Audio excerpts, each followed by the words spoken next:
Didn't sleep much last night. No, not that. These are a good workout, apparently. I had muscles sore this morning I didn't even know I had. Really? Which muscles? Geez, that's a good thing you didn't get a full on. Just reminds me of like those late night infomercials that used to sell those machines that shock your abs and stuff. Oh. It's like that one. You have one? You bought one of them? No, Kimberly did. Oh, okay. But I tried it once just for a little bit. You get ripped from it? No. Well, Rick, so you weren't too taken with the machine, basically? No, all the ab Yeah. shocker things? You know, those things are like freaking fingernails on a chalkboard. I'd be so disengaged.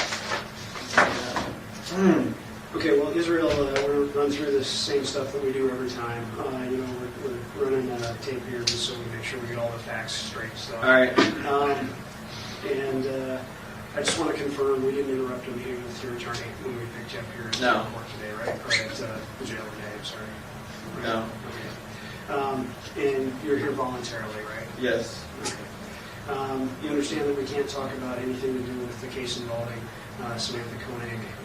If you do start talking about that stuff, then we'll have to stop the interview and we'll have to take you back to jail. Do you understand that? Yes. Okay. I'm going to run through your Miranda rights here. I know we've been through them before, but we're going to run through them one more time.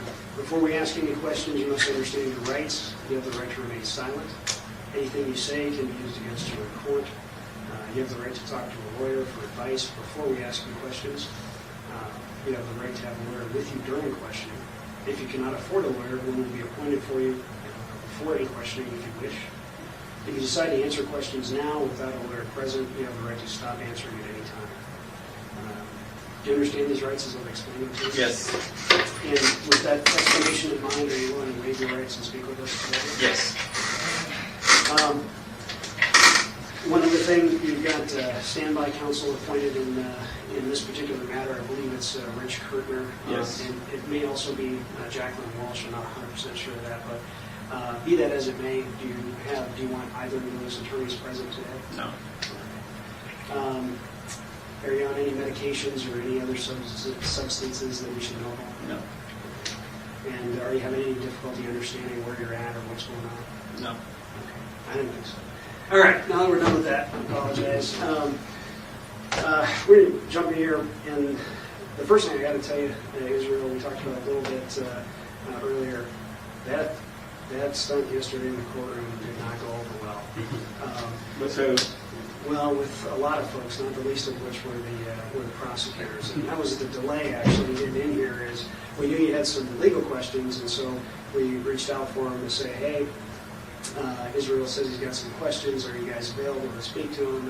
And I couldn't even get one. One of them was in court, and the other one said, basically, what the fuck, after yesterday.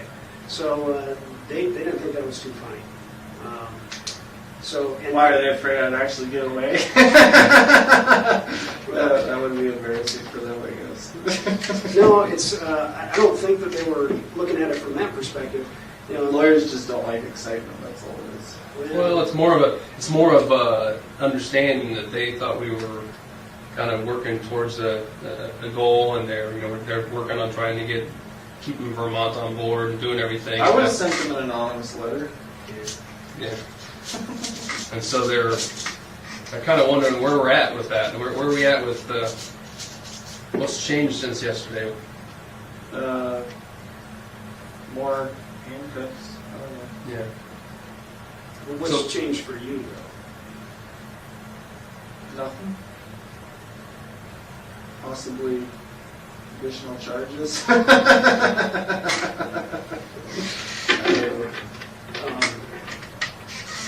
Well, I don't understand why it surprises me that they would take that personally at all. It really doesn't have anything to do with them. Well, I didn't interpret it as though they took it personally.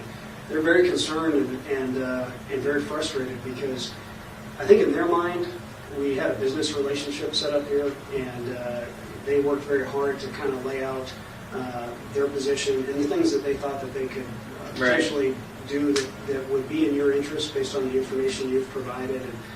So they felt like we had a business relationship, and they felt like the actions that you took yesterday really kind of threw that out the window. And I gotta be honest, it kind of looked that way from our perspective too. Oh, I disagree. I mean, honestly, and I know we can't go too far back into some of the original interviews that I had with them, but by their own words yesterday in their opening statement to the judge in court, I feel like they have not been honest with me about what my bottom line has been throughout all this, and that's what I wanted to talk to them about. So I'm not going to take it out on you guys, but I do have some serious issues right now.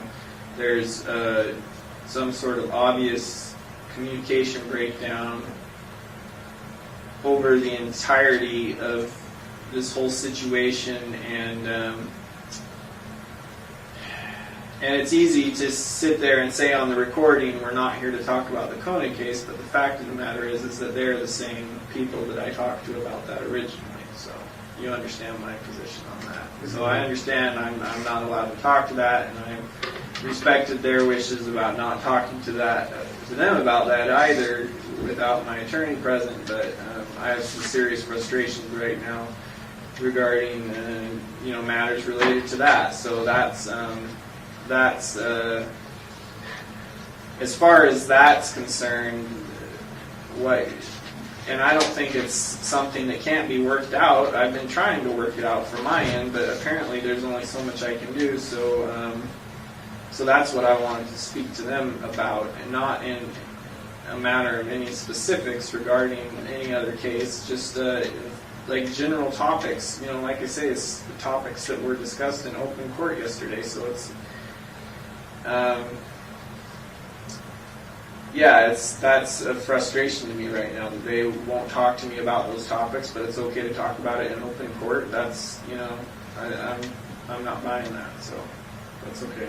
Well, there are different rules for what can be done in open court because your attorneys are present, the judge is present, and when we're having discussions over here, we've got to adhere to a different set of rules. Right, because you have me Right. sequestered away from. Right, I understand that, and I've been working on that as much as I can from my end. But there really is just like a couple very simple questions I have to ask them, and I need to get a straight answer from somebody before I can move forward on it, because I'm not getting a straight answer on my end. So. Okay. So you think they might be able to provide you with some Yes, I general questions Right. about Right. Not even questions related to the case. Just And are you talking about the hearing yesterday afternoon or the hearing yesterday morning? Yes. Well, let's see. Because you had two hearings. Yeah, it yesterday. didn't. Let's see. I'm trying. First hearing. No, it was pretty much strictly related to the afternoon hearing. How about if you can give me the general question, we might be able to make a phone call and see if they can. Well, okay. Generally. My position has been, and I made no secret about this. My position has been that I want to talk to them about the Koenig case and find out, where we stand with that. But you know we can't do that, and they can't do that right now without. Right. No, I understand that. But So we don't want to talk about the Koenig the case. impression that I spoke to him before, and he gave me the impression that he was open to that, but only if my attorneys were present. And I said, okay, fine. I'll talk to him. We'll set it up. That was a month ago.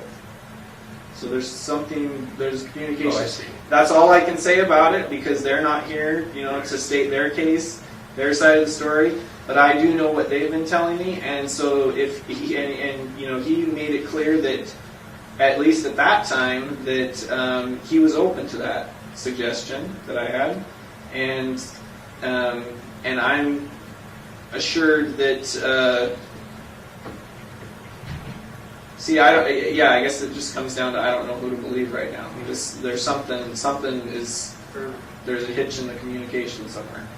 No, that's fair. And honestly, I wasn't that concerned about it until yesterday, and I heard some of the things that were said in court, and Some of the things that were said by the prosecution. Or the prosecution. Okay. I think it was Russo who was speaking. But yeah, I mean, yeah, he was, from what he said, I was not at all happy with the. And actually, I had heard. I had heard a day or two before that hearing that was what was going on, and I had no idea. And then to hear it confirmed in court like that would kind of just, was frustrating to me. So, and honestly, I'm not gonna get all in a tizzy about it until we can at least talk about it and find out what is going on. It's not that I'm not willing to accept the people's explanations for what's going on. It's just that no one's giving me an explanation. Well, I guess my thought on that is we've tried to do that, and we'll continue to try to do that. But just keep in mind that all of us are, we're bound by the rules that Right. are set down for us. Yes. And in some cases, the rules will be more restrictive than usual, and that's kind of what's going on here, to be perfectly honest. Because of its high profile and all that. Well, yeah, there's that, and then sometimes there's just additional rules that we have to live by, and like the standby counsel thing, frankly, is kind of unusual. We don't run into that very often. Right. And there are some other things, and I'm not going to get into it because it's kind of legal stuff, and it's not really my strong suit. But just keep in mind that the attorneys are juggling more things than they normally would. Right. And there are things I think that we would all like to be able to talk with you about, but we just haven't had that opportunity yet. Right, and that's my concern. Are these questions that you have for the attorneys, questions under the conditions that we have to speak about, are these questions that they're going to be able to answer, or are they just going to tell you, we can't talk to you about that because it's not related? There are questions they're probably not going to want to answer unless I have... Okay. So it's not something that they can even answer in this environment right now? Not right here, right now. But I would like reconfirmation on the previous statement that Feldes had told me. I mean, and he gave me that statement in an interview that was, with just me. And I don't know if he was saying it as an official response or if he was just saying it to placate me.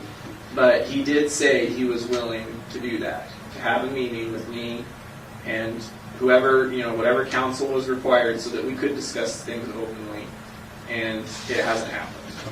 Well, And you think that? And I'm not. And you think we're on this side stalling that? I don't know who's stalling. Somebody's stalling it. Okay. That's all I can say for sure. And it's not me. One thing we can tell you is neither Kevin nor Frank are the kind of guys that are going to tell you something just to shine you on. So if I haven't got that impression. No. They're not. And so if they've told you something, it is something that they believe can be done. And I don't always understand all the reasons why things work exactly the way they do in the legal Right. system, but they're not going to bullshit you. It's just not their Well, style. right. I agree with you, and I believe you up to a point. I mean, I'm not. It's not like I'm here expecting special treatment. I have no doubts about what my part is in all this. I'm just saying that, from what I've seen and from what my dealings are with them so far, I'm more inclined to put my faith in the things I've heard from them than from certain other people. So, You know that they have gone through what they're trying to work out, and what I think they have worked out with Vermont is unheard of too. I think they right. Well, I mean, and we were prepared like to come and talk to you about that today, and I just that the lawyers are just, they're just not sure where we stand now because of Yes Man. They want some assurance that we're still kind of going. Well, down. that is a good point. I hadn't even thought of it in that light. That now that it's on the news, people there are going to read it too. So. Well, and that's the difficulty that they're having. They've been on conference calls talking to them, saying, "I thought this guy was, I thought he's on board," and so frankly, that's why we went through this trouble today to meet with you today, to just kind of, so we could give them a feel for how things are and where we stand and what we can tell them where we stand. And this was just, Yeah. Well, I mean, I know it's going to be hard for anybody to accept, but especially them, I would imagine that that didn't really have anything to do with our arrangement. And but I don't From my think it's- perspective, Yeah. so. Okay, but I mean, I don't think it's something that they can't work past. They've worked through some pretty miracle stuff right now, so I think this is something they can probably, they want some assurance that we're going to be able to go back down that same road that we were on. And we've made a major turn. I don't imagine this will stay strictly between you and me and people in this room, but I believe the people in this room know me well enough now to know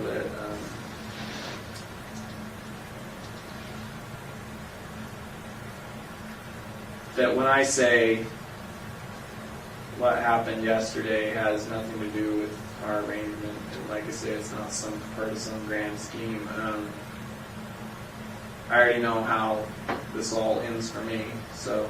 Well, I mean, it's good. I think that we can hear that from you. That's just that was an opportunity that happened there, and right. That's what it was. Some of the things that they're concerned about and that they're getting questioned about by, like Vermont, for example, because like Jeff said, we know that they had a long conference call with Vermont today trying to explain what happened and answer questions. And, Vermont, we saw a draft version of the letter, and it was everything you asked for. I mean, it truly was. And I think they're trying to answer some pretty tough questions from Vermont right now about basically what the fuck. Right, but I mean, even still, from their perspective, come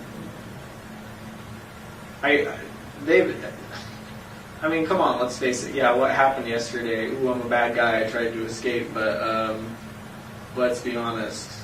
Nobody really thought I was a good guy before that, so it's not like being escaping suddenly makes me untrustworthy. I was kind of untrustworthy before that, so. At least you have the perspective of, not have an unrealistic perspective. Yeah, I'm not, and obviously, I think you probably especially know that I'm not going to get another opportunity like that, at least not within my lifetime. So I mean, I don't know. I don't know what to tell them. All I can say is that, nothing's changed as far as my day-to-day and my reality. It's still the same. You still envision a way where we can get to meet both of our goals, where we can get what we want out of this. I think so, but like I say, after yesterday, I had some frustrations of my own. So that was kind of the catalyst that. So what you're saying is there's a couple things you need cleared up from them. I do, yeah, and and honestly, like we've talked about before, like all this other stuff, this like little bargaining chips, whatever you want to call it, that is all one thing, but everybody knows what my bottom line concern is in all this, that I wanted this all wrapped up as quickly as possible, and like I say, I was in open court yesterday, and it's obviously not happening that way. So that's and it's not that like I say, it's not that I'm pointing the finger, placing blame on anyone. I haven't even had an explanation of why things are the way they are. So how do I know whose fault it is, or if it's anyone's fault? I don't even know that. So, but that doesn't mean it didn't kind of. Because I remember all the interviews we've had. I remember what was said since day one, and my perspective hasn't changed on any of that. Yeah, granted, we've talked about a lot more things since then, but those are all things that I already had in my head before. Just because they're out on the table now, that doesn't change anything of what I wanted originally, what we talked about originally. It's all still the same issue. So. Anyway, that's okay. It's all good. So all that being said, where can we go from here? I honestly, I don't know. I don't know that we can go anywhere until I get some straight answers on, what I was just talking about. Because really that has been my bottom line all along, and I won't be a bit. I think I know what's going on, but I need confirmation before I decide to take the next step or steps, whatever it takes to. And I don't know specifically what you're talking about, but I mean, it's very possible that it's something, whatever your questions are, that they may not be able to answer them because. Right, for other reasons. Yeah. No, I understand. I mean, I know there's, regardless of how unusual this situation is, that doesn't mean we can make it even more unusual. So, I mean, I know they still have guidelines and rules they have to follow. I'm not expecting all the answers. Nobody wants to cross a line that we've been told by a judge can't be crossed. And right. They can't do that. Nobody can. And so.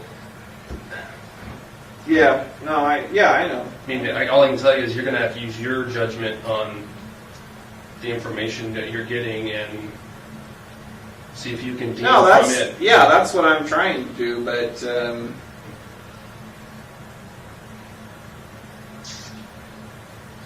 But it's it's not an easy thing when you get everything through a middleman, as it were. So, like I say, I don't know who to put the blame on right now. I'm pretty sure I know, but I was trying really hard to work with everybody on this, keep everybody happy, but as we all know, that doesn't always happen. So,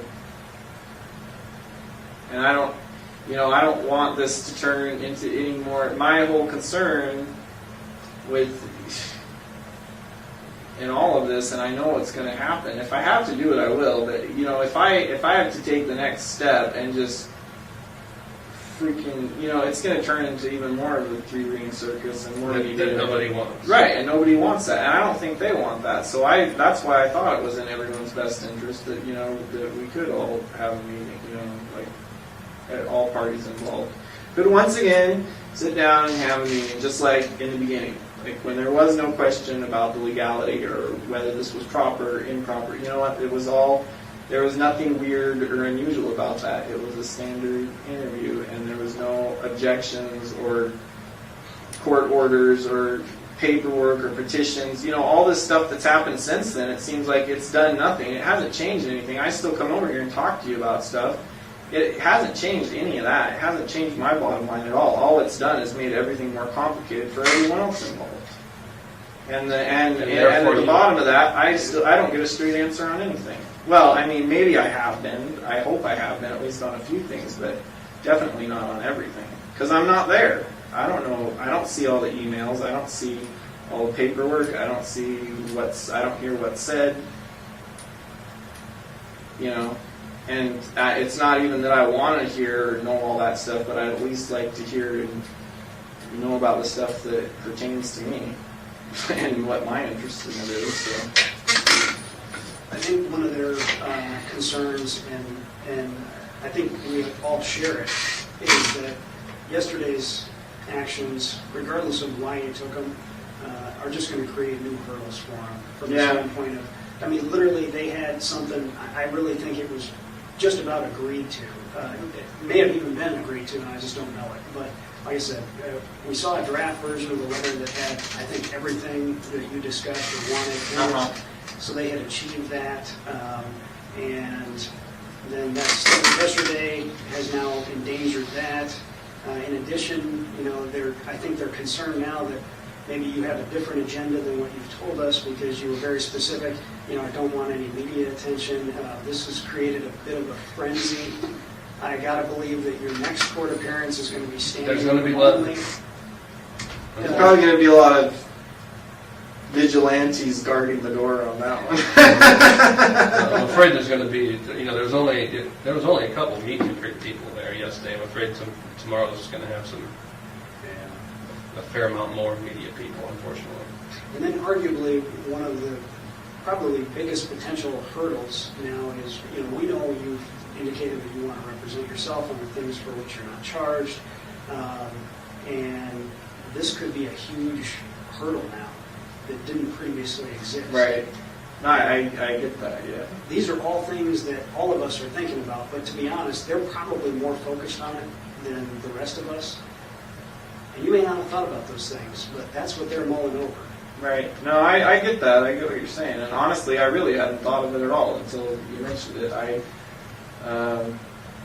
was concerned about the media coverage, not really thinking about the effect it would have on the things we've discussed, thinking more about, that is my bottom line. I didn't want a bunch of press and didn't want a bunch of drama. And honestly, I could have lived with the drama as long as I had been successful in escaping. But since I didn't, now I'm like, man, I really wish I hadn't created all this drama.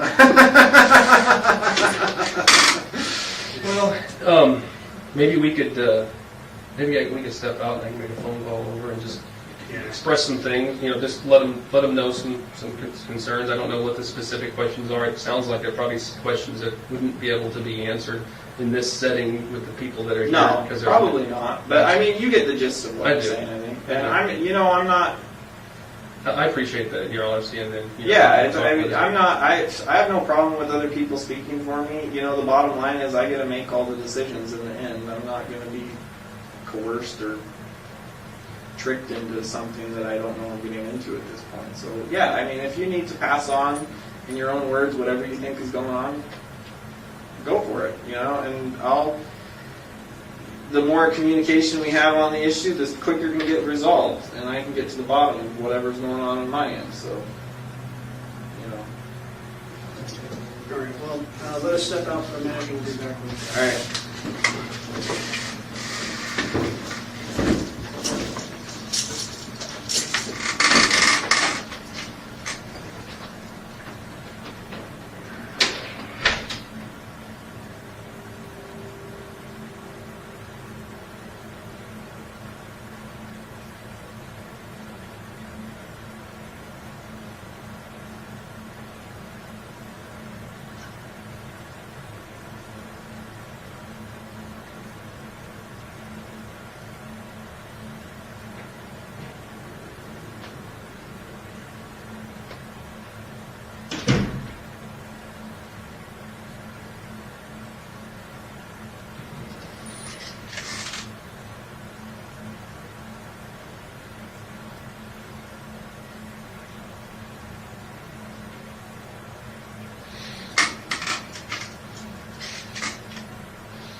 Okay, Andrew, appreciate your patience here.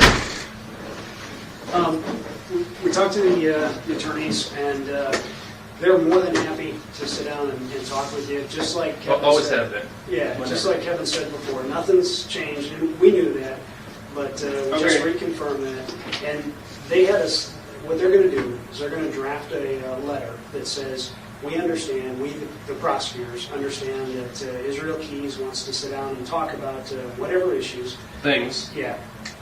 Just leave it completely open with his attorneys, with your attorneys. Right. They're ready. They're ready first thing tomorrow morning. Yep. Okay. And they're going to send that to your attorneys, and you should get a copy. They're going to of it as CC a well. copy to you so you know that it was sent. All right. Good. And Well, my attorney should show up tonight, so that's good to know. so you'll Give have them a a heads copy. You'll have a copy of the letter. You'll know exactly what it says, and then it's up to you and your attorneys whether or not you follow through on it. All right. Well, that would be much better than a full shot in the dark. Yep. And they're not doing this to blow you off here today. It's just they're concerned that you're going to ask questions. I that you kind of can't. told them what was going on, and No, that's fine. I mean, they don't want to cross the line. They want to be. No, I agree. I don't want to talk about these things until we can talk about Okay. them. I don't want to pussyfoot around or, like talk around the edges of issues when we could just get it all out in the open. And that's what I've been trying to do. But, apparently I was right in my assumptions, so that's good to know. We'll get things moving now, and especially, if they get that letter to them, and then there's no doubt in my mind as to what's going on. So. Okay. And we'll talk to them, and they'll shoot that out as soon as they can. And who knows? Maybe you guys will get it even this evening. Yeah, and then I don't know. Have you guys heard what time I have court tomorrow? I think it's at 2:00. Yeah, I think it is. All right. Yeah. All right. Good. So there's plenty of time. Yeah. All right. Well, All right. it's good to know. I imagine I'll see you tonight. So yeah. All right.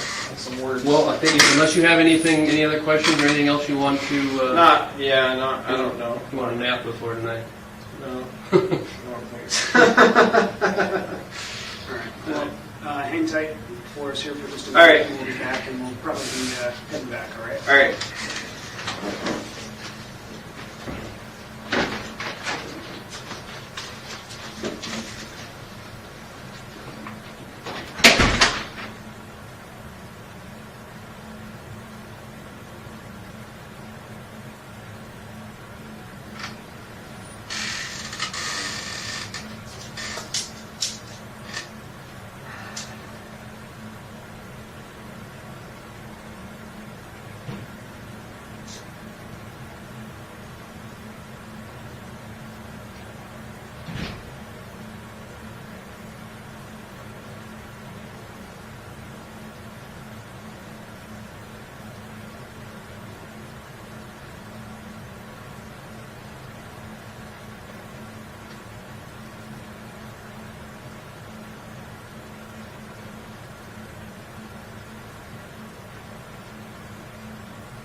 Yeah, if you don't mind. Okay, is there all set? So All right. moving is even more of a process now.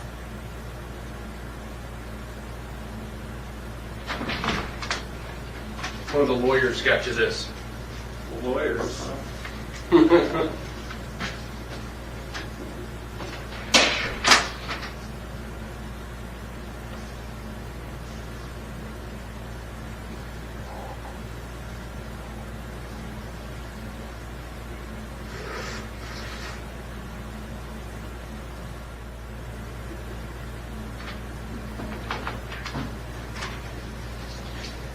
Israel, how you doing? All right. Hey, Israel, how you doing? All right.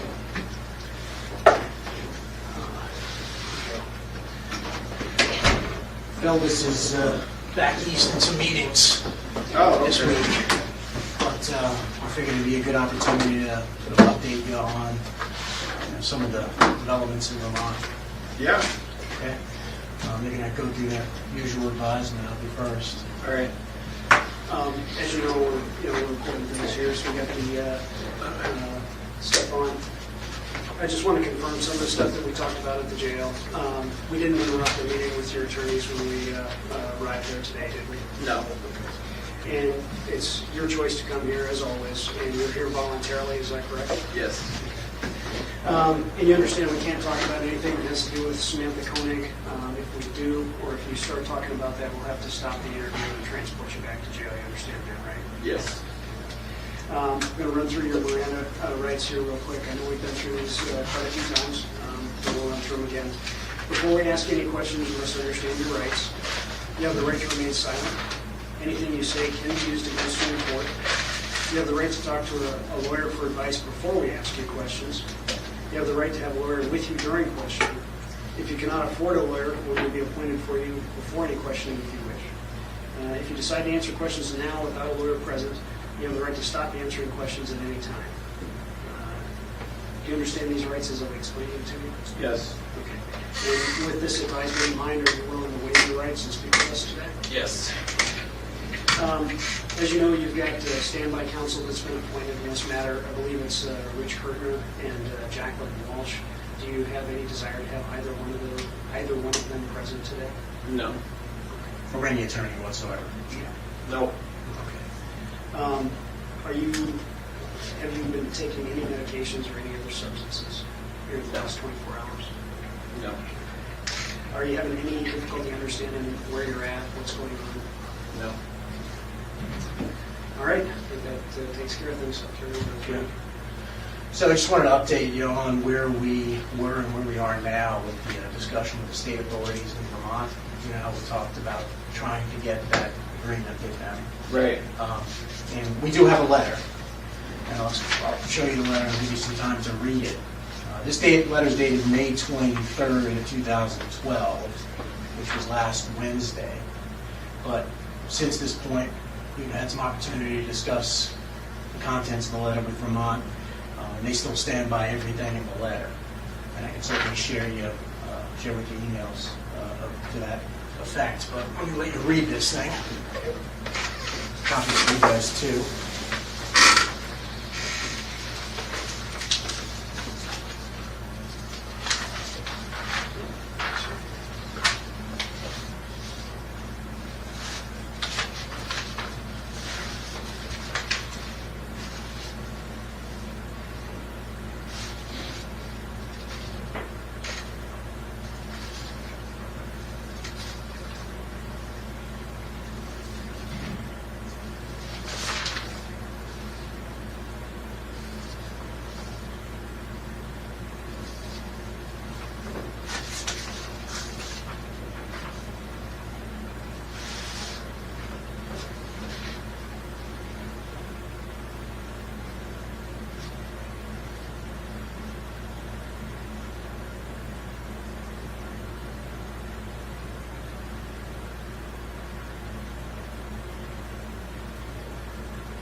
Okay. So I think pretty good letter.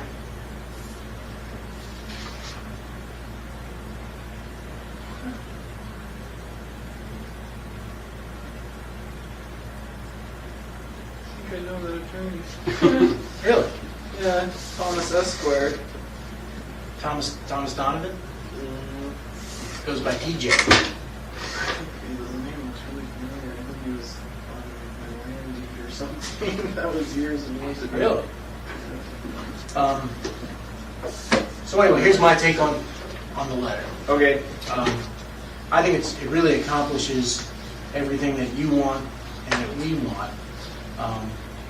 But as I told you like last week, this isn't a legal document. Right. It's not a, it's not like it creates rights or you can enforce it or anything, but what this is a showing of good faith, by the Vermont authorities. And Right. they're basically saying, hey, we're on board, as long as Israel is cooperating with you, we agree to do those things. Which Right. effectively, prevents them from running to the press and charging you under state law, because after all, they know this letter's out here. Right. So, it would be political suicide if they tried to do anything with your case Mhm. without at least consulting with us first. So this is, in my mind, a home run.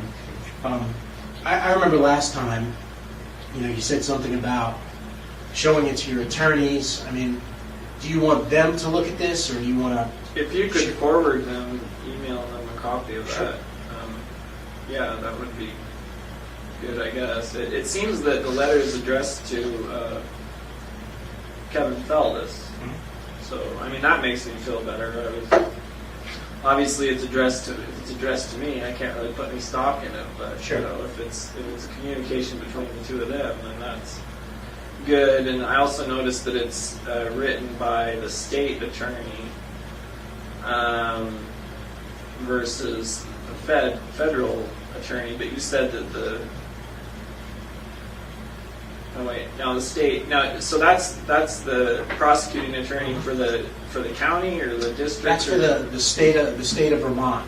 So she's federal. No, she's a state prosecutor. Oh, okay. So she is under the state's attorney here is T.J. Donovan, and so this is the Chittenden County Prosecutor's Office. They handle all state crimes committed in Chittenden County, which my understanding that's where Essex is, right next to Right. Providence.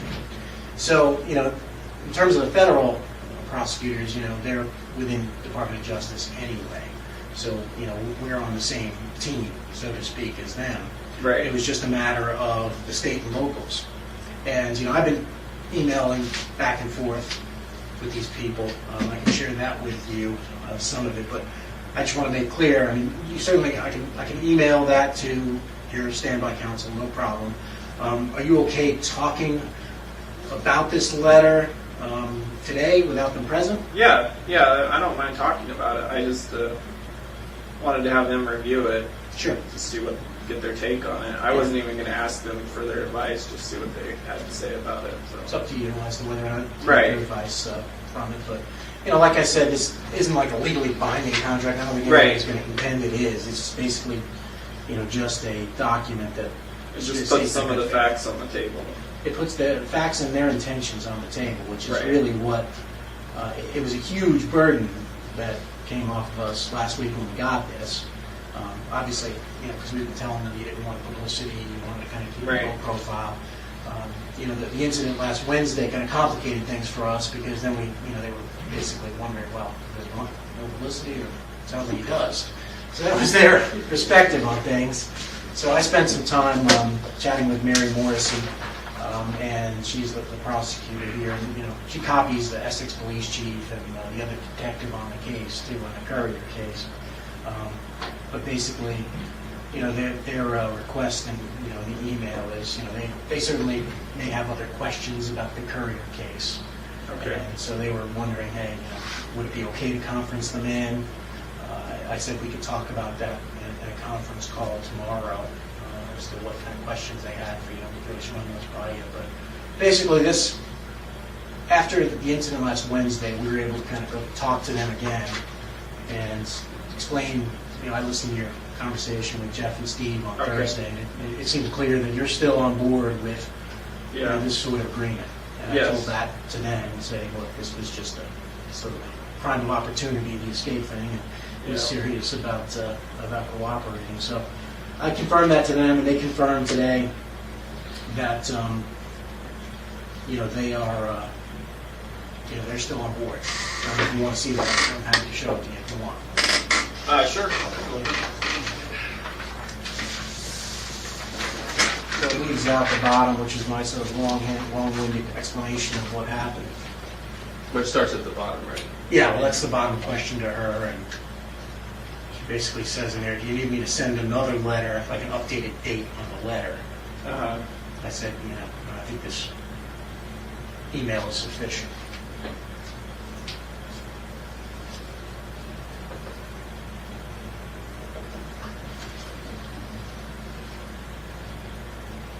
All right. Well, sounds like we're making progress. I think so. I think this is a great amount of progress where we are, and I think it's going to help us move the ball forward. Just to sort of reiterate, they basically said and agreed that they know it's important to you to sort of avoid media attention, that you don't want law enforcement identifying you in connection with the courier matter, that they're prepared to do, and they're prepared to continue cooperating. And in exchange, you're agreeing to be truthful about other crimes and their bodies. And in here, they specifically mention the name of the victim in New York. Right. They want to know. Yeah. So, as it says, I'm Kind of close to them. I have a conference call tomorrow with them, and I'd like to be able to tell them that you're continuing to cooperate and provide that information. I do want to continue to cooperate. I'm having some issues as far as this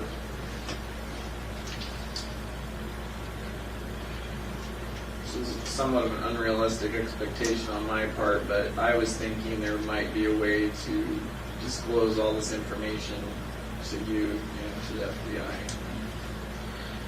and to somehow ensure that we could work out some sort of agreement that I give you all the answers on these cases, and families get closure, and we find as many of them as possible, and in return for that, I don't plan on being around a whole lot longer, but a really big concern to me is, my kid's going to be around. I don't want her to type my name in the computer and have it pop up I already know stuff's going to come up. I know that, but I just trying to minimize that at this point, I guess, is what I was hoping to do, and apparently it's going to be really difficult to get that assurance. So I'm trying to, figure out a way we can still do that.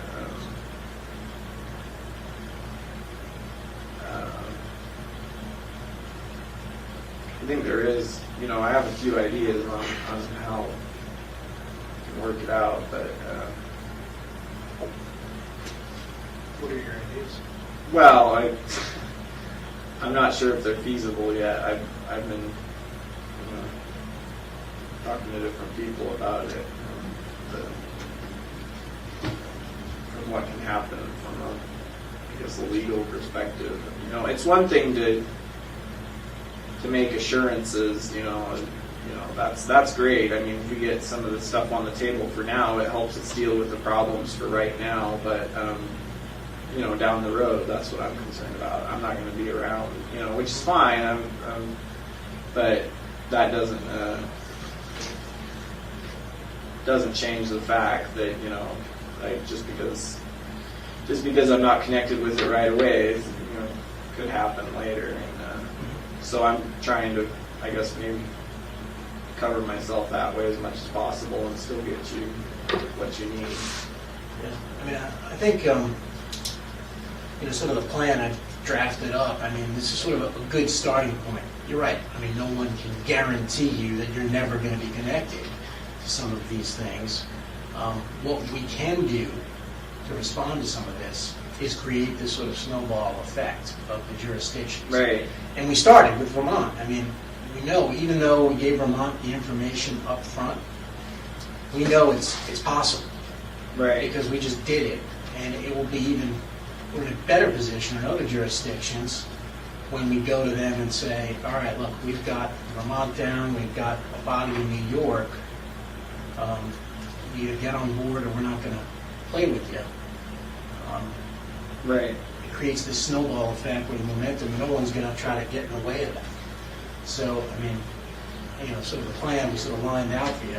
It's my hope that that's something we can use as a model. We use Vermont as a model, and now it's certainly working. We're taking a big step in Vermont, saying, all right, you know what, you guys, obviously, it's keys to solving at least the courier's crime, and we're going to defer to Alaska, and we're going to give you what you need, but in return, we're not going to say anything. We're going to keep things under the radar. We're not going to link it publicly. We're not going to make a splash in the media, which I think is, as far as law enforcement guarantees or assurances, it's as good as it gets. Right. And I think we can do this. We can continue on doing this because, we've been doing a good job in Vermont. Vermont's been doing a great job. And I think, they're aware of New York now too. And that's, quite frankly, what got them over the line. Right. Remember we were talking, like, well, give us something to take to Vermont. Right. And when we got New York, we went to Vermont and said, because of your cooperation, we got New York.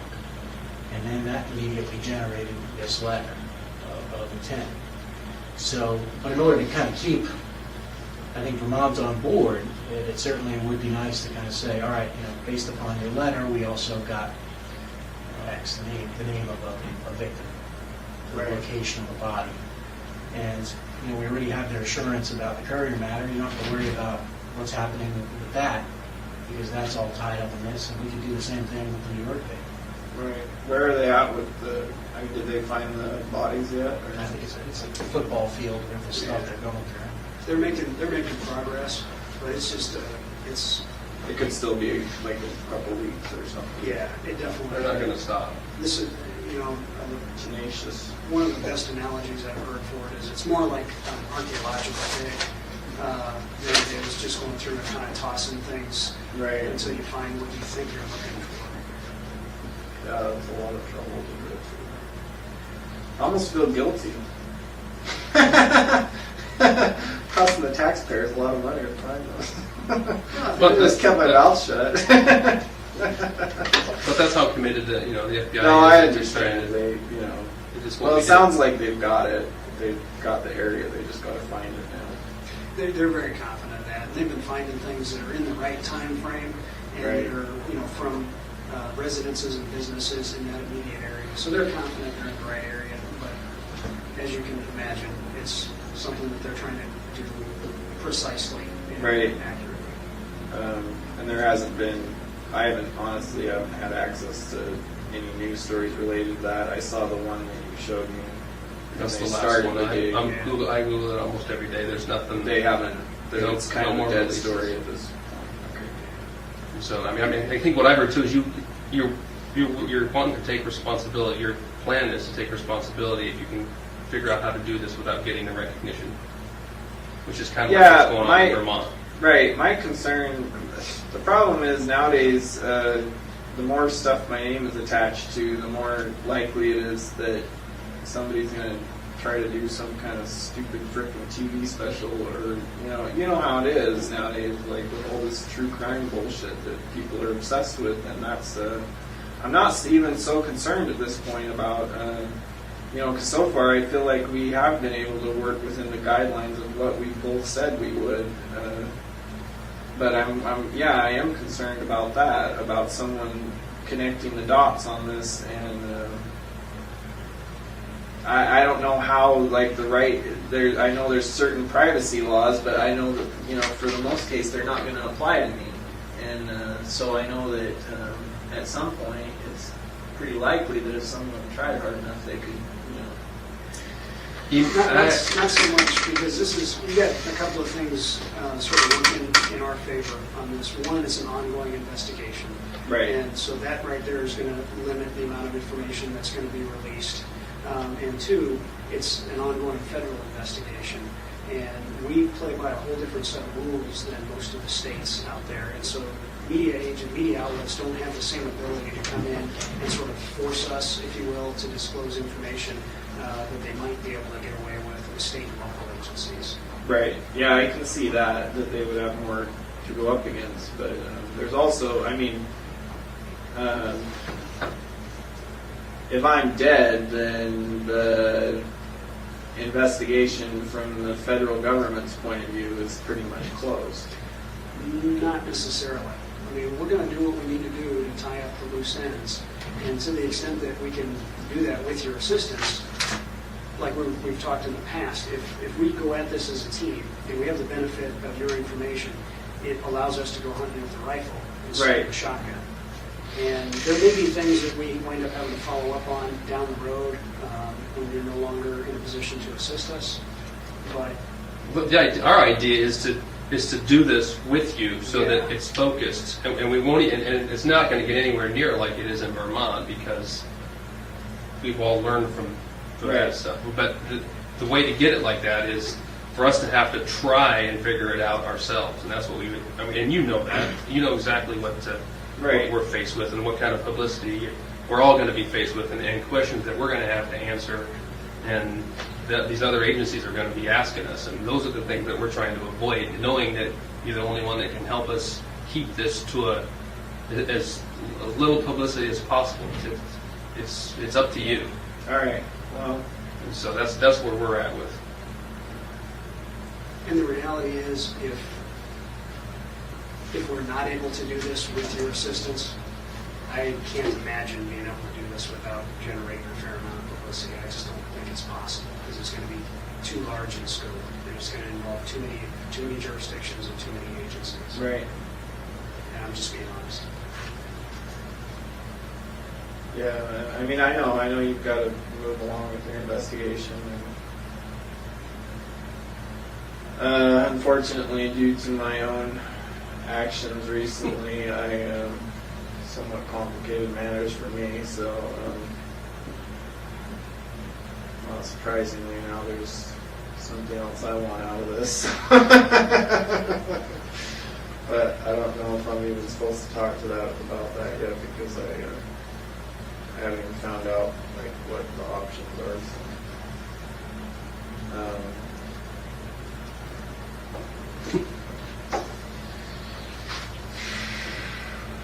Something that you can talk about that's not related to.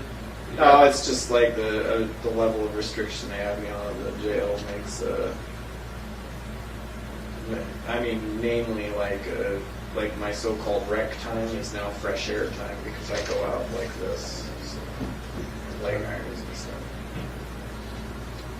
No more running in circles. I guess they figure they make me Shuffle fat. now. Yeah, they keep me myself enough. I'll get fat and I won't want to run anymore. But yeah, I know all this. I know that's unrelated to anything we've talked about so far. Obviously, it's a new situation, but it doesn't really change the fact it's an everyday reality to me. So I'm trying to figure out what if any options there are regarding within the system. Yeah. Anyway, that and like you say,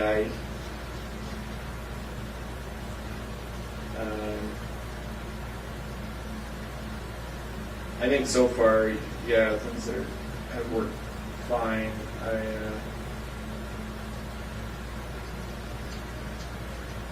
But yeah, I am concerned about not so much the right here and now publicity. I think we can keep that under wraps to a large extent. I'm more worried, or if it's possible, I intend to do something, take steps to minimize the down the road publicity. For money. Right. I understand. Yeah, and Because honestly, you guys, I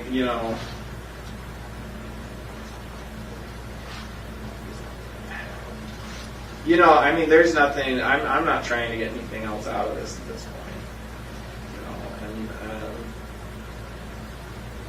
And I did say, I wanted to just get this all cleared up, and that way you're not digging for who knows how many years down the road, trying to connect the dots and just make it all go away. But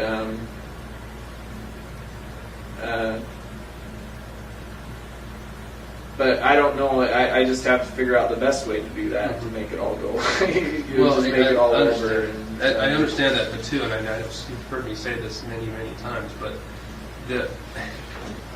at some point in time, your choice may be the reality.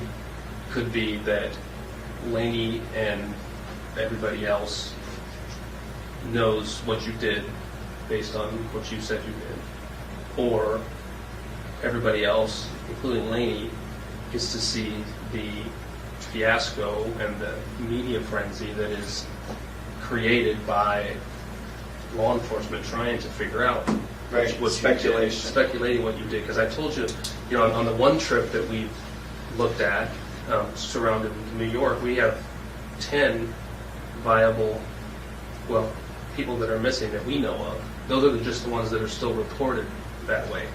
And so, if we have to, and we know you didn't do that, but that's what we're looking at in each one of these Right. trips. Is we're faced with, if you don't tell us, our options are to be public with that agency because we can't ask questions Right. and not expect questions in return. And so we're really living up to our end of the bargain. And because at this point in the investigation, if you weren't cooperating with us, this would already have been happening, and the media frenzy would be crazy with us trying to figure it out. Because we do have enough information on your trips, at least, to do police work.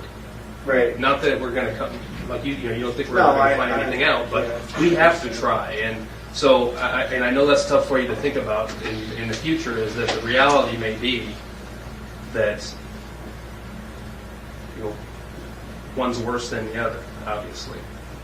Right. So, Especially the one in New York. I mean, because the only reason we're not just showing you a picture here is these guys in the FBI have been incredibly restrained about asking that part of the country for assistance. Because if they ask that part of the country for assistance, the immediate response is going to be, well, what do you have? What Right. do you have? And so that's the reason we're not sitting here throwing, pictures in front of you and going to you first, because we understand you're cooperating with us. Vermont understands it, and that's why they're on board. And we just like to continue that effort instead of, having this whole media frenzy too. Right. Frankly. And with respect to Laney, I mean, there is that whole frenzy that's going to be created. If things slow down, I think. We touched on this last time, is that there may be some benefit at the end of this to, media says that Israel Keys killed 40 people, which, based upon some wild speculation, as opposed to he killed 10 and then also gave closure to those families as his sort of last effort. And I know that doesn't matter to you. It may matter to her. and we're always going to be bound to not talk about this, just like we are now.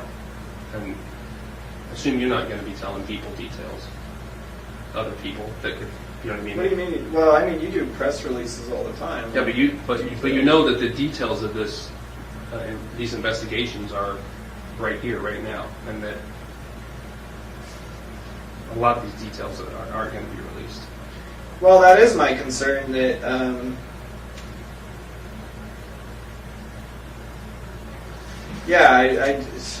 how much? I mean, I don't know. I don't know that because I see. I watch the news that there are press releases that are done on other crimes. So. Press releases, though, are different than what I think you're worried about, and rightly so. Press releases are designed to help us gather additional information. So our release of information, while our investigation is ongoing, Right. is limited to the absolute minimum necessary to try and obtain the additional information that we're seeking. Okay. Does that make sense? Yeah, that makes sense.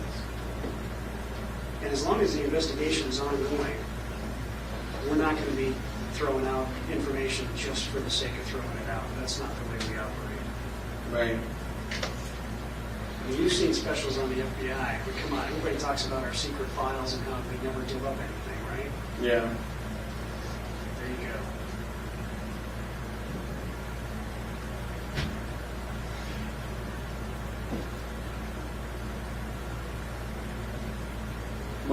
Yeah, I mean, like I say, I want to have a chance to talk about the letter with some people, and I want to have a chance to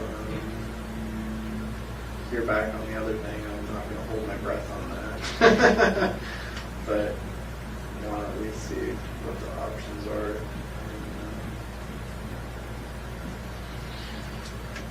Like I say, I would have preferred to wait until they find the bodies in Vermont, but it sounds like that could be a while. So I guess as long as we have that letter from them, then as soon as I have a chance to look it over, or have other people look it over, then we can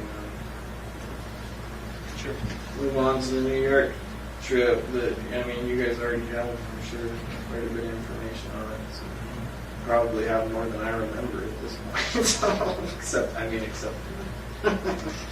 certain details. Yeah, So. and we could have those too, and so we're just sort of holding that in abeyance while Yeah, we I continue. understand. So that's the only reason. So just so I'm clear, I can tell Vermont tomorrow on this conference call that you appreciate their letter and you intend to go forward with this. Yeah. Yeah. So it's reasonable you want I- to talk to I- some people about Yeah, it. especially on the New York case, because I've already given you so much information on it. It's, we can't really stop on that one now. So. Okay. One thing that might be helpful, and I don't think this is sort of giving away anything, so we just start thinking along those terms. Kevin is back east at sort of a meeting of criminal chiefs, and it certainly would be nice for him to start networking whatever criminal chief he needs to in terms of the New York thing. Now, again, I don't think that gives away anything. You just told us the body is in New York.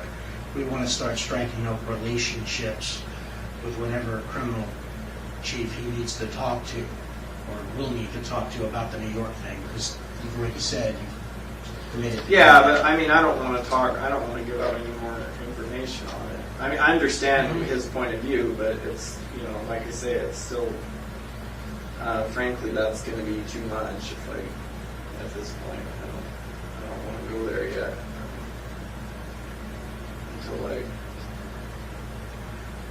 Until I find out where I'm at with what we, with the new developments, so. Okay, what about, and I'm just thinking about his trip, because he had asked me to ask you these things, since he's going to be there. He's also with people in Washington. I mean, you've already talked to us about Washington, and I think these guys have some pictures. Washington State? State, yeah. They have some pictures they want to show you about that. Well, just to let you know that we did. Oh, you found the boat. It It's had better days. that cover was a good investment, though. Really? It's still in on. good shape. Looks like it's a little leaky at this point. It was still in his driveway, just sitting there. He hadn't touched it. So, Yeah, I had big plans for that boat. What plans do you have for the boat? Oh, I was going to bring it up here, but bring it up here and put a new motor in it. But I decided it was time to leave Alaska. I probably would have picked it up eventually. It's been there for a long time.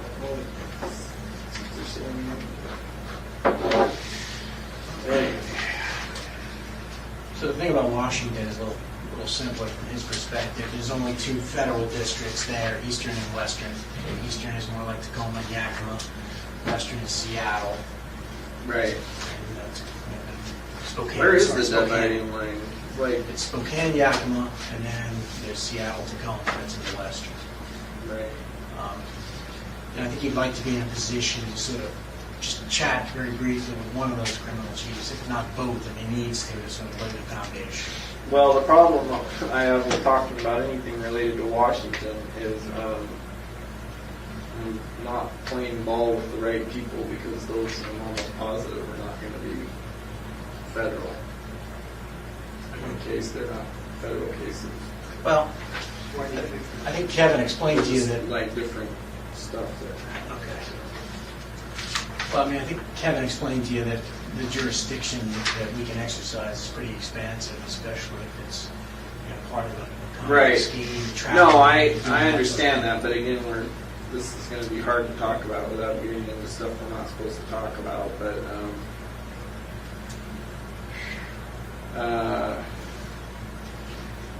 depending on things, the way things pan out, things we've already talked about, then I may need those details of the Washington cases that I would be better served to wait, if that's where the route I have to go. I mean, you know what I mean? I think I do. I'm not sure. I mean, I know we talked a little bit about. Because there's a big difference between state and federal, it seems, and it seems like Washington might be a state that. But that's something that we can sort of start working on in the background, just so you know. I mean, I'm not asking that here now today, but that's something that usually does require cooperation between even the federal districts, even if they're state things. So you're saying there's two There's districts? two districts in Washington. Federal districts? Yeah. So there's two federal districts that would probably just sort of broach with it. One in Spokane and Yakima, the main offices in one. And then Seattle and Tacoma are the western district. So that's just dividing line. I don't know exactly where it is, but pretty much, Seattle and Tacoma is where most of the crimes are. Everything. Like Ellensburg, or Yeah, I think that's Ellensburg is Ellensburg is west or east. East. Ellensburg is sort of outside of Yakima. You're gonna need both districts. Yeah. Because I don't. Yeah. Well, it's something. I mean, the good thing about Washington is we have some pretty good relationships with both U.S. attorneys there, and both criminal chiefs. So. No, I understand what you're saying, but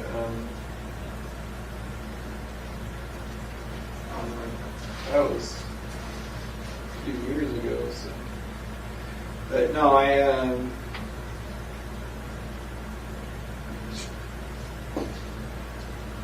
it just seems like I might end up having to talk to state people there. I don't know.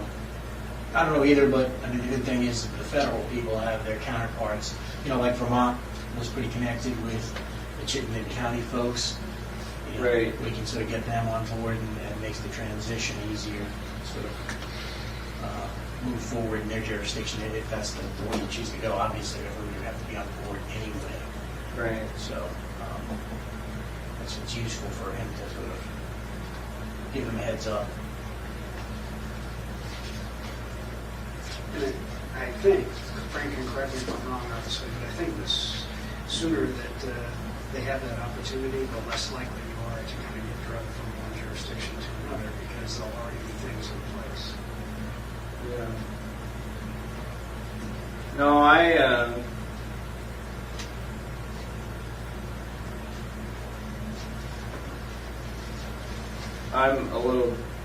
my concern at this point is not knowing, like I say, how current things are going to pan out.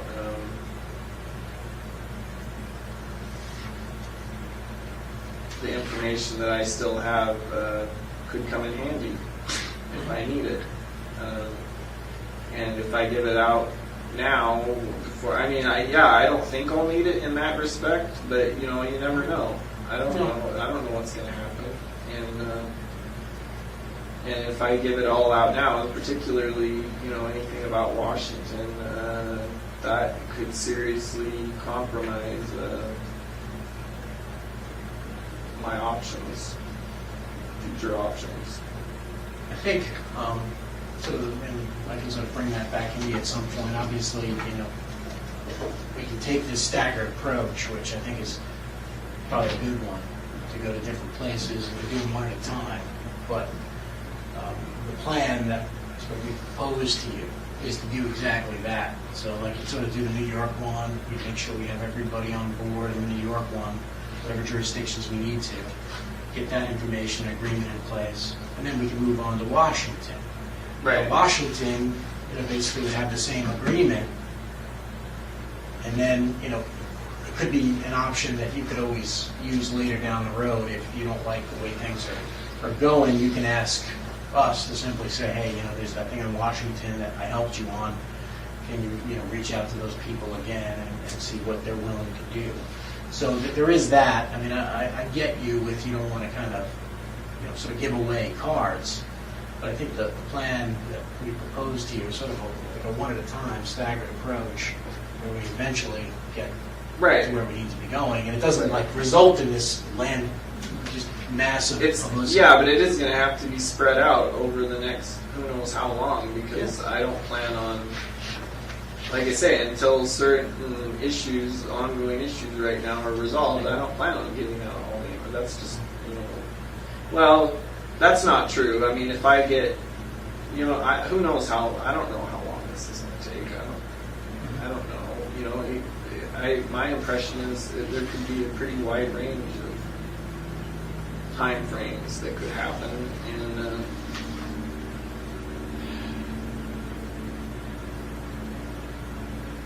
but yeah, first and foremost, one step at a time. I've got to have a chance to tackle whatever new issues are on the table. Yeah, we can sort of review that. Obviously, we need to think about this. There's one suggestion in the email about other details in the Courier case that they may want to know about, and they want a conference call in. Now that you have this letter, I mean, how do you feel about that? With who? Is it with the It's the state local or- investigators. So like the detectives Yeah. to go on the case? Now, we can do it two ways. I don't know if they're going to have a lot of questions. If they have a few, we can simply ask those and sort of get them the information they need. But Is it going to be just like a few people? I mean, you say conference call, is it? just whoever's on the other line. I don't know who would be on the line. Probably just the detective and the prosecutor. Okay. That's it's Yeah, up- I don't know. Okay. It seems like it'd be better. I don't have a problem with that. It's just it seems like it'd be better if there's not a ton of people on the since we're still trying to keep it on the down Yeah. low. I mean, it would only be people who were bound by this letter, if it is. So it would Okay. be people who Yeah, would just no, be. like I say, I feel like I've already given all the information they need, but if they want more, that's fine. I think they had some follow-up about what the house looked like and things like that. That they're just dealing with some administrative issues on their end, and they're trying to release the house to the family and trying to get rid of the house, and they're not going to keep it the way it was. So they just want to make sure they document everything that they need to. Just Right. Okay. given that they have this insurance, I don't think it's a problem, but that's up to you. Maybe they don't have much, but I'm going to talk to you about that tomorrow. Yeah, that's fine. And I can say if you can forward that. I imagine very shortly I'll have a chance to talk to them about it. Yeah, yeah. That's fine.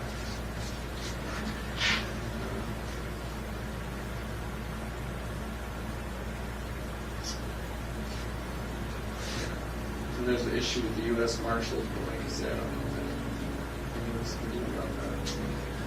I don't know, security is a difficult thing that they kind of basically tell us to mind our own business when it comes to security. Right. So it's usually that kind of thing. I mean, I don't know. It's a difficult situation given what happened. They're responsible for you in your custody, so they would have been pretty foolish if you gotten too much farther.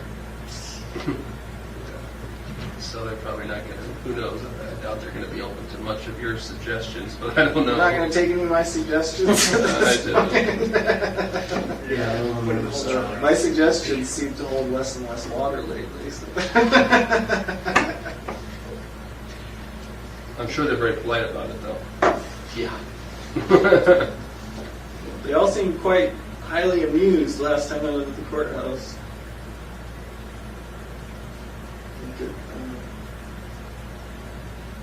Yeah, definitely seem to have changed their protocol for the way they do things. So, We livened things up a little bit, and we weren't sure exactly how to deal with this situation with Vermont, given that. yeah, So, that was not well thought out on my part. As soon as these guys mentioned that, I was like, oh shit, one more thing I didn't think of before I did that. we seem to have a basic plan, but just sort of the A to B, and then the C is sort of left out there. Yeah, well, it wasn't really like a high probability of success there in best of circumstances. No, understood. Understood. Obviously, Like half a football team of U.S. Marshals putting me in the door, so.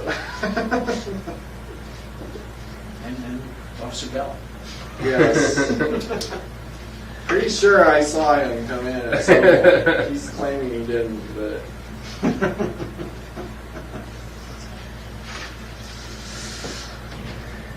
Do you have anything else you want to talk about, or questions you have on these other matters? No, I think I mean, from my perspective, I think the letter's good. But yeah, it's. From my perspective, I'm glad they're still willing to work with me on it. Yeah, I mean, this is a home run from my perspective. And you certainly check it out. These people are who they say they are, and I want to make a call to any of these people. I'm sure that they'll take the call and confirm that that's their signature on the letter. But you did say that everyone on that is with the state, not with Yes. the feds. Exactly. Okay. So the feds are already, we've been talking to them from the outset, and they're, under the Department of Justice Right. anyway, so they have no problem. They just want to. And the state they're the entity that's more likely to want to release information on me. Exactly, and I can tell you, They were the ones responsible for the investigation. Right. So they're, and let me share this with you.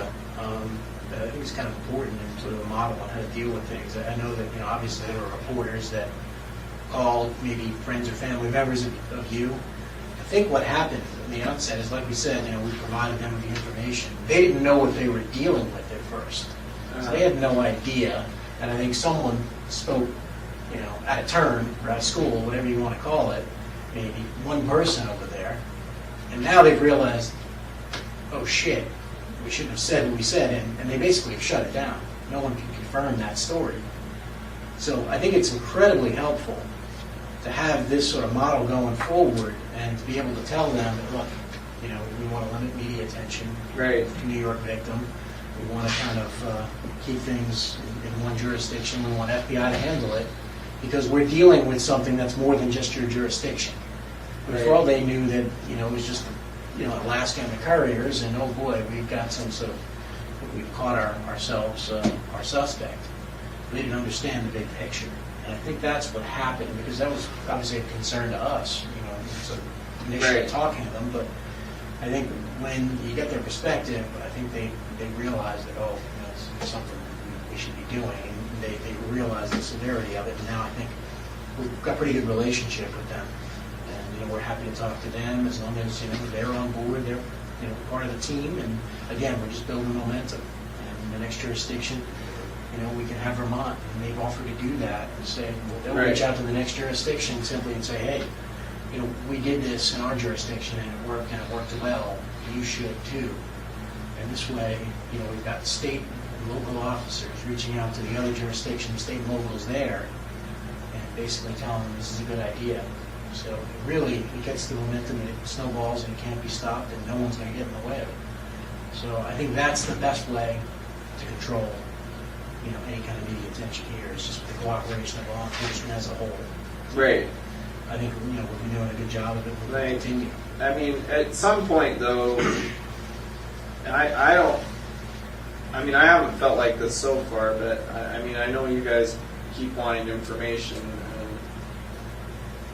and like I said, I don't want to give out everything all at once, but I just don't want us to get in a situation where we reach an impasse and you're like, okay, we're going to go and start doing press releases now or whatever, and then I'm gonna be all pissed off, frankly, and Yeah. you know, and then so I mean, that's all I ask. I'm not saying this is going to remain a compatible relationship, obviously, but you know, if we can keep it at least an open communication. Well, and that's why frankly, we came over there today and you told us you weren't in a talkative mood. And we still wanted to bring you over because we still want to keep this this relationship going. You know, we're getting pressures, we're all getting pressures from the powers to be that control us, our bosses, to get information. You understand that we all have jobs to do, and so we just want to keep the communication open with you. I guess that's what I'm saying. I'm not so concerned about the people in this room. I'm concerned about people putting pressure on you to get the answers. I imagine they don't care about my agenda. They want all the answers like right now, you know, and I understand that, but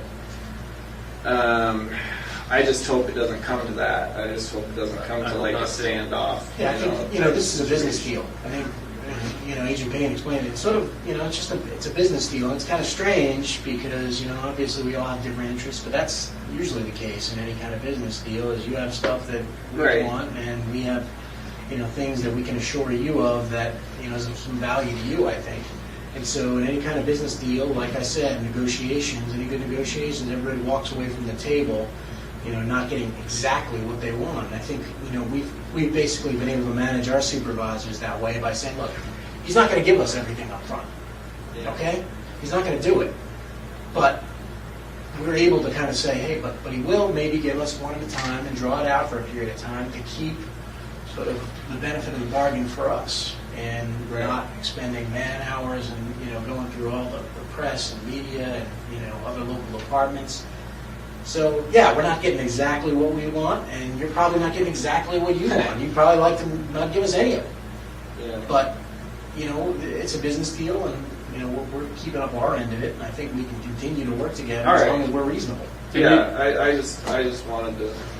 I figured that was the case. I just wanted to let you know that's what I was thinking. But know that while we're doing what we're doing, our responsibilities and talking to you and trying to keep this going, there are lots of other people out there investigating trips and airline tickets and phone logs and things like that, doing what police do, and there's going to come a point in time where when that investigation reaches a point where they think they have some information that they need to act on, where that's the timeline we're going to be pushed up against. Right. All right. Having them slow down. Yeah. All right. Well, and the only other thing is on a more personal note, like I was saying earlier, my brothers are visiting this week, and honestly, like I say, that whole thing last week I did not plan out very well, but I would prefer to just try not to think about any of this stuff this week while they're here. It's not that I don't want to, it's just I guess I'm just juggling too many things in my head right now,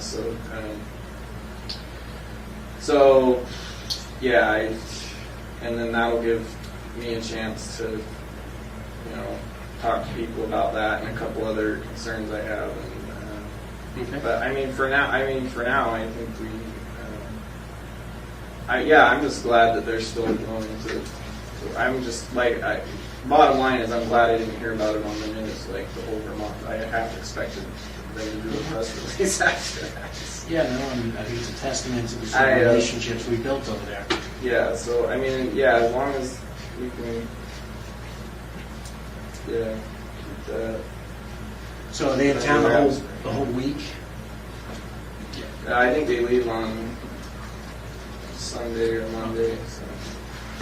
Yeah. So the main, it's not so much that I wouldn't want to, if it's like a short. I don't have a problem, where I'm talking. I just don't want to miss the time that they go over there to visit me or whatever. So, Yeah. And I don't even know what the times are that they have available. So. Are they going to be able to visit you daily? Do you know? Yeah, probably. I think so.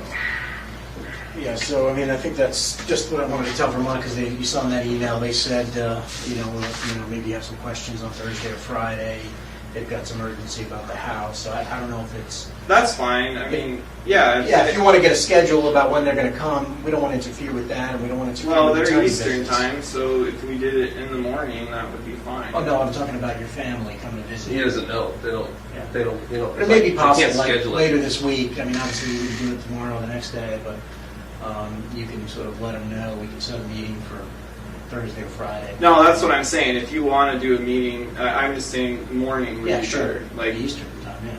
9 or 10 our Early. time, Yeah. and then that because I know there's no visiting over there that early, and then Okay. I would still be around in the Well, that afternoon. makes sense. Then if they have some follow-up and...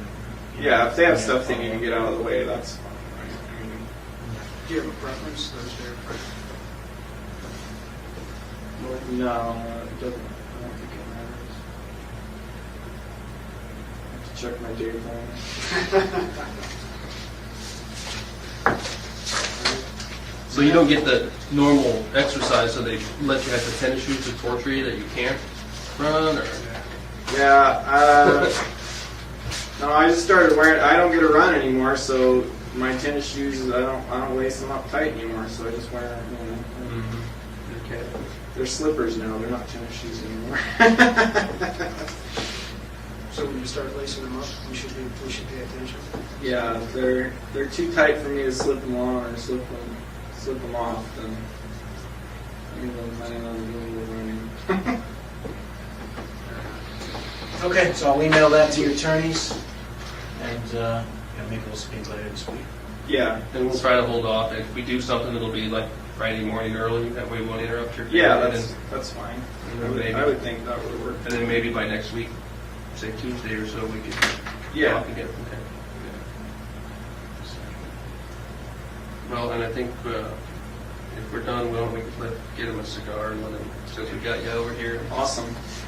Well, a cigar for nothing. Well, That was. I like to think it's a cigar for good faith.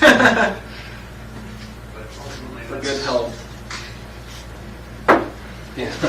ultimately, that's going to be up to you. Okay, No, look, I mean, we can keep working on this. we're working on our end. Yeah, we've done just about everything we can do at this stage. Hang tight, we can be back with you here. All right.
What's up, man?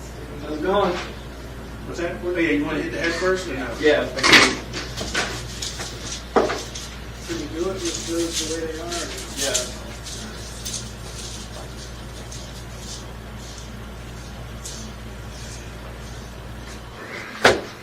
How you doing? All right. You need to use a head or anything like that before we start? No, I'm good.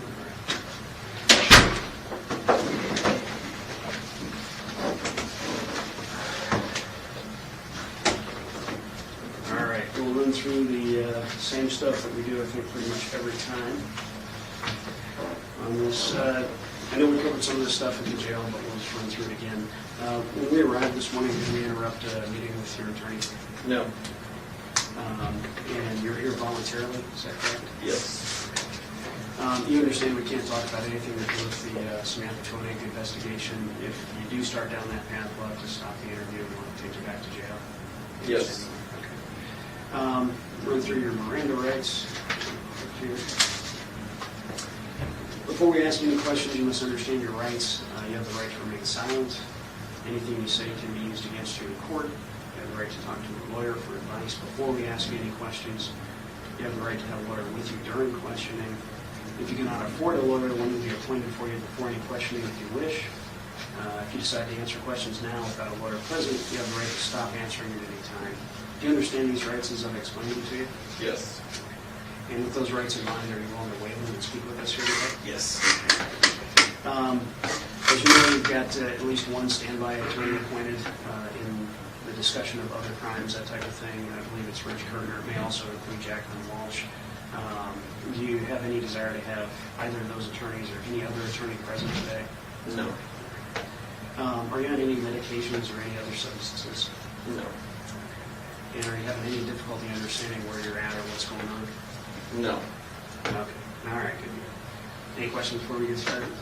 Nope. Okay. We wanted to bring you over here today, give you a little bit of information about some things that are going on, but also to ask you kind of where you're at with things. It sounded like you're kind of frustrated with things. I don't know if that's something you want to expand on at all. Just things haven't been happening for the last week. There were some things that I asked for information on, as well as, well, basically that was the gist of it. And haven't heard anything back, so we'll see. I don't know. Supposedly within the next day or two, I'm supposed to get a more comprehensive visit or information or something, but so far it hasn't happened. Well, we're not talking anything about Samantha Koenig, but I've been back east last week. I think those guys told you. And they gave me a little bit of an update, Israel, but since I've been in a loop, I wanted to come and see you and let you know maybe the conversations I've been having with other U.S. attorneys' offices. But before I do that, I just thought the same thing, same kind of question in relation to moving things forward. Where are you at kind of about all this? What's your take on this? Again, not talking about what you're doing with other stuff, but where are you in regards to the discussions we've been having?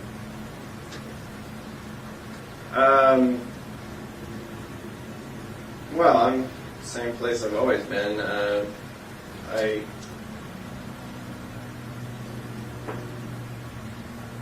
I am obviously a little concerned about giving out a lot more information, especially over too short a period of time until I find out where I stand on some other issues. So,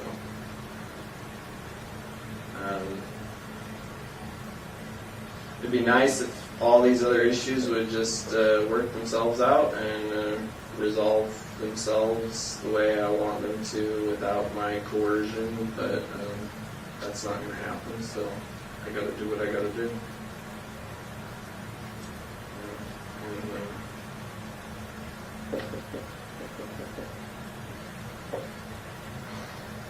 Yeah.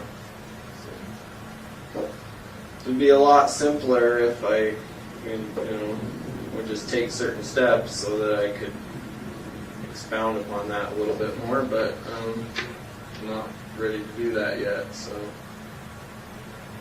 If I have to, I will, but it's, but yeah, as far as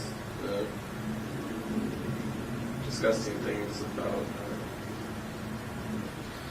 whether it's the Vermont case or things that happened prior to that, I think that it's probably still going to happen. It's just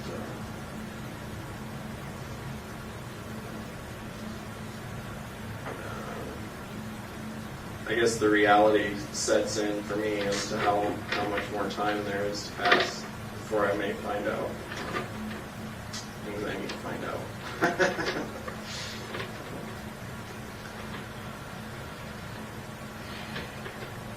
And your feeling is if you give us additional information, it's going to affect other things or not affect other things, or you have control over it? Yeah, it's once I give out the information, then it's gone. Well, let me just jump in on that, because this is getting, I should say frustrating, but I could almost say it's getting depressing, right? That and maybe you feel the same way, that you have been meeting with us now about other crimes for weeks and weeks and weeks, and I think it's getting kind of just downright depressing that we are not moving forward, and I don't think it's because I'm not sure why it is. I mean, we came in here a month ago and laid out that plan that Frank Russo laid out, and because we've been kind of bending over backwards from the U.S. Attorney's Office perspective of saying, look, we're going to work with you, and we're going to move the other things forward that are going to need to be moved forward, all those other crimes. Right. And we all kind of understand that we're going to need to move forward. And so we thought you were on the schedule of wanting to move other crimes, investigations forward. We know you want to keep the media down. You don't want to be charged in other jurisdictions. We know those things. We took them into account, and we came up with a strategy to say, well, let's move them forward. And we really kind of busted ourselves to do that. So we're getting kind of just, like I said, I should be saying frustrated, but I'll start with just kind of depressed about that we're not moving those things forward. And so, what's your view? What's your view on that? And the same with law enforcement. This isn't a typical way Sure. to move forward with this type of investigation. And so for us, it's frustrating, and we're doing it this way because this is the way that Israel wanted to do it. And so what's your take on our? This isn't the way I wanted to do it. Well, just tell us what your take is on that. Well, my take is, I've said this before, even though we may at this point all want the same end results, it doesn't mean we're on the same team by any means. Well, we've always known that. We're not pretending. So I'm not. I understand that you've got your schedule, you've got your deadlines, you've got things you've got to get done. But honestly, that's of no concern to me. If we can continue to work together and make stuff happen, great. If not, if it's not going the way you want it to, or you're not getting your information fast enough, then do what you got to do. But I already know you'll be back. So, well, and maybe we've been too honest with you then. I guess. I mean, we know we're on. We know that we're not on the same team. Well, yeah, because if you're saying, I think what you're saying is you're kind of challenging us, and I didn't think that's where we were in our discussions. No, I'm not challenging you. I'm just saying I know you've got your agenda, what you need to get done, and what you need to. You have to have something to show for it, for your work on this. Well, but it's sort of funny because we thought it was your agenda that was kind of driving this, of wanting to move things quickly and wanting to keep the media on, and that's why we've been working on kind of your agenda. That's why I'm like, wait a second, this is what Israel wanted. No, you're right. I mean, it's so far it has gone according to my agenda as much as it can. The issue is there's still a lot of time that's going to pass before I get the things I want. So. if I give up, give up all my cards right away, then that's it. You know, I have no control over what happens a month from now or 6 months from now. I guess I would respectfully disagree with that, because to the extent that we demonstrate that the plan that we came up with collectively a month ago is working, then that is going to help you get the things that you want. And at this point, we've only really been able to demonstrate that half of the plan is working. And frankly, that's our half. We did everything that we agreed to do, and you haven't done what you agreed to do.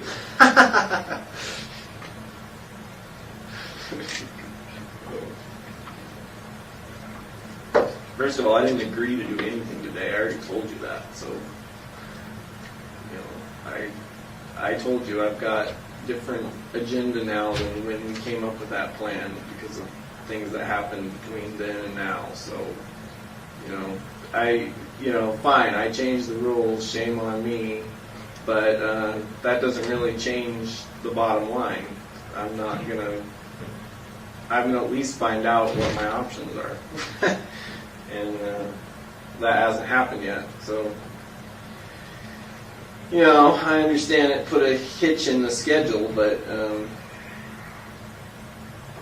and that's not the only issue right now. There are some other things that we can't talk about, and that's an issue with me too. And I know that, there's a lot of debate that these things aren't connected, but to a certain extent, for me and what happens to me in the end, they are pretty closely connected. So. Well, as we've said before, we won't talk to you about anything related to Smith now, but if you want to request a meeting, right. And if that's what you guys decide, that's totally up to you and your council. Right. And we'll make ourselves available, but we won't discuss them now. No, I understand that. And, you said you don't want to give up all your cards. We understand that. We haven't been asking you to do that. All your cards, we even never.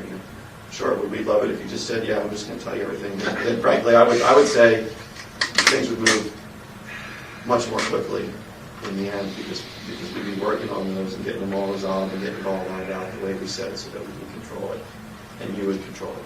I would love that, right? You know that, but I'm not. I won't even ask you that today, right? I'm not going to say, Israel, tell me everything. I think it would be in your best interest, but you don't see it that way. Fine. I get it. I've asked you to think about that.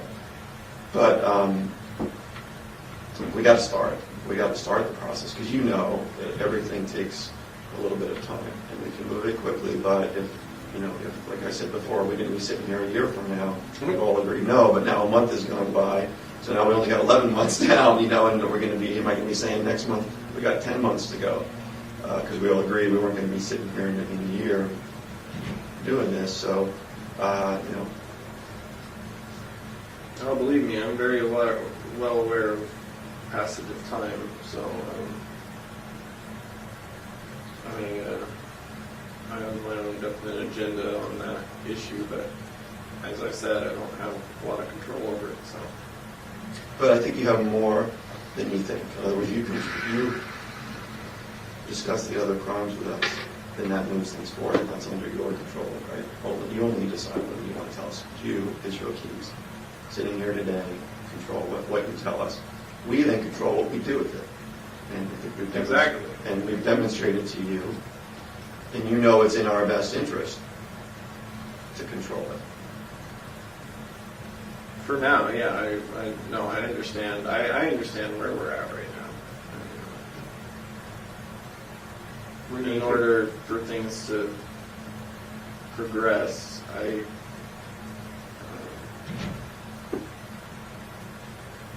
have to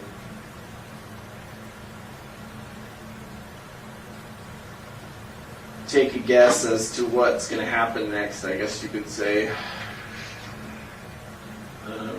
Which is, I don't know, yeah, there's a lot of things that could happen. Even with the information I've already given you, there's a lot of things that could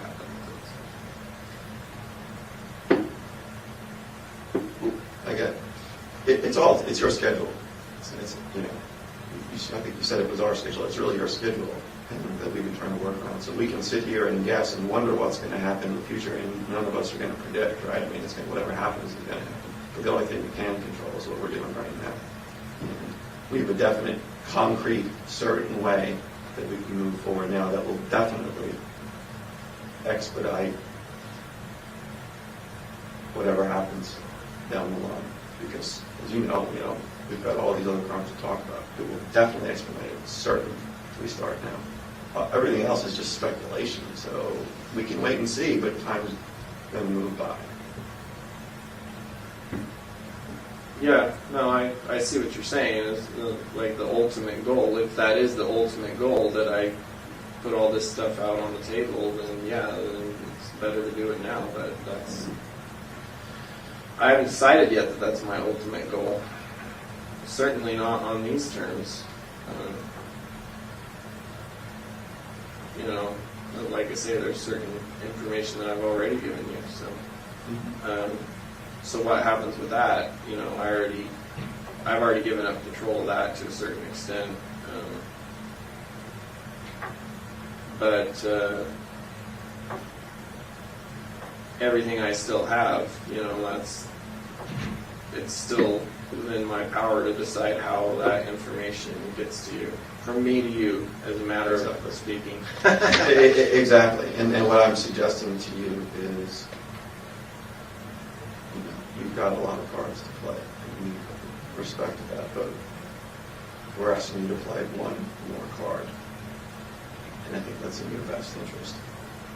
I'm not telling you that just because, that's what I think you want to hear.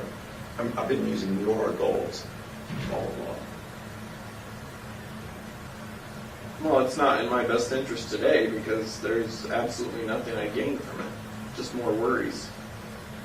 But you About actually what happens. you move the ball forward. Forward to what, though? There's no objective that I'm moving towards by giving you more information. Okay, well, when talking about the other crimes, let's just we're using the couriers because we're investigating that. We've agreed to certain things with the couriers and we've looked up to them. Right. And so your objective of that, I think, remains the same. Keep it out of moving it.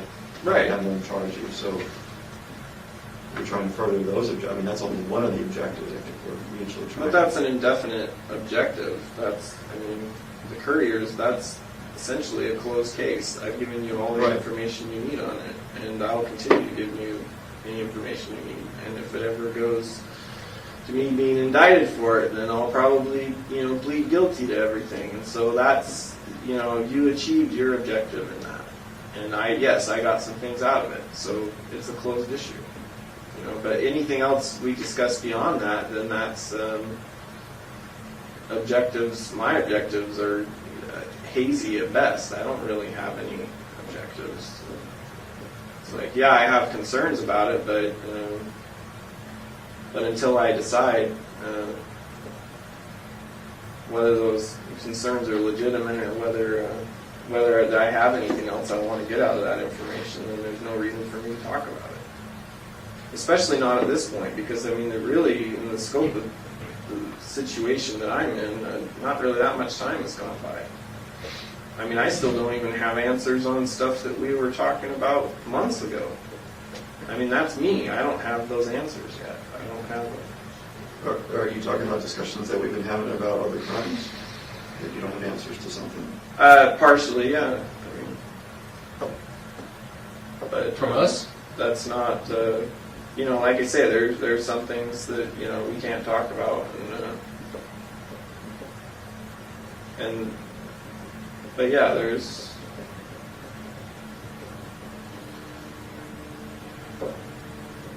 Anyway, it's neither here nor there. It'll happen. It's just.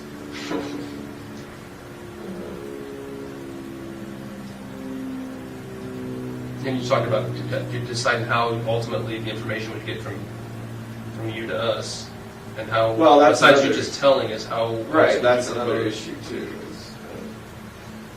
Is I may have some options as far as that goes. How to get you at least some information without.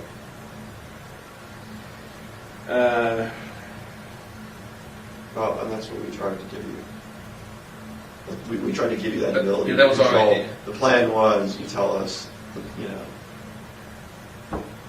where in New York, so we can work with them and get their assurances, and then we're starting those processes. But we just need to move them forward a little bit. It doesn't. No.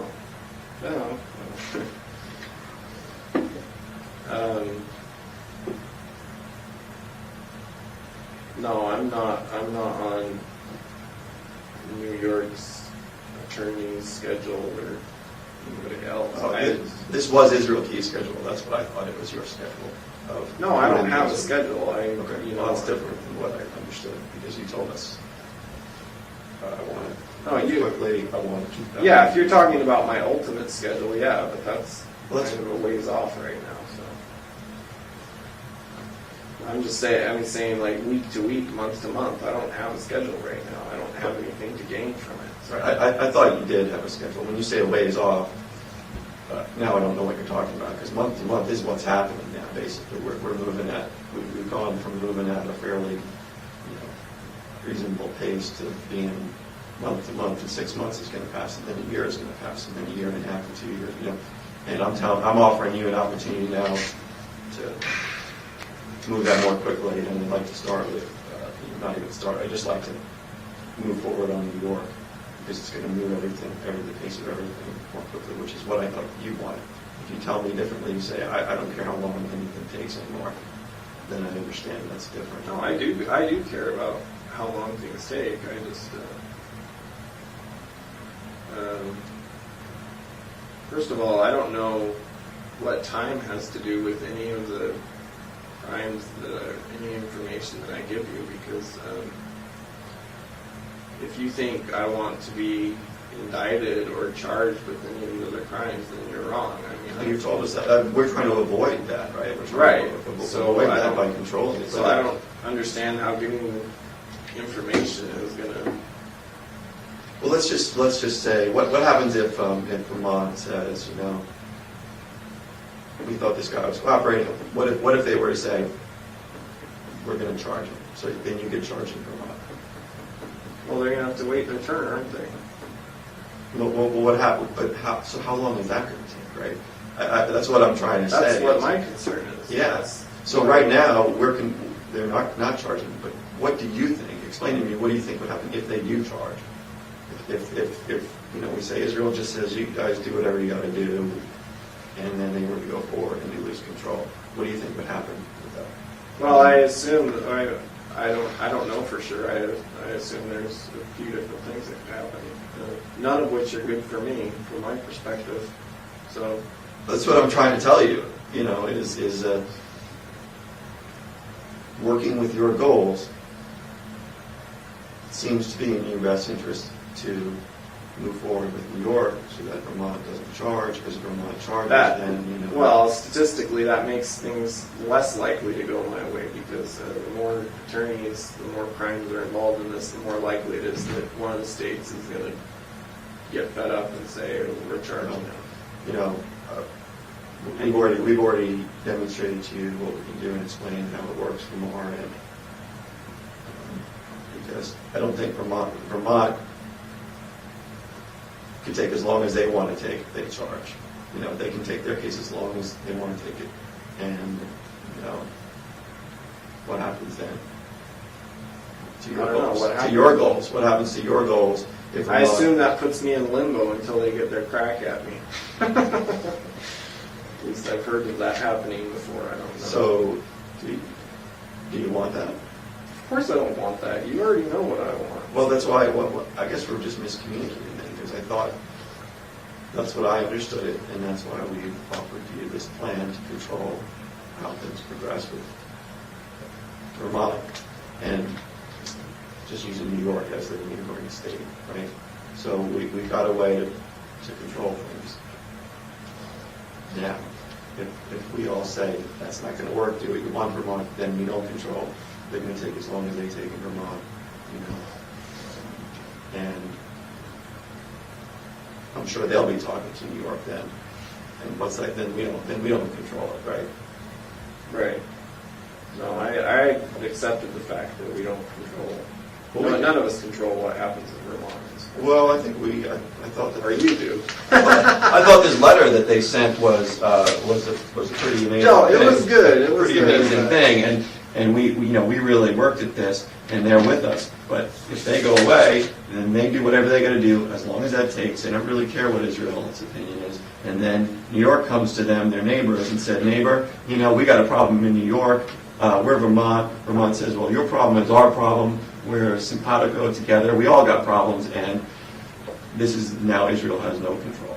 And that's what I was trying to avoid based upon what you told me from the get-go. You've been honest about your goals, but now I'm like, well, Right. Well, why are we no, misunderstanding? The fine print in that letter is that at their directive, they can reassume control. At your directive, all you have to do is say, well, Israel's not giving us any more information. Do what you got to do. Did you expect something different? I mean, really? No, there's nothing else we can do. I don't know what I expect. I mean, there's nothing else we can do. We can't make. They would never sign. They would something. never agree to it. They're never going to agree to something that says. I understand that. Yeah, so I know I don't have any rights in this situation. All I have is information. So now you're upset with me that I want to control the information. no, I'm not. I'm not upset. Upset with you. I said. I started by saying, it's more depressing, and yeah, there's frustration. But I mean, I don't. There's going to be a lot of frustration before this is all over. But I mean, it's already been years of frustration for a lot of people. So they're going to have to learn to live with it for a little No, that's bit a longer. different issue. The frustration and the depression is based upon what you getting what you want, and I'm thinking we're giving Israel what he wants on his time frame. And I've just explained to you what I foresee would happen if the cooperation breaks down on the couriers. And we just said we don't want that because we don't want that Vermont to take over and take as long as they want and talk to New York and do whatever they do. We don't want that. So what are all there's two choices it seems like. Yeah, I don't know how. Like I say, that's one of the issues I'm waiting to hear back on. Is what is the most likely path that Vermont would take?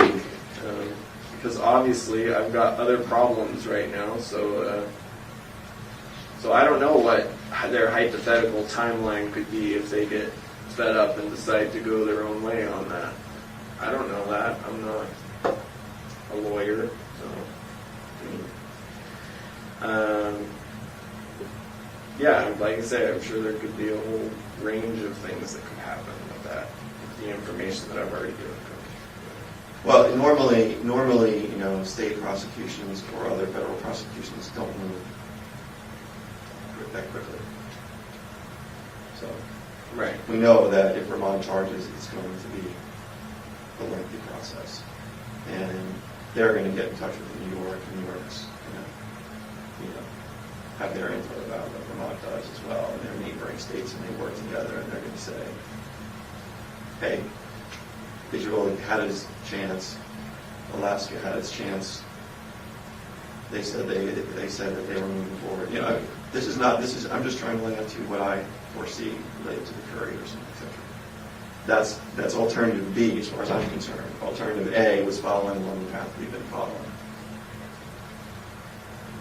So doing nothing is a choice. Doing nothing is basically saying I choose alternative B, which is the longer road and the less control. I think A and B goes hand in hand for law enforcement. I've told you many times what option B for law enforcement is, and I know you say we'll be back, and you may be right, but at some point in time when people see that there's an impasse, then they're going to say, well, let's try it. He may be right, maybe we're not going to find anything, but we have to look. We wouldn't be doing due diligence if we didn't try. With the investigative leads that we do have. So A or B. And I know you used to, the B is just huge public media and public-wise. And, I just don't want to damage any relationship that we have if we have to go with Plan B. Well, if that's your only option, then that's your It's only not. option. It's not our only option right now, right? We have Plan A. We thought.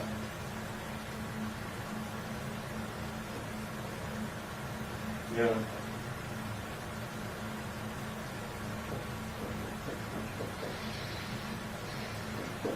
You realize that. You realize that this isn't going the way this isn't just going like a normal investigation. Going that there's certain things we would do in this type of situation that we're not doing. Right.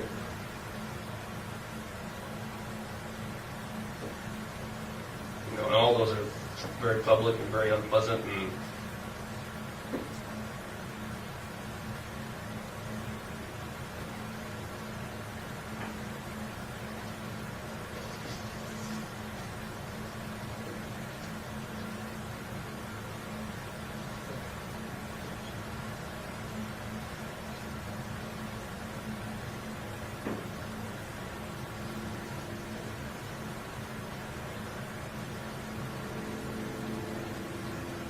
Well, I mean, yeah, you're right. I mean, if that's what it's come down to, it's like either I give you information today or you go your own way with it. And if that's what it's come down to, you do what you got to do, because I'm not giving up any more information until I find out what's going on. There's a couple more issues. when do you foresee that kind of thing happening? Well, if it doesn't happen this week, then there's going to be another meeting. So are you telling us that we can next week sometime we can hold off and next week sometime Well, address this issue? yeah, we'll hear one way or the other next week. There's,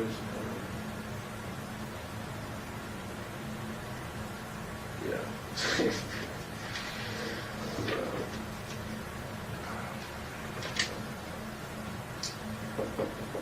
I mean, because that's something that I can go with and say he's got some issues that he's working through. And Well, it's the same issues that we talked about last time. It's just nothing has happened. So,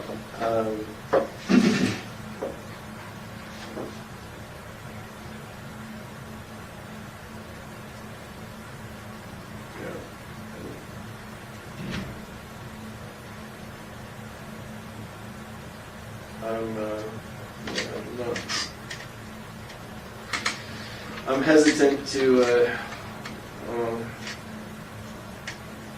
tackle all the issues on my own. I thought I was going to have some assistance, but and if you want assistance, I mean, the judge, everybody's told you, you get whatever assistance you want, and that's your business. Right. And we're not going to, just be really, I want to be really clear, that is up to you, and that's your choice. If you do that, we all want to make sure you have every opportunity to do that. So if you want that, do it, and that's Right. our business. no, I know. I know. That's clear. We've just been coming to you, being honest about where we are in the process. No one has laid down an ultimatum yet. We're trying to avoid that. No, that's good. That's what I want to avoid too. It's Right. just. I just thought if I came in here and you can see we're not. I mean, we're telling you that you're smart enough. You know that it is what it is. What I'm telling you, what he's telling you, is reality of this. Yeah. You know, I mean, we're not. Yeah.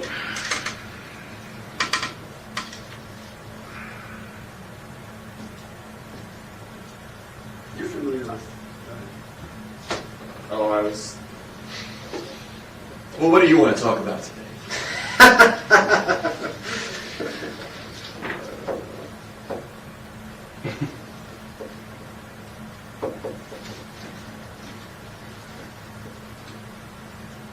I've just been thinking that hypothetically,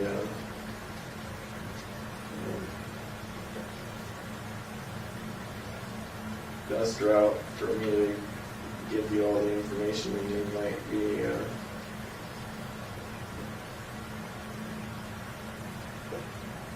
kind of like a last minute kind of thing. So I'm not around for the aftermath. Well, do you think that's realistic? Do I think it's realistic? I don't know.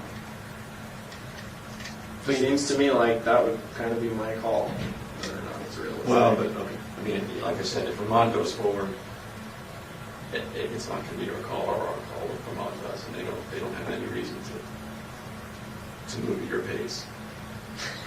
Yeah, I know. You know what I mean? And right now, we've been working together, so.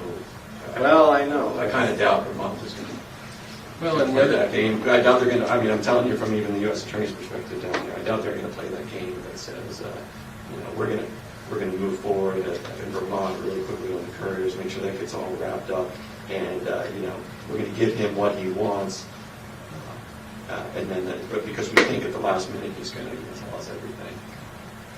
or I guess that my opinion on that would be with it, the issue with doing it, something like that would be, would you be able to provide us with enough information that we need, and would that leave some type of doubt the way it being done like that, rather than up front cooperating every step of the way and giving us the details that we need to make the closure, rather than right there at the end when all we're getting is maybe a name and a place, and we might not be able to complete the closure all the way, and there might be some, I don't know, it's just food for thought. Would there be Right. No, Time I to care. understand what you're saying. My concern isn't so much with that. My concern is about keeping things under wraps for the duration of my incarceration, however long that may be. And if I have to do that by giving out little information at a time and continuing to work with you or whoever else, if it seems like that's going to keep working, then that's what I'll do, even if it means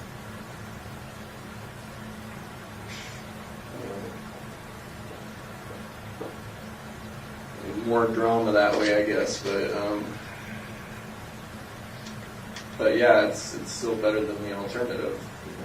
I think that's logical. I think we should just take a break for a couple minutes and think about a couple things.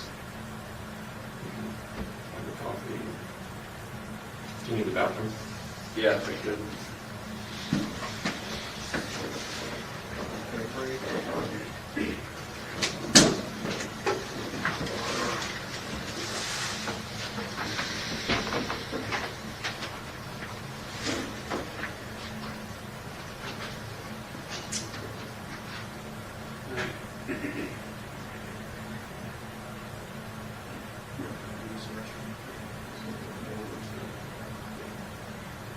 All right, is there anyone?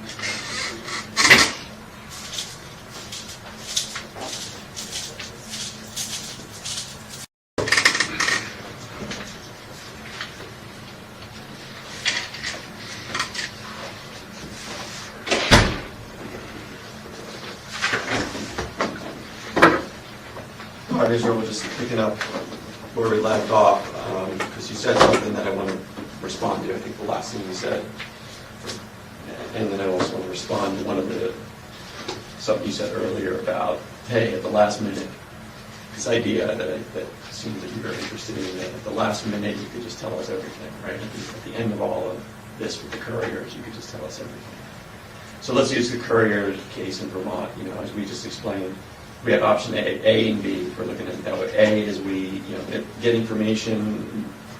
We keep Vermont on board. We get some more information, not everything, but we get some more information. We keep Vermont on board, and we keep moving forward on a pretty timely basis. Right. With the couriers. Option B, we all kind of felt was, we lose control of Vermont because we don't get anything about New York. Vermont moves forward, and the U.S. Attorney's Office down there in Vermont says, look, he's not cooperating, we're going to charge him federally. The state says he's not cooperating, we're going to charge him state-wise. That's kind of what could happen on Plan B, right? Yeah. I mean, are you with me so far? I take your word for it, yeah. Okay. Well, if you think that I'm telling you something that's what I believe are two possible options here with the couriers. The moving forward option, or the stalling out option, in which case Vermont moves forward federally and state. Now, the state of Vermont does not even have a death penalty, but they would have an interest, as you can tell from their office. But for your cooperation and our working with them, the state of Vermont would want to charge you, right? You can understand that. So the state of Vermont charges you. It's going to be a lengthy process to go forward with. So that's why I mean option B is a lengthy process. And they're not, no one's going to agree, either the U.S. Attorney's Office in Vermont or the Vermont State prosecutors are not going to agree to any kind of a situation where they say, hey, great, we're going to move things along quickly and get Israel sentenced. You know, whether he wants the death penalty, whether he wants life in prison, whatever. We're going to go ahead and move forward with that, with the hope that at the last minute he's going to give us all this information, right? They're just not going to enter into that kind of agreement. But I just wanted you to know my thoughts on that. I don't speak for the U.S. Attorney's Office in Vermont. I don't speak for the state prosecutors on that issue, but you know, I think the reality is they're not going to sort of just move things forward quickly there with the promise, with the idea of the promise from you that they'll learn everything eventually. They're going to want that first, right? I mean, that seems like basic negotiating things. So that, does that make sense? Yeah, I mean, the part you left out is that with option A is that if I continue to give them information, they can still do whatever they want as far as charging me. Look, They don't have to give me their word on anything. I know they don't, but they have, and they've given me their word. And so I think what you said was very insightful. Like, well, if you don't want to move things quickly, but you don't want them to be really slow, the quickly is, in my opinion, you tell us. Right. And the slow is, you tell us nothing. What you said at the very end when we took a break was, hey, if I have to give you a little bit, you step along the way to keep things moving. Right? That's in the middle. Things will move. They won't move as quickly. They won't move as slowly, but they'll move. So I'm asking you then today to give us the name of the person in New York as a little something. It's half a card. You can rip in half. You give us the name. We move things forward. No, it's not half a card. It's pretty. No. Well, you give us the name today. I think we'll be back here next week, and you won't have heard a peep of that. Nobody will have heard about it. Well, And it keeps things moving. We'll be sitting here next week. You won't even heard a thing. We'll sit in the week after. You won't have heard a thing about it. Okay? Because we're going to live up to our end of things, because that's what was our commitment to keep that, to follow your goals. Here's what can happen today. You give me the name, I write it down. I don't ask any more questions. We all have some lunch, talk about whatever you want to talk about. You have a cigar. We can talk about the weather, what's going on in Anchorage, whatever. I'll just write down the name, we have lunch, you have a cigar. well, I mean, it sounds tempting, but no, I'm not giving a name. I'm not giving any names until I find out what my options are. That's fine. You do what you need to do. We'll see if it changes next week. I mean, I think we'll be in the same position next week where we are today. And so by not acting, we're going towards plan B. That's all. It's not a threat or anything like that. It's just saying, I gave plan A, path A, and path B. Right. By doing nothing, we're kind of making a choice. No, I know. It's And a reality. I think you can take control of the situation today and let me write down that name. That's the control you have. You write down the name, and you see that next week nothing different has happened. It isn't out there. It hasn't impacted you. It's just allowed us to stay on path A. It's a decision that you can make today. Well, I think I appreciate what you're saying, but here's what I think we should do is set up a meeting probably later next week, a meeting just like this. If I don't get the information that I need by, I don't know, like I said, the next couple days, then what's going to happen is you're probably going to get an email with a different sort of meeting that we're going to have. Okay, that's up to you. So you're telling me, we're going to meet, we'll come to meet with you next week. And Yeah, I mean, I Something's assume that you're going to want to do that regardless, but I'm saying that, it's been, I mean, what was the last time I was over here? It was like a week ago and I had already been trying to get the, so I mean, like I say, if I don't get the information I need this week by the avenues that I'm trying to get it, then obviously that's not working. I'll do something else. That's up to you. That's your choice. No, I know. I'm just saying it's a little bit from my perspective, it's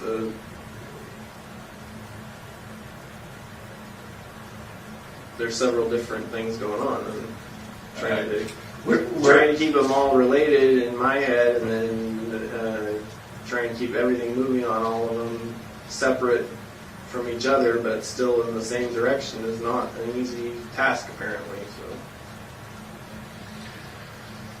but yeah, that'll at least give me some more time to get the information that I need. In the meantime, you, I had requested this from other avenues, but you had mentioned that there was news from Vermont. Was there a press release done or something? I know that they were coming up on the anniversary for their disappearance. And that's what we wanted to tell you, and why we wanted to meet with you today. Tomorrow is the anniversary. Oh, is it? And so right now we have nothing to take to them. So what I wanted to accomplish today is to be able to tell them we got a name. I'm not going to tell them the name. I wanted to say, Vermont, we got a name. Stick with this. We know it's the anniversary. You got a lot of pressure tomorrow. Right. Stick with us. Well, that was a concern I had because I know that that's like the media makes a big deal out of the anniversary. Oh, and they're all over them. I know that, and that's what Vermont is wanting to know. I don't need to give Vermont the name. I just need to tell them, trust me, he gave me the name. They're not going to know the name. I'm not going to give it to them. They don't have any need to know. But that gives them a reason to stand firm. Well, they already have a reason. I'm not going to give them that just so they have another reason. Well, you're not giving it to them. You're giving it to me. Well, at your behest or whatever. Okay, well, that's what we wanted you to know about. So, look. Oh, trust me, I'll know about it. I don't care. It doesn't matter how many miles away. I imagine if my name pops up, I'm pretty sure it'll. As inept a media here is, I imagine we'll hear about it here. What's Vermont's reason to stand firm? I don't know. You said they already have a reason, so I'm curious as to what that reason is. Well, I don't know. Some common sense, I guess. I'm sure that at this point they want to give themselves a pat on the back, but frankly they don't deserve one, so that's their reason. If they were being honest with themselves, they would know they couldn't give themselves a pat on the back for that. Well, they're going to say, hey, if Israel was being honest with himself, he would just tell you guys and move this thing along. That's their reaction to it.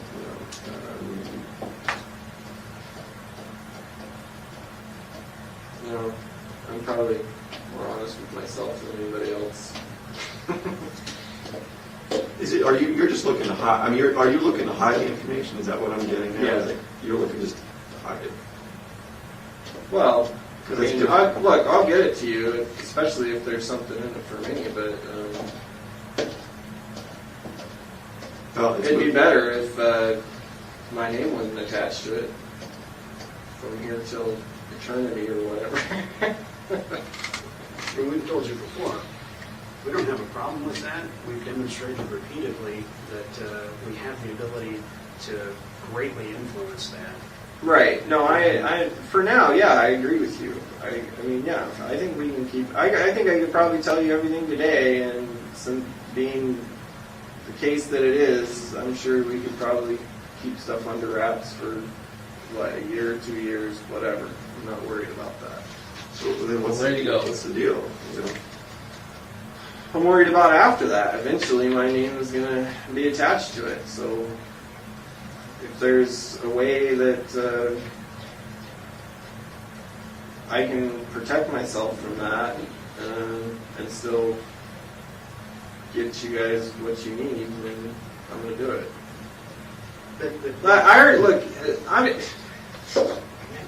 I don't need to be punished for these other things that I haven't talked to you about yet, because all these other they can't prosecute a dead man, so it's like, what? Right, but do you think anyone's going to really? Do you think Vermont charges you for the courage? Do you think they're really going to give you the death penalty, knowing that there's more things out there? Do you think they're going to say, you know, Right, let's so move forward? see, I know, You're in a I get your point catch-22, my exactly. friend. I already fucked up. so. You're in a catch-22, and we're offering you, we're offering you what is, I think, your best bet. That's your call, buddy, but, you're in a catch-22 because Vermont U.S. Attorney's Office, Vermont State isn't going to rush forward and give you what you want, knowing that there's more information. out there. Yeah, right. They do that. They can't give me what I want anyway. Well, they could charge you federally in Vermont with the carjacking resulting in the careers that they haven't done that because they've trusted us that we're coordinating. They're not going to rush out there and give you some sentence, whatever it may be, while there's still information out there about unsolved crimes. We're offering what I think, so that's your catch-22. I wanted to make sure you understood that, right? No, I get it. And we're trying to work on the timing, the control of the media, you control how the story comes out. This is your opportunity. You control the story, you control the timing, you control the media. And by timing, I mean moving it quickly. The other alternative B is takes forever, possibly. You don't control any of the rest of the stuff. You may be right, they never get it, but then they're not going to just move forward knowing with the unknown. The middle ground, I think, is what you suggested at the end. You give me a name, I write it down, you have lunch and a cigar, and we all meet again whenever you want to meet again. And you're not going to hear anything about it between now and then.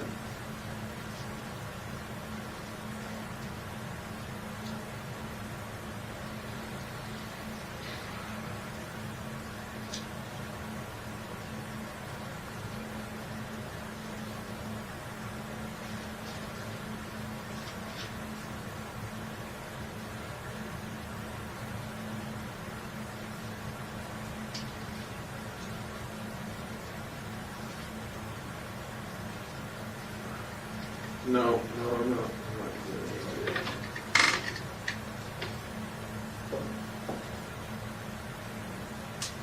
Is Washington a better state?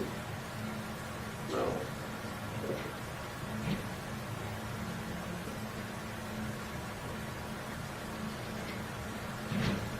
No, it's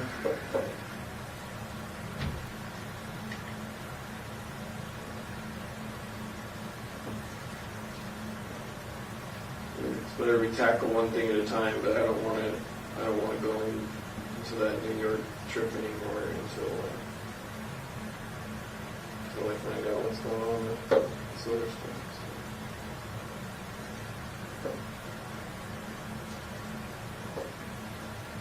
And yeah, I'm also a little concerned about what they say tomorrow. It would be interesting to see if anything comes out, if they're able to resist the temptation. Do you want to have any control on it? I don't have any control on it. I could tell you everything today. I mean, they could still say whatever they want. I mean, Yeah, in theory, that's possible. Do you think they would? Do you think that if I have no idea. Do you think if I go to them, call them after we get their meeting, and I say, you got a piece of information, you got a name, I'm not telling you what it is, but he's living up to his end of it. Do you think they're really going to? My suspicion is that no, they wouldn't say anything about it if you told them not to. But I'm just saying, from a realistic point of view, there's no guarantee. There's no guarantee. I agree with you. Look, there's no guarantees. We don't know what the media is sniffing around and what they know. We can't guarantee that. We've never been talking about guarantees here. We're just working with the best we can do. Yeah, I know.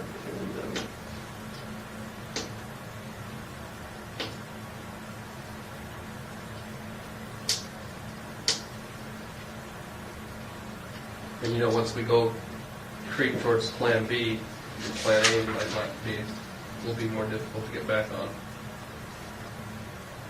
Well, maybe, I don't know. That's not really my call. That's more your call. We respectfully disagree. Yeah. We think it's your call.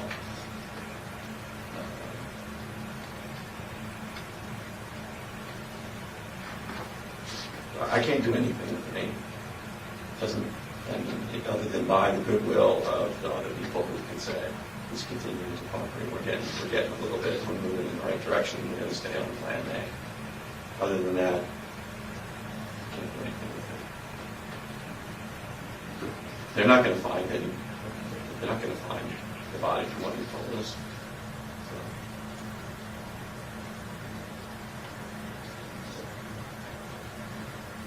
No, I'm not worried about it. If you're not worried about it, it sounds like you have nothing to lose.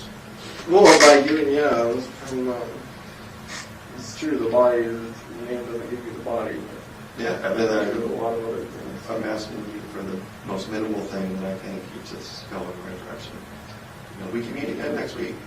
Yeah, That's fine. like I said, I already told these guys today when they picked me up on that.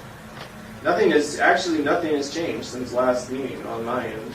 I don't have any new information, nothing has happened that I wanted to happen, so. Okay, we're just asking you from our perspective, it's something we can do on the other crimes.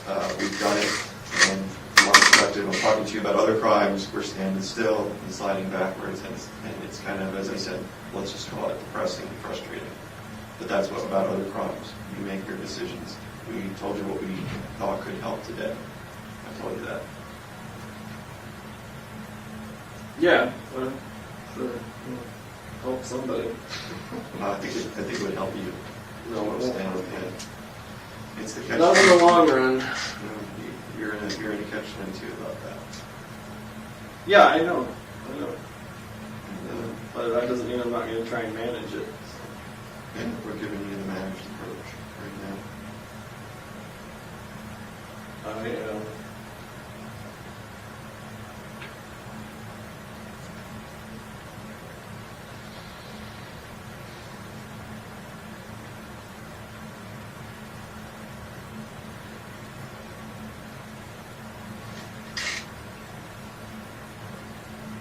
Yeah, there's just too many unanswered questions right now.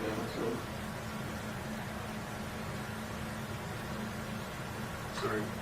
Well, in the interest of, not wasting everybody's time and stuff, you said you wanted to meet late next week. Do you want to pick a day right now, Thursday, Friday? Both days are late next week. Do you have a preference? No, shouldn't matter. Today, Thursday?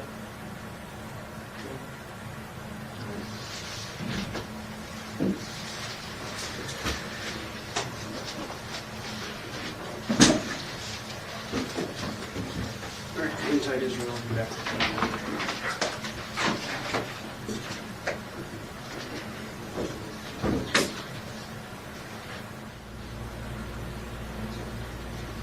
Yeah, I don't know. What's that?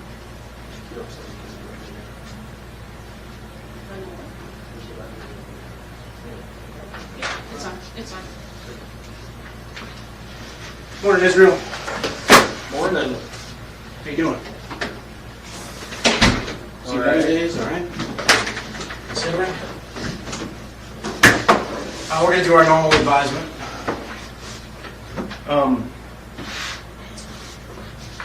I have to read your rights. First thing I want to ask you is we didn't interrupt anything over at the jail during anything. No meeting was through or anything. You have the right to remain silent. You understand that, Israel? Yeah. Anything you say can and will be used against you in a court of law. You understand that? Yep. You have the right to talk to a lawyer and have them present with you while you're being questioned. You understand that? Yep. If you cannot afford to hire a lawyer, one will be appointed to represent you before any questioning if you wish. You understand that? Yep. You can decide at any time to exercise these rights and not answer any questions or make any statements. You understand that? Yes. Okay. Also, I understand that you have standby counsel for crimes other than Koenig, Mr. Kurtner, and Ms. Welsh, and possibly Mr. Lorena. Would you like any of those here today? No. Okay. And we're not here to talk to you about the Koenig case, just crimes other than that. Okay? Yep. Okay, I think they had some things to discuss with you. Obviously, they wanted to chat with you about some things, and then I wanted to kind of talk to you about where we are on the Vermont thing. Yeah, I didn't. They wouldn't let me bring my copy of the letter, so there's definitely some things we need to go over. Okay, well, I've got a copy. Who wouldn't let you? Jail? Yeah, Okay. they don't like it when Leave I with carry stuff around with me. If you guys want to chat about what you need to chat about, I can. Afraid of a paper cut? You need to mark up the letters, that would sort of like you have some requests on it? No, we can just go through it. Okay. I already went through it, so I So you have the letter here somewhere. You can make an extra copy if you need to. Yeah. I just wanted to let you know, I know you weren't real concerned about the boat, but I told you when you left last time that I had to give a list of what was actually taken from the boat. All right. And what they do is they print out a receipt. They don't have the actual receipt. This is just an internal document, so I can show you on here what they took. Total of 19 items seized, but some of those are swabs. They're not actual things. Right. So unknown materials, these I'm assuming were like pieces of thing, or like stains that made with blood or something like that they shipped us. Because that's based on where they were taken from the engine area. Fibers and fragments, same kind of thing. I don't know what that is. I can ask about that. All of unknown material. My guess is They it's don't know what probably it is here. either. Hopefully the lab will know. That's why you call it a ball of unknown material. Huh? Maybe you could shed some light on that if you know. Do you know what the ball of unknown material I have is? to see it. They had possible bone fragment and other material twice. Down here, 2 different things were taken. There, rope, the anchors with the line, other rope, a swab, and that swab was taken from seat cushion. Screws, these were all in the back area by the carpeting, or in that area in the back by the motor. There's hair as well. More swabs, Yeah. same kind of thing. That was that piece of carpeted wood by the trim that they took in the bilge pump stuff as well. More rope, and they took the cable ties. I think they'd already probably had these before we had talked last time, so those were already. All right. So that's what they took, and then eventually I'll get an actual receipt paper if you want that, you can have it. Questions about any of this? Okay. I'll give you a copy of this. Okay. So we mark it up. Okay.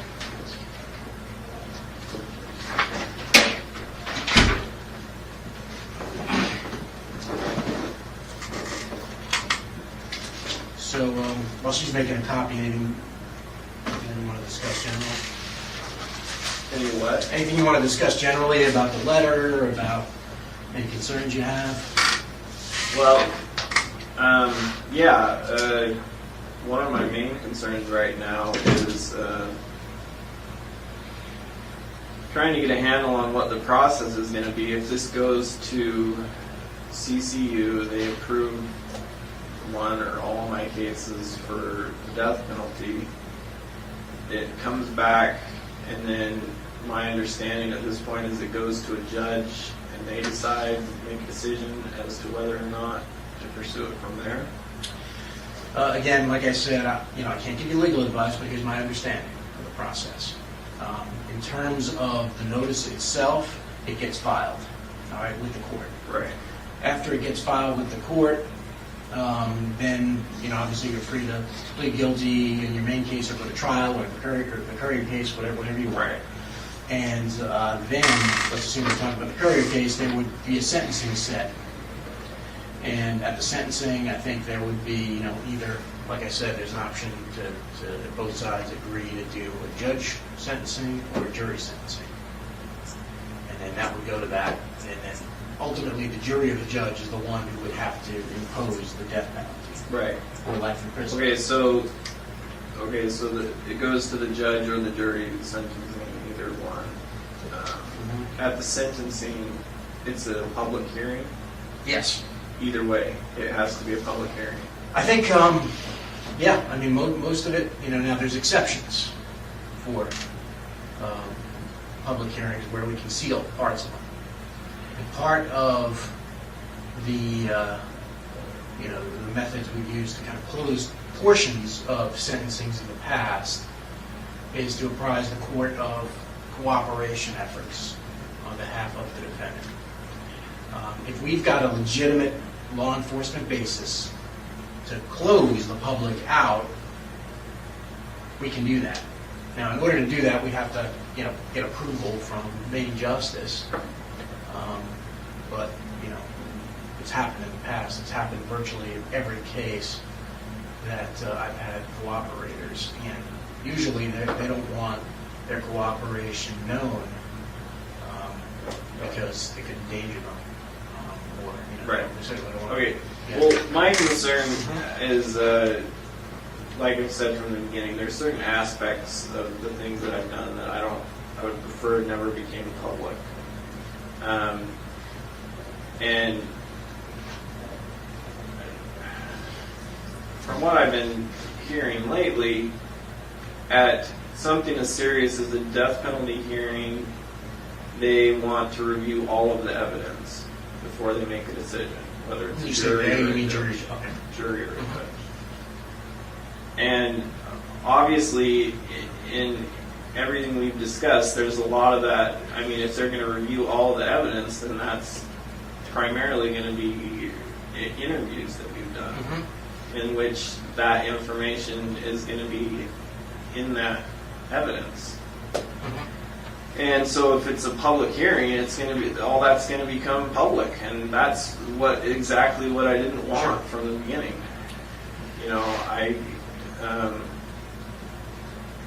Certain aspects of this that, there's no way around it, but, as far as different things that were done with the bodies and the sexual assault stuff, that type of stuff, I just don't, I don't see, if that has to be part of the hearing, then we got to figure out something different. I got sort of two possible solutions I've been thinking about if it gets to that point. One with respect to stuff that you're working with us on, like, other crimes, other, bodies, and they're still investigating to corroborate your confessions for those murders. We can certainly seek approval to close that part of the sentencing, to the extent you're talking about those. All right, now, look, I don't know whether or not, no guarantees whether or not main justice would grant that. The second portion of it is, we control the evidence that we present. So the government's got to present the evidence. And, maybe there's some way to kind of address both of our concerns here by circumscribing, by limiting the amount of stuff that's introduced into court today. So I've been toying with that idea. Now, obviously, there's a catch-22 to that, right? Right. The worse things, appear to the jury or the judge, the more likely it is you're going to get what you want. Right. In the context of the Courier case. Right? Thanks.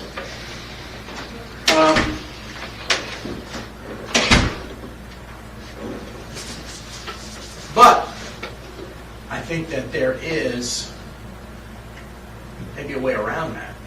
But in order to kind of get around that, what we'd have to do is we'd have to have at least the basic information on all of the murders you committed. So basically, it's not like, hey, we're sort of going with quantity rather than quality of the murders. And if we can corroborate those, I think there may be a way to kind of get you what you want, but also, obviously we get what we want then too. That would have to be part of the negotiation. Now, these are just thoughts I've had, but Right. Here's the problem with that scenario is, like you said, I might get what I want. You definitely get what you want. well, look, I think you said it before in other contexts of, if people hear the things you've done, I don't think any jury would have any doubts about what they do. Now, I can't promise what a jury is going to do. I can never do that. Right, but that was me operating under the maybe somewhat naive assumption that as long as I was giving you all this information, there was no reason for it to become public. Whereas if I already know that if you go out and you find out this stuff on your own, then all kinds of stuff becomes public. Well, maybe all kinds of stuff. I mean, it would have to be a numbers thing. I mean, right now, the way we're going now, let's assume we don't ever strike a deal on the courier thing. Then I think it does become public, some of this stuff. Then we're forced to kind of go your way, and you're forced to go, your own way. We've got to go our separate ways, and we've got to, try our cases. I understand that. I think now is the time to sort of strike a deal that would encompass all your activity. And then part of that, broker some deal about, what we can introduce and what we can't. Well, this is another problem. This is why I was pushing for a different type of meeting this week. But obviously there's other things going on that I don't even know what's going on. So, and I know we can't talk about it, but that's an issue for me. So. About other things that are going on in the Right. process. Yeah. And I don't know what's going on. So. Yeah, I mean, obviously I can't help you with that. That's between you and No, I the know, attorneys. and that's a problem. So, I don't know what else to say about it other than that. But in regards to the courier thing, I went through that letter several times, and there's nothing. First of all, I was pretty ticked off just thinking back about the way things played out with the whole Vermont thing in general. I remember specifically before we even had, before I gave you the location of that house or anything, I was like, I'll give you the location of this house, but I don't want the locals involved. I don't want. I didn't see any reason to bring anyone back there in that area into the fold, so to speak, as to what was going on, because they didn't have any clue anyway. And next thing I know, there's like articles in the paper, like this big dig site going on. There was a lot more discreet ways to handle it. So you got your information, they went right away to the lead investigator on the case, and my name got leaked out somehow way back then, and then months later you dig and you dig, you never find anything aside from what I gave you in the first place, and then my name's attached to it anyway. Let me tell you a little bit about at least my perception of how things work there. And I'll tell you a little bit about the realities of law enforcement. If the FBI just kind of went in there and simply said, like gangbusters, hey, locals, you stay out of it, we're handling this, we're not telling you what's going on, that would be a political nightmare for them, okay? Given that they had the information and another agency was investigating. They couldn't do it. I think we've talked about that numerous times since then, that Vermont was a test case. And, I think we've learned a lot from Vermont, and we understood that the way that was handled back then, we'd have to avoid in the future to keep both sides happy if we were going to get continued information. That's the whole reason that we initially came up with, this letter, is to handle it a little bit differently and get Vermont to sort of get on board with us. So, we're successful in getting the letter. Obviously, some things happened that, we were disappointed with too, about your name getting leaked out. Yeah, we're not happy about the way that was handled either. In fact, there was a rift between us and Vermont for a while, and we weren't giving them information because of the fact we heard that it got leaked. And so we were, angry at them. We had like a video conference session with all the investigators from Vermont and all the prosecutors from Vermont and us, and kind of hashed things out and said, obviously there's been some problems. They agreed that, look, they're on board with us. They've obviously got to consider the needs of the family, but I think we hashed things out, and things have worked much better, especially like recently. To be able to control that press conference on the couriers in light of the possible settlement of other crimes, I think was a pretty remarkable feat that we were able to accomplish. But what I'm trying to do here is, all right, obviously we can go with this. That was the way to kind of, where they even said in this initial letter, that they would defer to us as to what charging would happen. And that was a way to kind of put the lid on things and kind of keep going quietly. All right, I understand you can go with this. So, what we're trying to do now is just simply revisit that another way. Obviously, that opportunity's passed us by, but there's still this opportunity on the table. And, I think the longer we wait on it, the more problematic it becomes, because I've been avoiding calling Vermont since, this week. I've just basically said, hey, he's obviously getting some advice on the letter, and I haven't heard from them since Monday or Tuesday, and I haven't called them, because I know the next question is going to be, all right, where are we on the letter, because we have to do something. So, this letter is an effort to try to keep everybody in line, keep Vermont in line, get you, to some extent, what you want, and get us what we want. I know It doesn't get me anything I want. It doesn't get me anything that I'm not going to get anyway. You just said Vermont is chomping at the bit now. They want to see me indicted for this. in their So- jurisdiction. Whatever. I mean, the whole deal originally was that I would be charged federally with it, and now you're ready to just hand it over to them and let them charge me. So I don't care. If they want to charge me, it's pretty clear at this point I'm not going to get what I want, at least not, I'm not going to get a straight answer on what I want, and apparently I misunderstood the way the whole process works from the beginning, so all the information that I've given you now is probably going to get out anyway, so whatever. First, there's a way to kind of avoid that right now, and that's what we're working with you on, and that's why we're negotiating with you. But in terms of letting them, have the case, that's not really our intention, but what it is the reality of the situation is, they understand that, when they initially were involved, that you were cooperating, then you decided to slow it down. And, right now they can charge you and put pressure on the feds to give over the evidence. And that's the reality of the situation. Yet, can we sit there and say, no, Vermont, we're not giving you whatever evidence we uncovered with respect to, the couriers? Yeah, it's conceivable, but for the people who make the decisions and how this would blow back on them, realistically, they couldn't do that. They couldn't, they would put political pressure on saying, hey, the FBI is holding back evidence and it's double murder and we can't prosecute this guy because they're not playing fair. That's the reality of the situation, and it's the situation we're trying to avoid in other jurisdictions.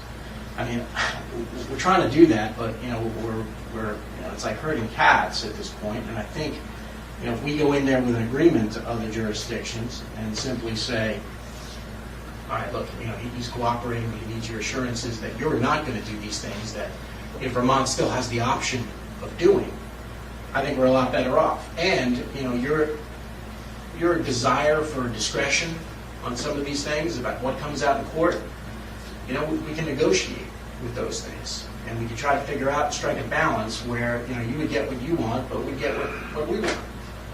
I mean, are there any guarantees on what a jury does? No. Can I tell you what the judge is going to do? No, but that's the nature of the work. I mean, that's that's just the way the law works. I can't couldn't guarantee any jury, no matter how strong the evidence, what they do with it. Oh, I know. But That's all I can tell obviously you, the biggest issue of all. but the more compelling, I can tell you, in my experience, the more compelling the case is for the jury, the more likely it is, the stronger the evidence, the more likely it is that you get a favorable verdict.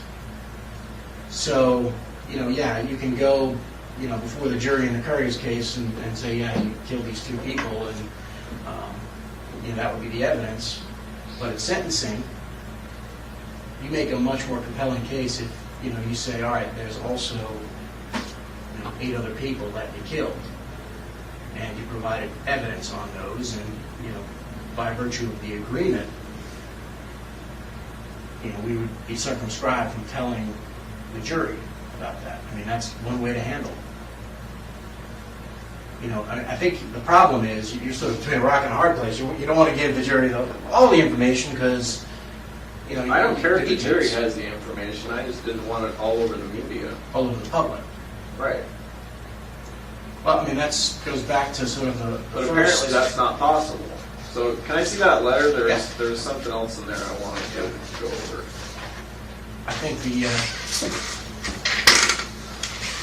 like I said, there are law enforcement exceptions to keep things sealed and from the public if we're still investigating it. You know, we just need to get approval of it. That's something we can put in that letter, that we seek approval from Maine Justice to keep things. And in this, and I'm pretty sure in this letter, all we're asking for on anything else is who and where. The details. Yeah, I know, I see that. So you get to, you control that information by telling us just that. Right, but the problem is, with some of that, it's going to give you more than enough that if this doesn't work out in my favor, you're going to keep playing connect the dots, and I'm going to keep getting bounced around from one jurisdiction to the next. It doesn't happen with this. No, it says, prior to any plea agreement, I provide the total number of victims, jurisdictions, which in turn is going to give you, well, it doesn't say names or dates, but it's Or gonna even give you- specific locations, it just gives us the jurisdiction. That's just so we can get their agreement. That's all that's all we're asking for before that. It's purposely set up that way to protect you. Right, but the problem is I already know that you know where I've been for the last few years, so it's not. So you're not giving up anything. So you're right, that's not a lot of new information. It might just corroborate some of the stuff that we have, and it gives us the ability to go to them and get them on board. Or walk away if they're not willing to get on board.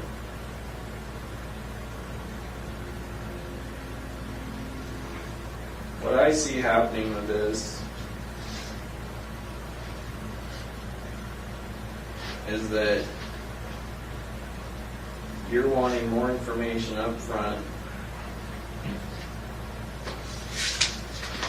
I still have no idea what's going to happen with the information I've already given you. And admittedly, you don't know what's going to happen with the information I've already given you. Except that in that letter, if you don't get what you want, that's when the information stops, right? Yeah, it's conditioned. Stops until you start finding stuff. Well, it's conditioned on at least the Attorney General coming back and saying, hey, we're going to seek what you want. Right? I mean, look, you've identified, some issues that you're concerned about, but, I don't think there's anything we can't overcome here. There's no reason to get sort of frustrated about things. It's, we can work it all out. You just identify. Oh, I some know, new we can work it concerns. all out. I just don't see what the big time crunch is that you want all this information right now, and I still don't know what's going to happen with the stuff I gave you on day one. Well, I think the problem is we need that information to kind of keep, Vermont on board rather than have Vermont go public. And once Vermont goes public, Vermont already went public, yeah, but it essentially. didn't really get picked up. They had one reporter who had inside information. She didn't share sources, as far as I know. Clearly, other stations didn't feel comfortable linking it to you. Certainly, they were calling and trying to get Even up here, confirmation. they added that disclosure. They couldn't. Yeah. They couldn't confirm it locally. So that all they did was run what Right. they had. No, I get that, but I mean, you've already said whether I'm charged with this federally or locally in Vermont, I'm going to be charged with it and soon, right?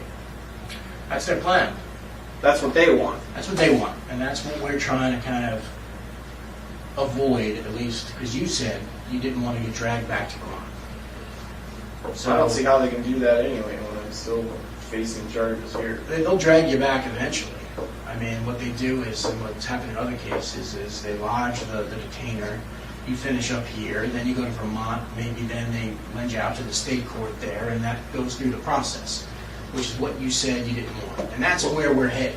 And the other thing is, and I know you know this, is that the way typical law enforcement investigation would work on this. You have to admit that the way this, I know this seems slow to you, that this process has taken a long time. But for us and the people that are in charge of us, what they want, they know that there's potentially up to 10 or 11 victims. So there's 7 or 8 that we don't know where they're at and those kind of things. So what we're getting the pressure to do is find those other people.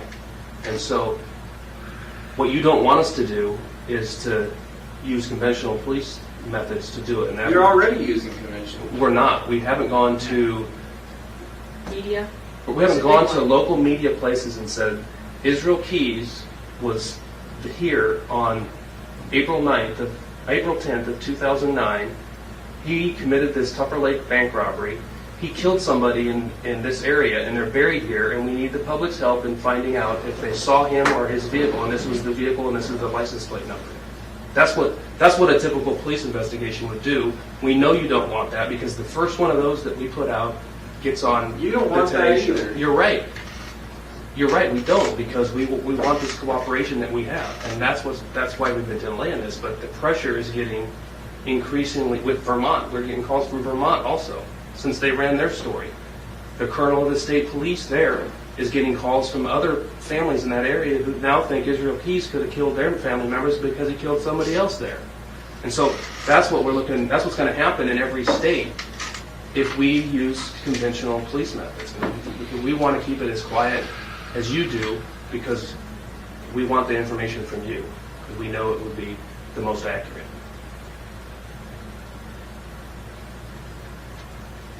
I mean, that's just the reality of it. I mean, I know you know that. No, I know. But you know as well as I do that you put my name and face out there and dates out there all you want, but we're talking about stuff that's happened at least 2 years ago now. I realize that, but that's the only other way we can do it, right? I don't know. But I'm just saying that I'm getting a little bit ticked off at what's happening with the information that I've already given you, and I see no reason at this point to keep giving you more information, because I don't know what's going to happen with that. Once they have it, these different jurisdictions, it's their information. Yeah, I understand that, but then I lose it. And you guys, and then, Vermont, New York, whoever, they do whatever they want with it. And like you say, the whole process is, I'm getting a little bored with it. So, I mean, you're annoyed with that, with the way that was handled. Quite frankly, I'm annoyed with you, because you had in your power a way to stop it right here. And I came up with this plan, and you could have done it. And if you did it, we wouldn't have had the problem in Vermont last week, because we would have had the authority to say they had already leaked my name to the press but I mean, they at had the time nothing that else. letter was out. They had nothing else. And, they've leaked it, but they had absolutely zero until they had the corroboration of the press conference, which, by virtue of this letter, we would have had more sway into telling them, no, you can't do that because he's cooperating, and here's what he's already done, and he's lived up to his end of the bargain. So that's the reality of the situation. You blame us for the situation. I'm I blaming do you. blame you. I told you from the get-go, before I told you where the freaking bodies were left, I told you that I didn't want the locals involved. And the first thing you do is make a big scene and do a big freaking archaeological dig right alongside the main road. I mean, come on, you've agreed in the past, if we're being honest here, that we've handled that situation as quietly as possible. To whatever extent we could, we shut people's mouths, and the only problem was probably one cop that didn't get the message early on, and that was it. Because No, I think you need to back up to your recordings. Because I remember the conversation. I said I didn't want the locals involved in it. And I know now I talked to the guy. I talked to the lead investigator. Not only did you involve him in that, but you took him to New York to dig up the guns. You had him involved from the very get-go. Well, the only reason that guy was involved in the conversation is we were sort of planning on going with this at the time, if you remember. Okay, and that was sort of by your You went and consent. got the guns before that letter was written. Yeah, we were trying to, that lead investigator, like I said, politically, and maybe, the FBI can explain to you, you can't just simply walk in there and say, Well, you "We're the told me you feds." could. I don't think we did. I mean, Back up to recordings. yeah. I'll go look at it and I'll listen to it, and I'd be happy to kind of share it. But I think what we said was the FBI would lead and handle the case, and that's what's happened. No, you said you would control it. Yeah, and to whatever extent we could, we did. In fact, Right, there and I'm was saying I'm nothing. not happy with the extent that you've controlled it. You haven't controlled it at all. And we realize that. We can see that. We're not happy either. I mean, but we're Look, I know it was more than one thing that caused the whole thing to get out of control. I know that if the house had still been there and it all just been neat and wrapped up in a couple days without doing a freaking landfill dig, yeah, it would have made it easier. But that's not, the fact is there are different things that happen the way they happen. And now I don't know what's going to happen with all this information I'm giving you. And I'm not just talking about the couriers. Well, that's why we're here negotiating. Look, you have stuff you want, we have stuff we want. Yeah, can we promise you absolutes? No. I know that. Just like you can't promise us absolutes that we're going to find these people. So who knows whether or not we'll ever be able to kind of, give closure to their families. I mean, it's up in the air for us too.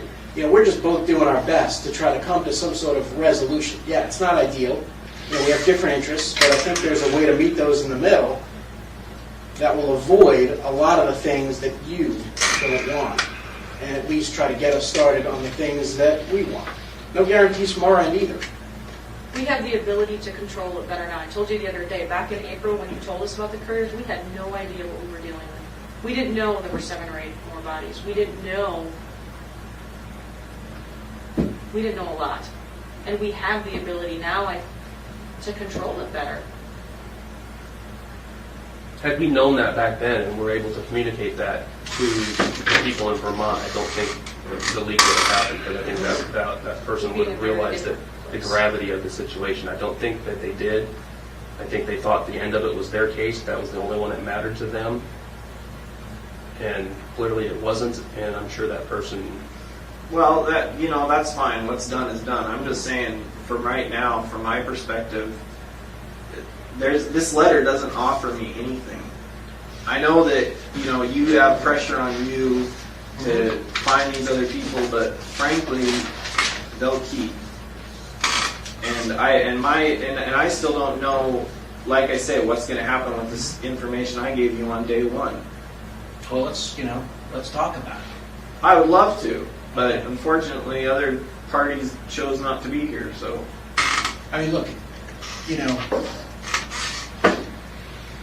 in your discussion of other crimes, I mean, I know we mention this to you all the time, that, you can have counsel present for these discussions of other crimes. I know we pay lip service to it, but, I mean, you were in Judge Beisland's courtroom when we did this whole thing.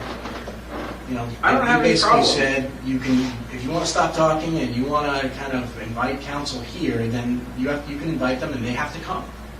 Look, I don't have any problem speaking for myself. The problems I have is with the legal procedure as to what happens with this stuff in the courts. I already know what happens with it on the ground. I'm just saying I don't know what happens with all this information, like that whole thing about the whole investigation and interviews being made public for the sentencing hearing.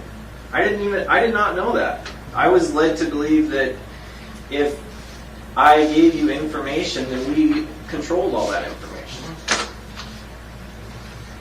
You still have an opportunity to control that information.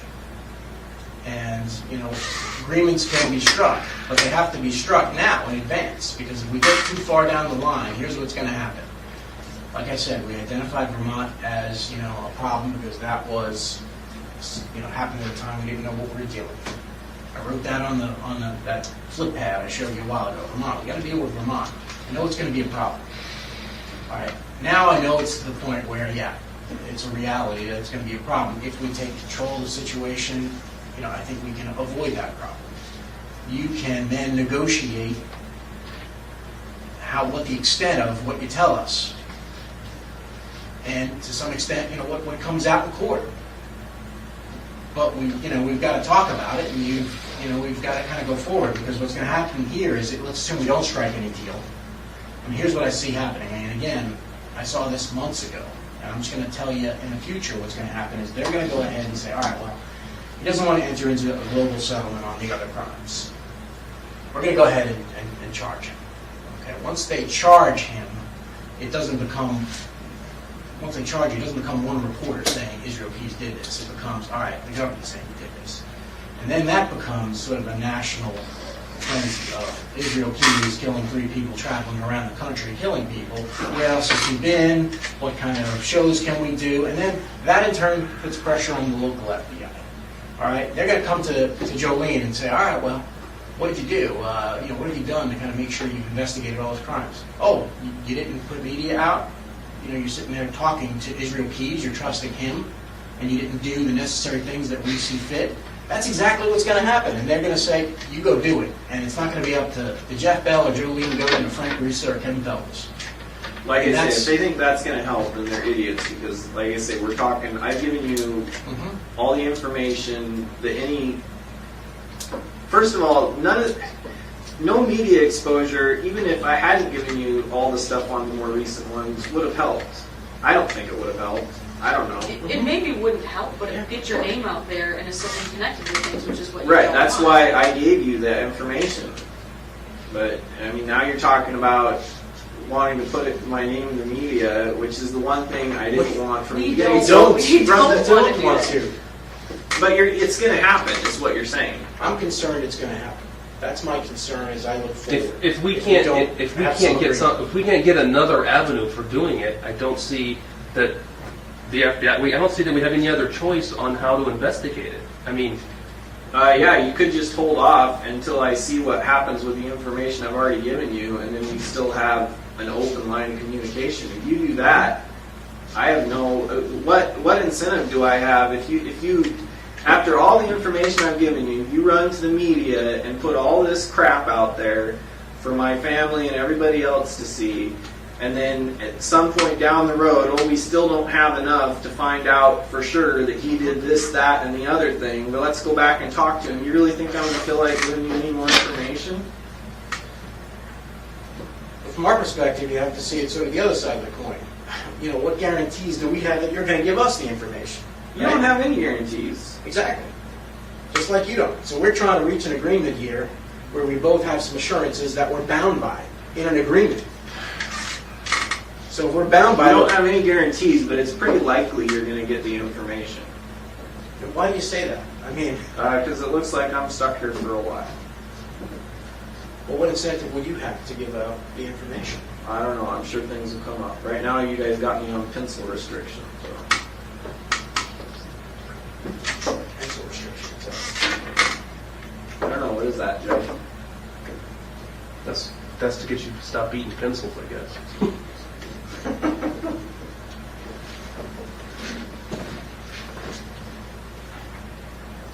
Look, I think, what we're trying to do is, look, it's obviously a situation where you have interest and we have competing interest. Like I said, things are negotiated like that every day. And I think we can negotiate something like that, but, we need a little bit more to do it. To avoid Vermont doing what they're going to do, to avoid, what the FBI nationally is going to come down and say we should have been doing in this case. That's our interest in it. But I don't see what you keep talking about what Vermont's going to do. But if you've already said that I'm going to be charged with this federally, if they I don't know, federally or state. They haven't. But told one me. or the other soon, right? That's what. Well, I mean, look, I've been holding them off, and I can ask them to hold off a little bit longer. I mean, that's their plan. They've said that in the press conference. I'm just Are we saying planning to originally charge?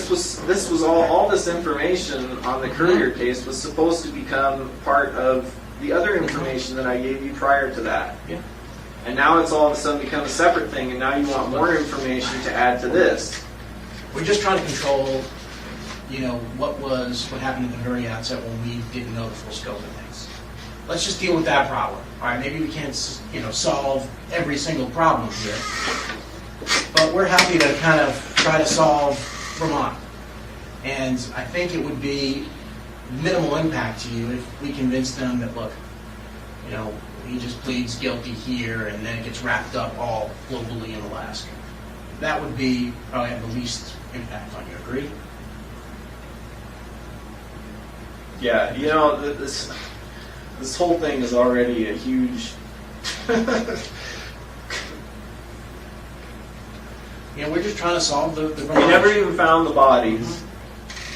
At least if they had found the bodies, then it's just, you know, there's no way around it now. You charge me with the couriers. Everybody knows now, as soon as you charge me with that I gave you all the information you have, because you didn't find any on your own. Even after they knew they were at the landfill, they're like, oh, we didn't find them, but they were definitely murdered, and we definitely have the person who did it. And now, pretty soon, we're going to tell everybody who did it. And the person who did it is Israel Keys. So how did they know that? Well, you must have told them, so whatever. How can we avoid? You can't avoid it now. That's already happened. I mean, the majority of it's already happened. The only thing left is you to come out and say, yeah, the Israel Keys is the one who's going to be charged for it. So And they didn't say that. they didn't say it yet. I'm just saying, I'm going to be charged for it. You said soon, either federally in Vermont or in Vermont, and that's. Well, is there a way we can kind of at least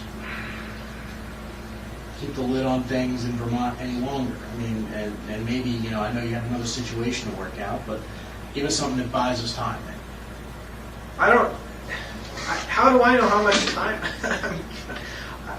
First of all, I'm not buying any time because they already did a freaking news story on it, and you've already said they're chomping at the bit to charge me now. So, you know.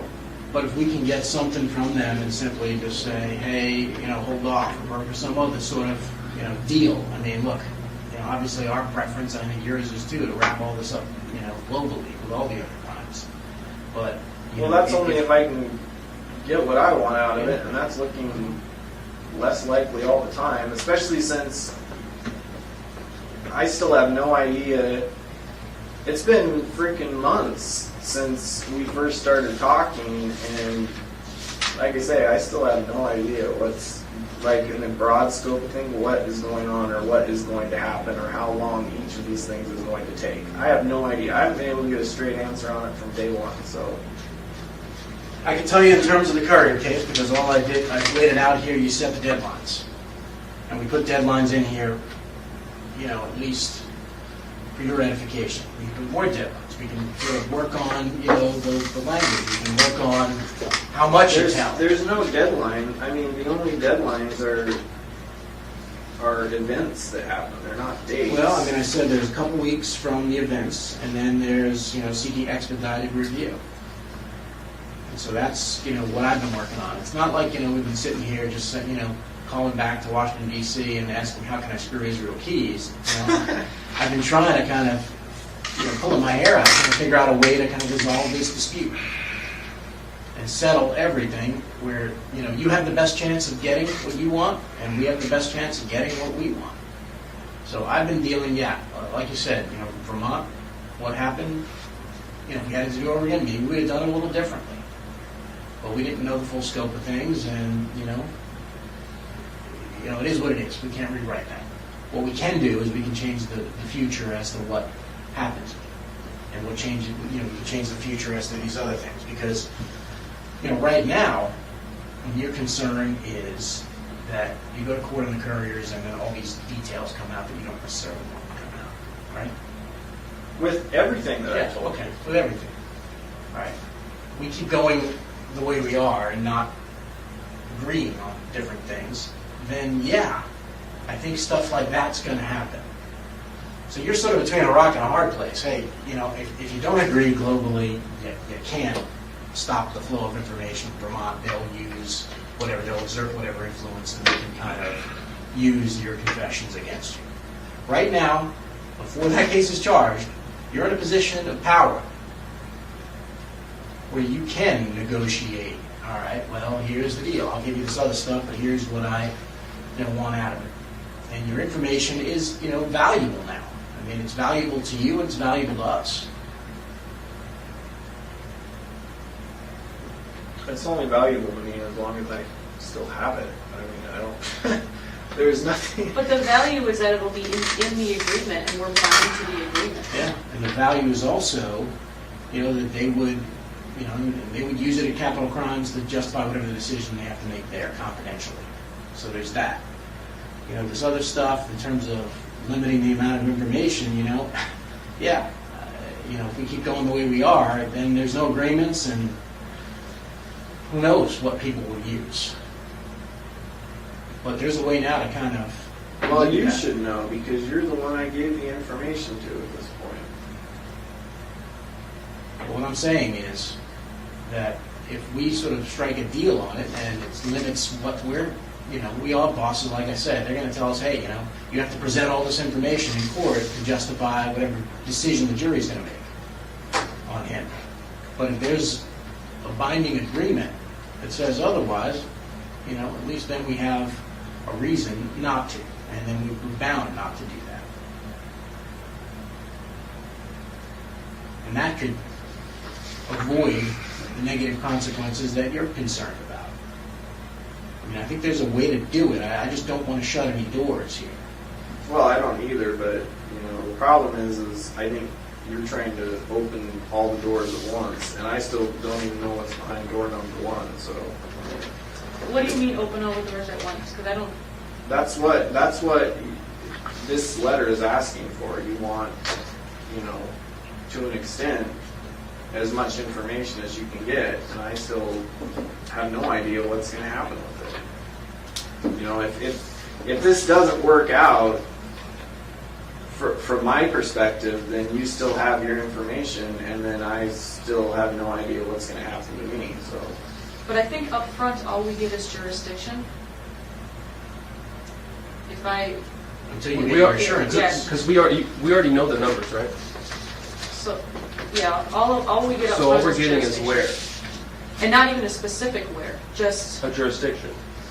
Eastern District. Not a year, not anything else. Not a name. It's just to fulfill your needs, to kind of simply say, hey, I don't want this to be a problem in I just- getting what I want. I mean, if I'm going to give you any information, I would just rather have something that's tangible that I get for it. Well, let's talk about it. Again, there are no promises, but, Well, let's... if it's not a promise, then it's not very tangible. Well, it's tangible in that we can, assure you what we're going to do. Some of this, like you said, is out of our hands in terms of judge and jury, or I get but that. hey, tangible is a letter from a jurisdiction that says I'm not going to prosecute you. That's tangible. I'm talking about something that says, like I say, my main concern has always been the amount of information that's released that I have given you, the details, certain details. To me, that's a major concern, and I don't. And right now, I'm still really fuzzy on, if what I want. It sounds like, I don't know. From what I've been hearing, it sounds like it has to come out. If it goes to the death penalty sentencing phase, it sounds like all that stuff is going to come out. And I don't know. It's just. That's why. And in the meantime, I'm also concerned about you releasing that information anyway, as whether you're doing it to piss me off or whether you're doing it to get the public's attention or for whatever reason, So let's control that, Israel. None of that has to come out, or the stuff that you don't want to come out doesn't have to, if we negotiate and agree upon what that is. Right, that's what I'm saying. So let's do that. Yeah, so it's not, look, I didn't write that letter to say, hey, take it or leave it. I gave it to you, let you review it, Agreements are negotiated all the time. What would you like to see in there that's not? No, I don't know, because I don't even know what's possible at this point. All I know is, with all the information that I've given you,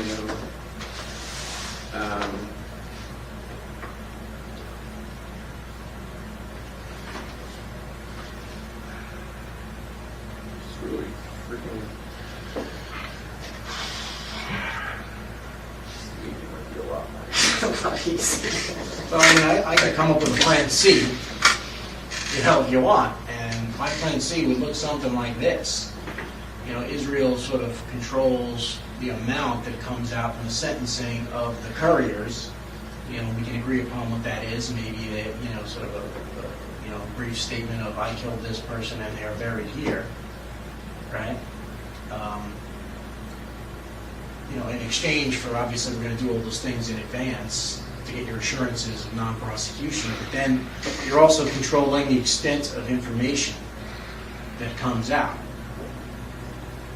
So, I mean, I think, look, like I said, it's sort of catch-22. You want to have the death penalty imposed upon you. The more information the judge or jury has, the more likely that would be. But, I guess my plan C is, well, then at least we can kind of do quantity over, details of what happened. I think that, would be Yeah, but the compelling. time to do that is at sentencing, not now. Mm-hmm. No, well, I mean, we have to get started on it to at least Why? corroborate it and get those assurances from those jurisdictions, right? Otherwise, if it Well, I comes don't out at know. sentencing, you get That, charged. see, this is the stuff I don't know. I mean, how the hell do I know we have to do it now? For all I know, you can charge me, and then at the time of the sentencing, we can say, look, there's this additional information. I just don't see where I have any incentive to give you any more information right now, because all this stuff is going to happen to me anyway. I mean, whether I'm charged federally or in Vermont, I don't even understand how they can charge me in Vermont, because Feldes told me this was a federal crime. So that was the whole idea of me giving you like the guns and the silencers and all that crap, because I thought it was all going to be federal, and now you're saying they want to charge me locally, and I don't even, whatever, you're the lawyer, so. I think that nothing, there's nothing that can't be overcome here, all right? And that's what I'm just trying to work on. I'm trying to figure out a way where everybody gets closest to their goal. And I think we can do that. Oh, you're going to get your goals. Well, I don't know that. What do we just go back and I'm going to assure the guys, hey, well, don't worry, Israel said we're going to get what we want, so don't worry, guys. I mean, you know what they're going to say to that.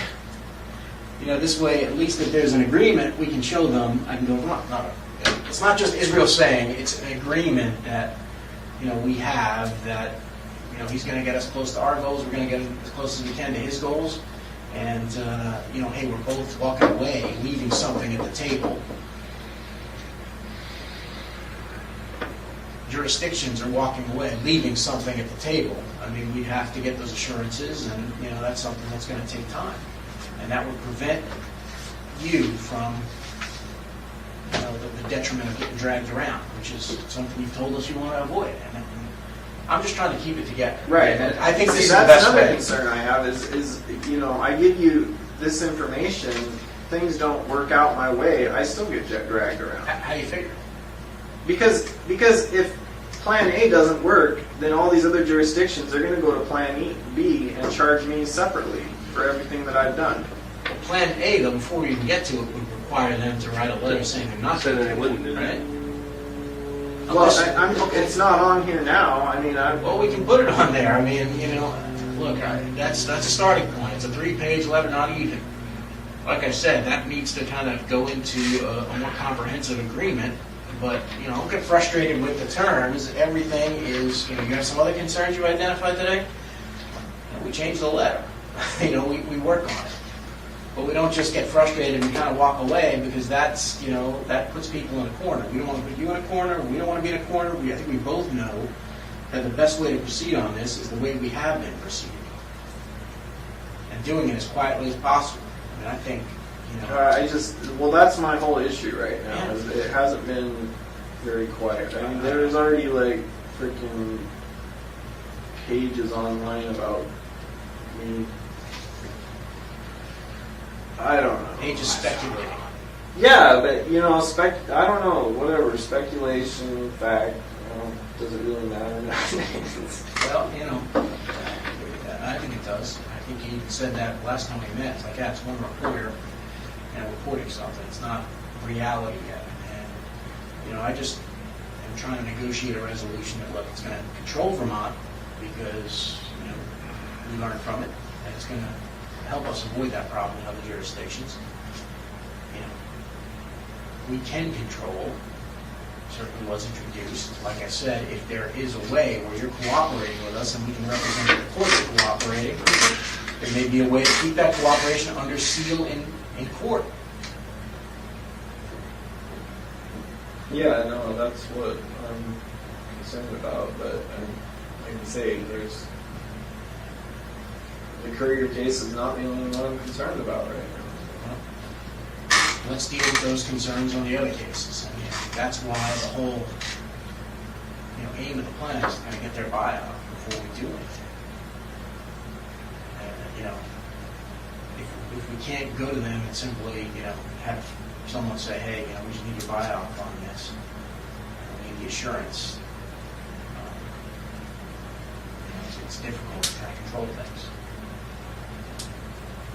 I agree. I do think that, look, you're going to follow through on your end, but I just think at this point, I'm kind of feel like I'm in the position where I've given you a certain amount of information. None of it has, or I shouldn't say none of it. About half of what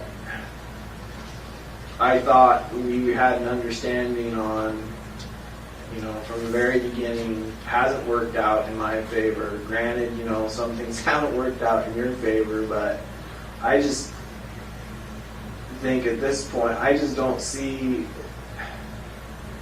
what incentive I have to tell you anything else. Day-to-day, I got day-to-day issues, and, we come over here and we sit in this room, and I still don't know what's going on with, like I say, with everything that we've talked about. And in terms of the other case, obviously that's on you and your lawyers to kind of do whatever you see fit. In terms of the Courier case, that's what I can control, and that's what I can help control, at least, to the extent that I can assure them that things are in the works. Look, I can tell them, and I have told them, look, I think he's going to cooperate and continue giving us some of this stuff in exchange for some of the, for some discretion, but, they don't know you, and, I don't expect any sympathy from anyone. No, and they're not. That's exactly the point. Come on, let's be realistic. I am being realistic. They're not sympathetic at all. And that's why they're saying, well, got a case on them, I guess, we can go ahead and charge them, right? Exactly. So What I'm trying to tell them is, look, that's maybe not the best thing to accomplish everybody's goals.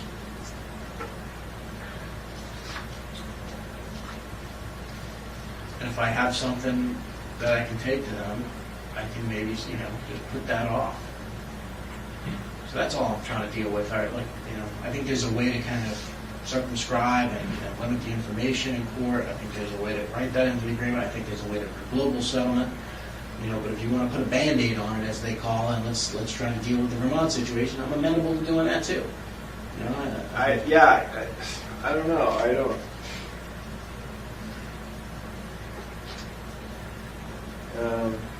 There's just a lot of stuff.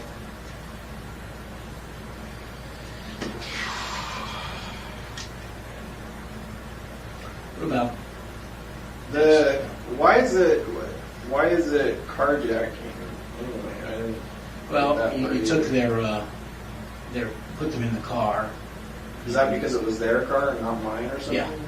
So if it had been my car, it would have been kidnapping or what? Yeah, it depends on the method of the kidnapping. It's But weird carjacking. yeah, kind of makes you seem like a gang member.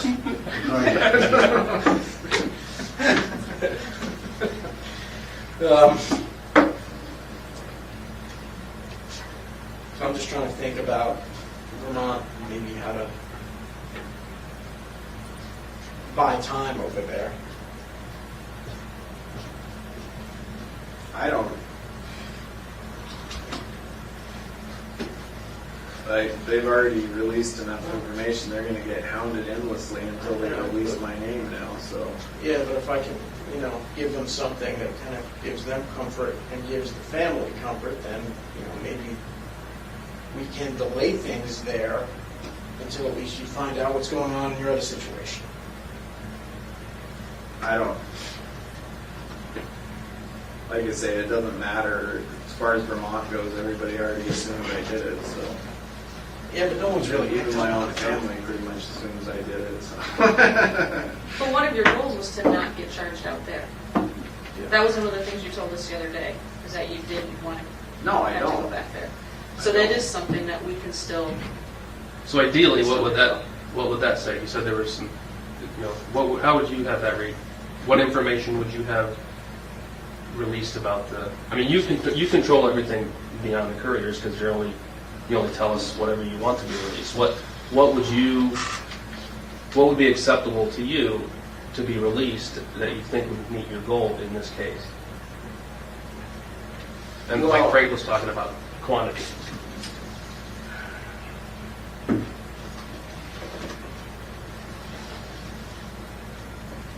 Well, it sounds like right now, I don't even know if this is going to be charged by Vermont or by the feds.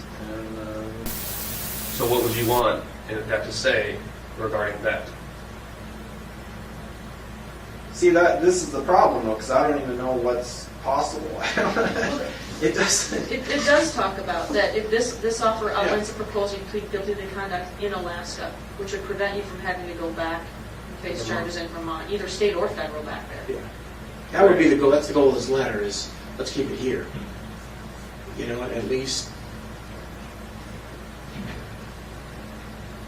So if that's one I of the just don't initial understand why they even would want to charge me there in the first place. It makes no sense. Well, it's also they have family members that they feel like they're close to, and I'm just giving you, their perspective they gave me. They want to kind of make sure their family members see justice, and they feel like it's a Vermont crime. The community needs to know that type of thing, and that's their sentiment. It may not make sense to you, but I understand it from a law enforcement perspective that hey, you committed a crime there, you should be held accountable there. That's typically their take on things. And it would probably be our take on things too if it happened in reverse. All right, but I think that there's a way to just be able to kind of at least put them off for a little while you're thinking about other things and thinking about a global resolution we can work on. But like I said, that's a way for us to get close to our goals. If you want a sort of smaller way, I can come up with one. No, I mean, your goals at this point are pretty easy. I mean, Yeah. My goal is not to get charged for For the couriers.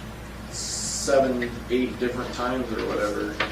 And that's a goal we Same can. thing. That's a goal we can help you with.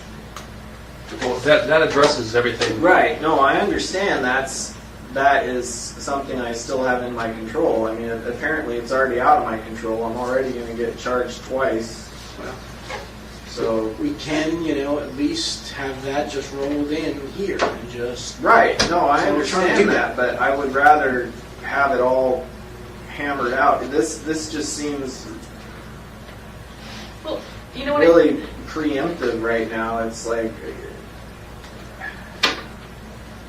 there's got to be a way to do it to where I get something a little more concrete, and then then I know for sure that that's it. It's not going to keep going on and on from one.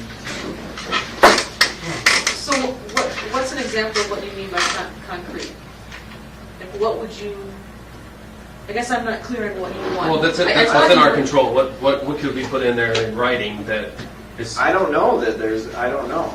I don't have. What types of ideas that would you like? I mean, look, just plain ideas that we can work with. And I think I have some thoughts on, a couple of different ways we can try to work on this.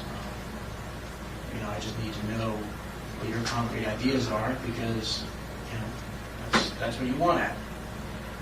I mean, I try to write that with your goals in mind based upon the flip chart of what your goals are, and I think I try to satisfy those. And to the extent you have other goals and other ideas, then, we work it in.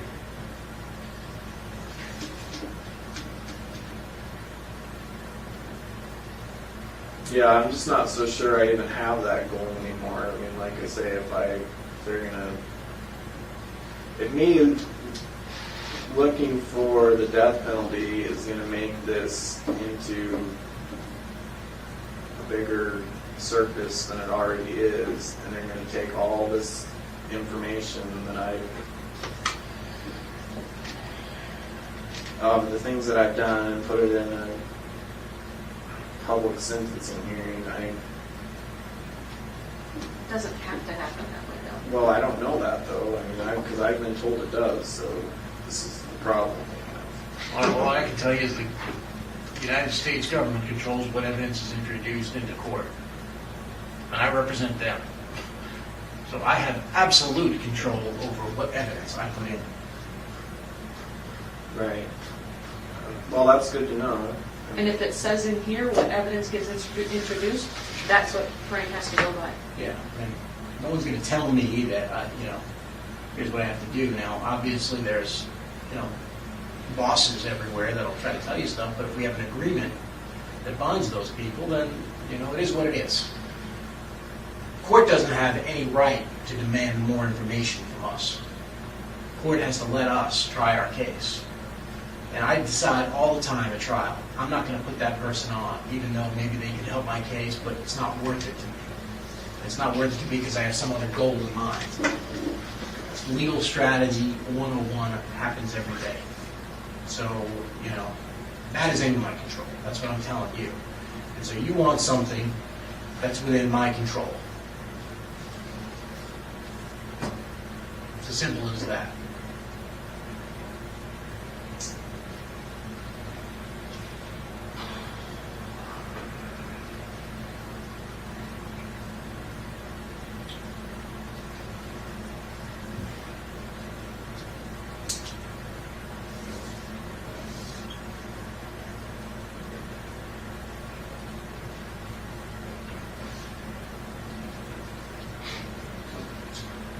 Oh boy, I'm gonna end up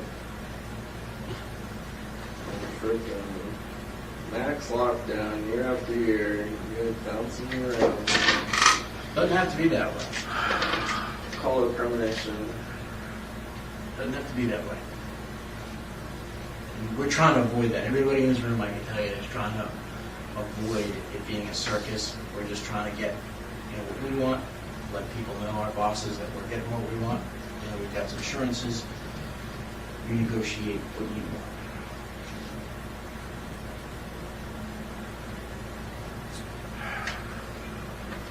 If we wanted to screw you, I wouldn't be sitting here drafting a letter to you about here's what we're going to do for you, and I wouldn't even be in here. We wanted to go ahead and just try to make you a villain. We could just go and do that. All right? Well, look, you're concerned about the extent to which. Well, there's certain things. Look, from an entertainment perspective, from my perspective, yeah, it would be really fun to have all this stuff come out. But I'm not trying to single-handedly give my mom a heart attack.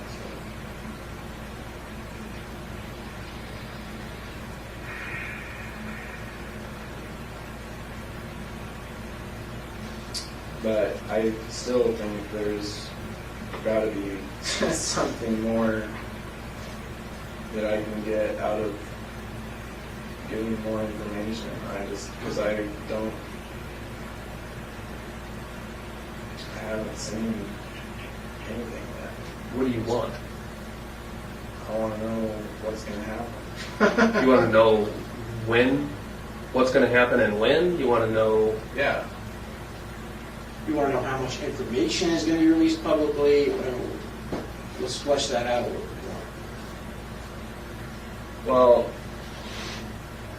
first of all, we can't talk about it in this meeting, Okay.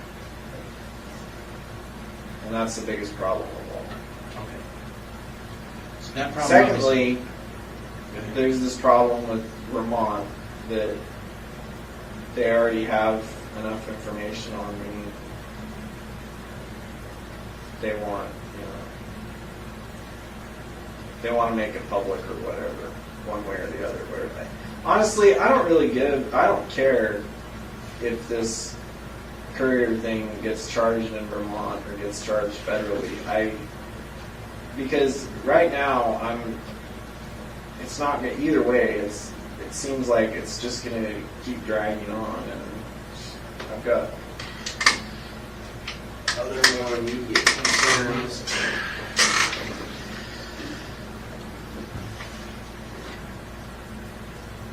Well, the immediate concerns, I mean, here's an idea. Let's deal with your immediate concerns.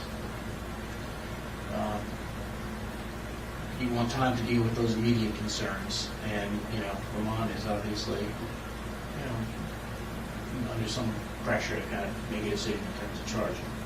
There's a way I can at least go back to them as this Band-Aid and say, look,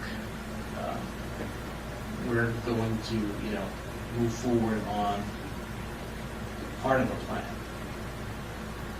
Let's assume we go back to the sort of just the New York thing, and we simply say, part of the plan, we're giving it a try.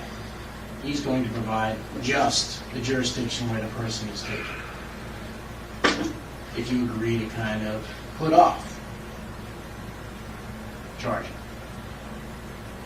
and to just do the same thing you're doing. Just put off the press, put off charging, just say investigations continue. If there's a way to go back to them and do that for, like I just said, sort of a Band-Aid type of thing, just to buy us some time,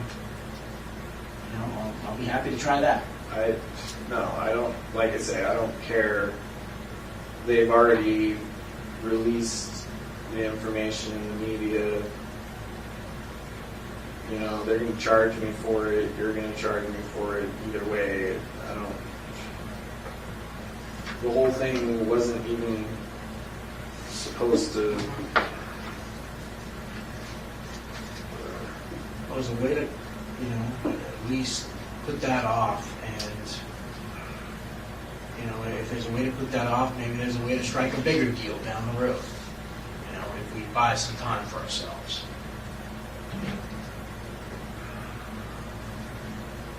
And obviously that would entail, though, getting the assurance before you gave any information. So, look, it's a Band-Aid. It allows you to get an assurance, but it also buys you time to think about your ultimate goals and what you want in an agreement or goal. It also gives you a chance to see if this plan would work, which I sense is part of your concern. Yeah, it doesn't. It says that this plan. It says right in this plan that this plan might not work. So. Not from our perspective. I said, look, which part? Not the kind of thing you want to see. Which part are you talking about? There. Which part are you talking about? It says, you understand that we have no control over what The Attorney General. Right. So that's. But that could follow through with this entire thing. Like Yeah, the but majority then you get of to it, walk away. There's nothing in it that anybody has any control over. I think you do have control over things, and you have control over things, because that I put in there just, the Attorney General thing, out of deference for what you want. If you're not getting what you want, then I understand you don't have a benefit. If the Attorney General comes back and says, life in prison is what I want you to see, that's not going to make you happy. And then, the benefit of your bargain is lost, in my mind. And that's why I put it in there. But, look, I think we didn't want to write this letter by saying, the Attorney General is never going to guarantee what's going to happen. We can't make the Attorney General guarantee what's going to happen. We can only make full information available. So that's just a sort of acknowledgement that the Attorney General is an independent body and he gets to make a decision, whatever he sees fit based on whatever information. So, look, as much as there is, the main crux of this deal is you getting control over the prosecution of cases. You getting control over, if you want, the extent of information. You getting some guarantees over that. And in exchange, us moving forward as quickly as possible with you controlling, some of the deadlines. So, I don't know, I do think you get what you want. I mean, look, we just can't, I don't have the authority to speak for the Attorney General. But I'd like to put a deadline on him too. And say, hey, you got to come back with a decision next week. But, he's not going to listen to me. Well, there's another factor that just occurred to me recently with the sentencing portion is if whoever happens to be sentencing me knows that the death penalty is what I want, there's a chance that there could be some reverse psychology going into play there, and they're going to want to give me the opposite of what I want. Well, I think you even talked about that at one point, and that was part of your thought that you go before a jury rather than a judge. Yeah, but I'm just saying it could work either way. Yeah, I mean, that's possible. There's just a lot of I mean, look, yeah. unknowns. I mean, it would be, Maybe this. Yeah. You can't guarantee, like I said, I can't guarantee what a judge is going to do. I can't guarantee what a jury's doing. You just work out a whole under the table resolution.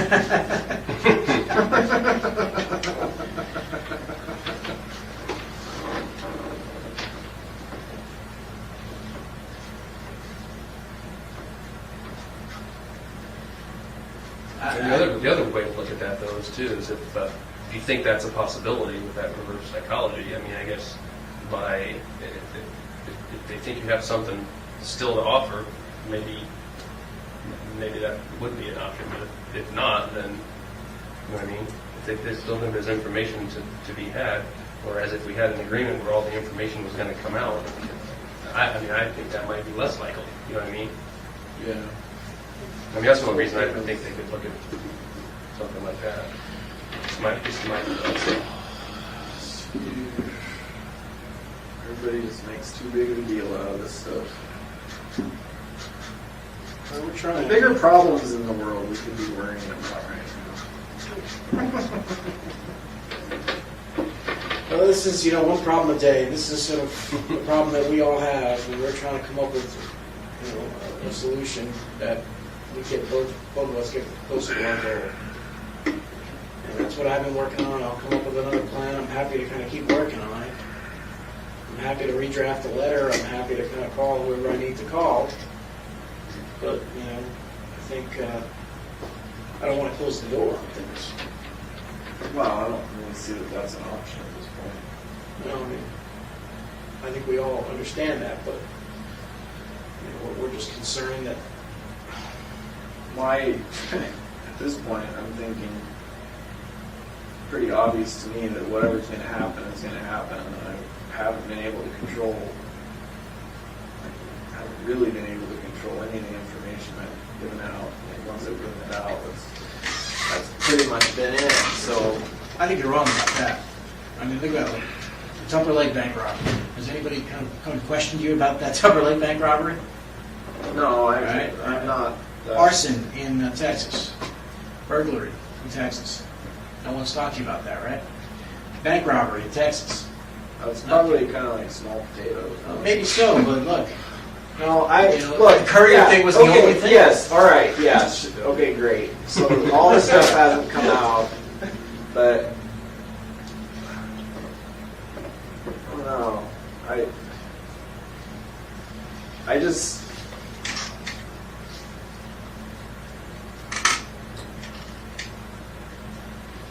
I just have some concerns with these other. First of all, like I say, I can't see that there's anything for me to gain at this point. It seems like whatever's going to happen is going to happen regardless. again, I'll disagree with you on that, but like I said, I think we can control it from here on in. Yeah, there was one cop in Vermont who spoke when he shouldn't have, and yeah, we got to eat that. Sorry about it. It wasn't, that was not planned. Well, like I said, what's done is done. Yeah. So, but with the exception of that, I think you remarked before that you've been impressed about the level of discretion that we've displayed. Yeah, no, that's well, mostly I was referring to the Alaska stuff, but yeah, that's great, that's fine. The Alaska stuff we have, obviously more control over, but,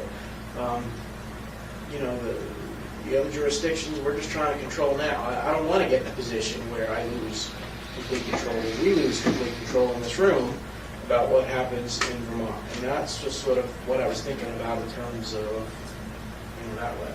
It's just trying to kind of keep things under wraps there and have them sort of join back together with us to go back to almost that letter. I thought the letter was going to accomplish that, getting us where we need to go.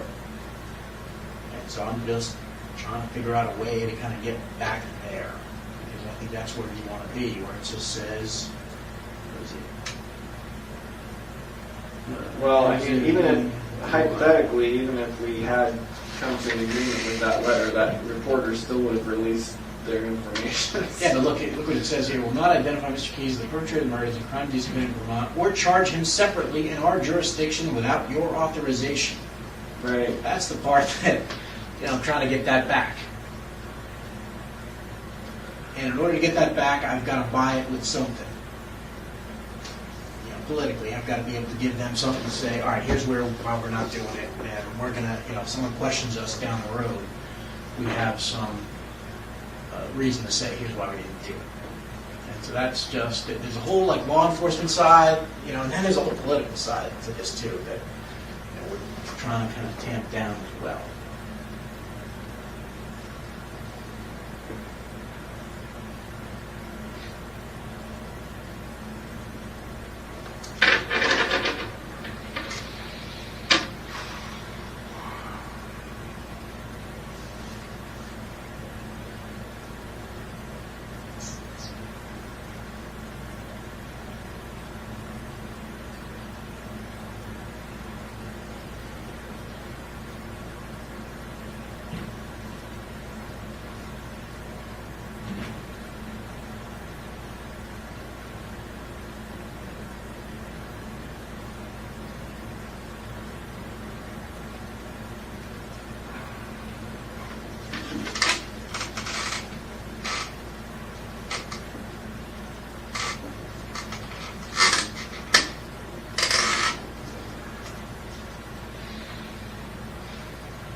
I don't know.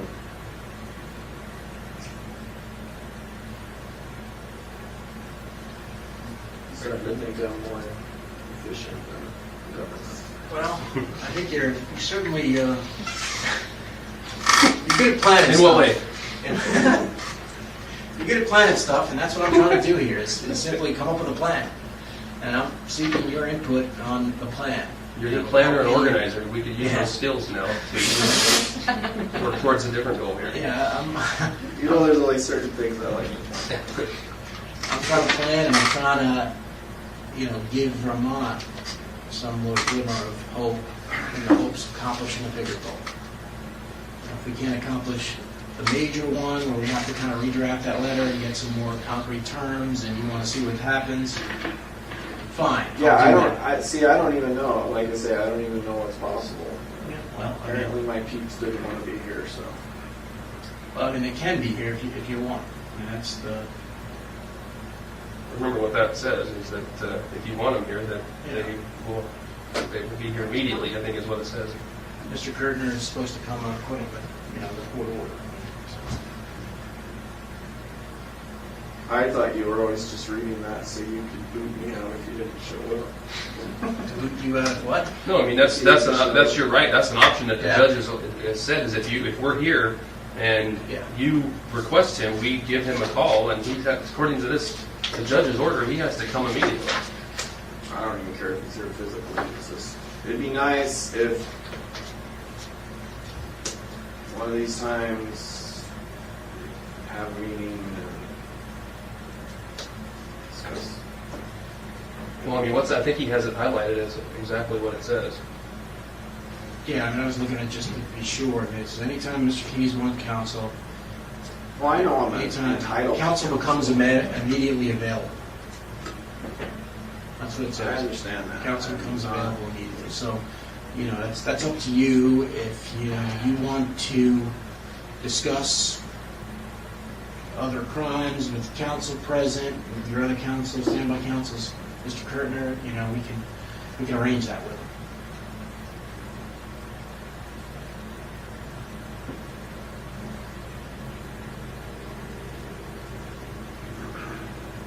I mean, we could call him at your request and see what he says, if you're requesting that. Oh, well, already requested it. I didn't say it was, meeting was supposed to, so 2 days ago. Well, you didn't request it through us, just to be clear, right? No, not through you. Okay. I'm just saying there's. If you're requesting that from us now, we're going to stop now, and we're going to step out of the room and make a phone And call. we'll call him. God, yeah. I mean, I don't know. It sounds like there's nothing else we can talk about unless. I want to kind of obey the court order, to the letter, if that's something you're. I don't know what interested else. in. I don't know what else you have to offer me, and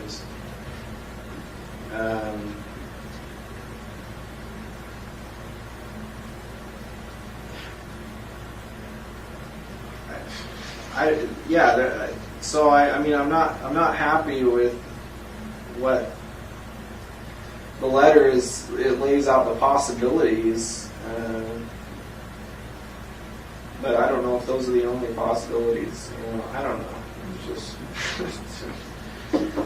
Let's take a break. This whole thing Yeah. is, like I say, it's premature. Well, let's take a break for a second. Step out. I want to kind of make sure we're respecting your rights to. I'm Not fine to talk talk. about it. I'm fine to talk speak for myself. I'm just saying there's other things that need to be discussed in these meetings that we can't talk about unless, at least as it stands now, unless my attorney is here. So. But this says right here, if you request us to get a hold of him, we'll do that. Right.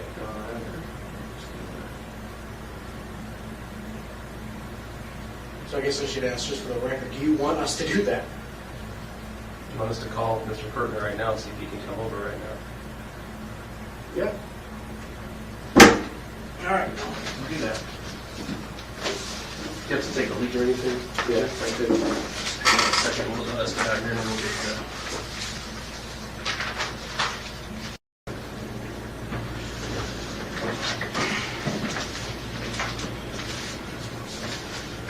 So where do we leave off? What's going on with the Koenig case? All right. Here's what we have. Capital Crimes has the memo. All right. It went in last week. So there was some. I think the U.S. Attorney was a little bit hesitant because there was some concerns that you didn't want to sign the agreement. What agreement? The agreement she wrote to. The one negating the first. Yeah. Yeah. Right, but when we spoke in the last meeting we had when we were all there, and it was on recording, Yeah. and I said I didn't want, that wasn't supposed to be on the table in the first place. Okay. And I asked Feltus at the end of that meeting if there was anything else he needed, and he said no. Yeah, and then what happened there is we went back to the U.S. Attorney, and her impression, she said, look, the original one was in writing, so I'd like it to be in writing as well. So she wrote another letter, and obviously, you've seen this, and so it basically said, hey, just like the comfort of it. And then there was a court order as well that basically, prohibited us from doing anything with capital crimes until Judge Roberts reconsidered that. And so we got that rescinded, but then after that, we wrote a bunch of other letters seeing whether or not that was still your intent. Because the U.S. Attorney was very concerned that, you might want to change your mind, and she didn't want to welch on a deal that she had promised you. So it sounds like the short story is you put in your memo and you did not recommend the death penalty. I can't tell you what the U.S. Attorney recommended. I'm prohibited from doing that. I mean, I can just give you, you probably have seen these letters that she I wrote. saw a couple of them. Okay. So she wrote a couple letters, and then I wrote a letter to confirm, and the last letter basically said, the first paragraph, I don't know if Mr. Graven wants to show this to you. You've already seen all the Okay. letters. So the last letter was, Mr. Curtin did not say that Mr. Keyes has changed his mind. Mr. Keyes still wants U.S. Attorney Leffler to make her recommendation unbound from any promises contained in the March 30 letter. I have conveyed this information to U.S. Attorney Leffler. So that's where it stood. So that was the last piece of the puzzle there, and then she decided, okay, I'm going to send my recommendation after that. She sent her recommendation in. So they have it. This week they wrote back saying, giving opportunities for a conference. I think Karen mentioned this to you, Rich. You told me you were going to give me Yeah. potential dates. We have 4 dates for conference, and that's an opportunity for your lawyers to meet with capital crimes and present information about mitigation, about not seeking the death penalty. And those are August 6th, August 13th, September 4th, and September 17th. Those are the 4 possible dates that we have. And the procedure is, I understand it, is they invite your attorneys back there, and they get to argue that the death penalty shouldn't be imposed, if that's what you want. I'm not privy to your discussion, so I don't know what Hypothetically, what happens if I don't have any attorneys? Do I get to be at the meeting? Well, I think obviously whatever, that's between you and your attorneys, but your position, I think, is made known through your attorneys. That's my understanding of the process at this point. So your position has to be made known to the Capital Crimes Review Committee through your attorneys. And I don't know whether, what your discussions were, but I don't know, Rich, if you plan to try to present mitigation. It sounds like you still don't want mitigation in that case. In other words, you seem like you still are on course for the Well, I would just tell you, these are complex issues. We're still exploring all this. I don't know if we talk about this with Israel all the time. I don't know if he completely understands all the procedures involved and the gravity of this type of decision. So, we're in ongoing discussions, private discussions with Israel about all this. Sure. Well, but like we were saying before, there's a lot of aspects of the Cohen case that, if it were to go to sentencing and death penalty hearing, that I wouldn't want to be public. Same as with the Courier, like we were saying earlier. And what?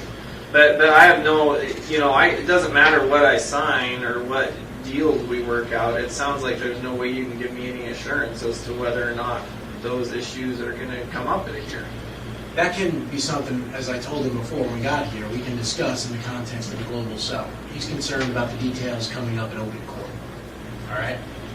Now, to the extent that, we want to limit that, maybe we can do that in a global agreement in exchange for, information about these other homicides. And that's what I was suggesting to him. I'm sure you see the letter I've sent to him saying, we can maybe go with this process and get some assurances from him that he wouldn't be prosecuted by state authorities.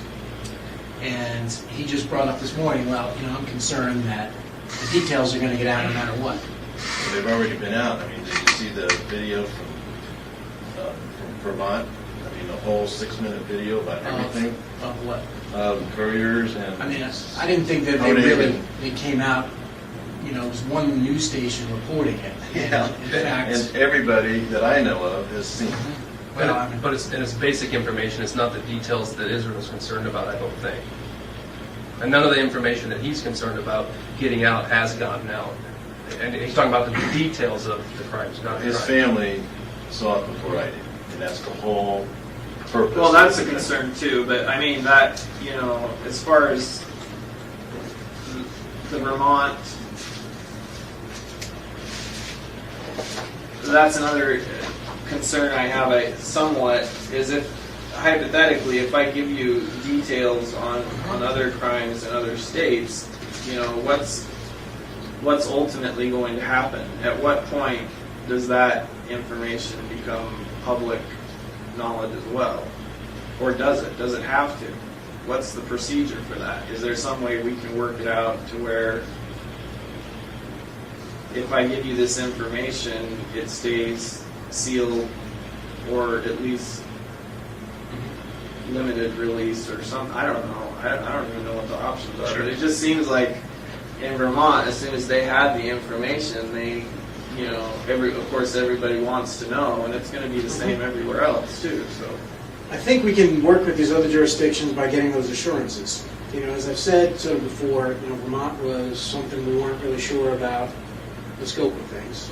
And now that we are, I Right. think we can proceed better to kind of get assurances, at least in the local jurisdictions, that, A, they're not going to prosecute you, and B, any details you release, at least are not published. right.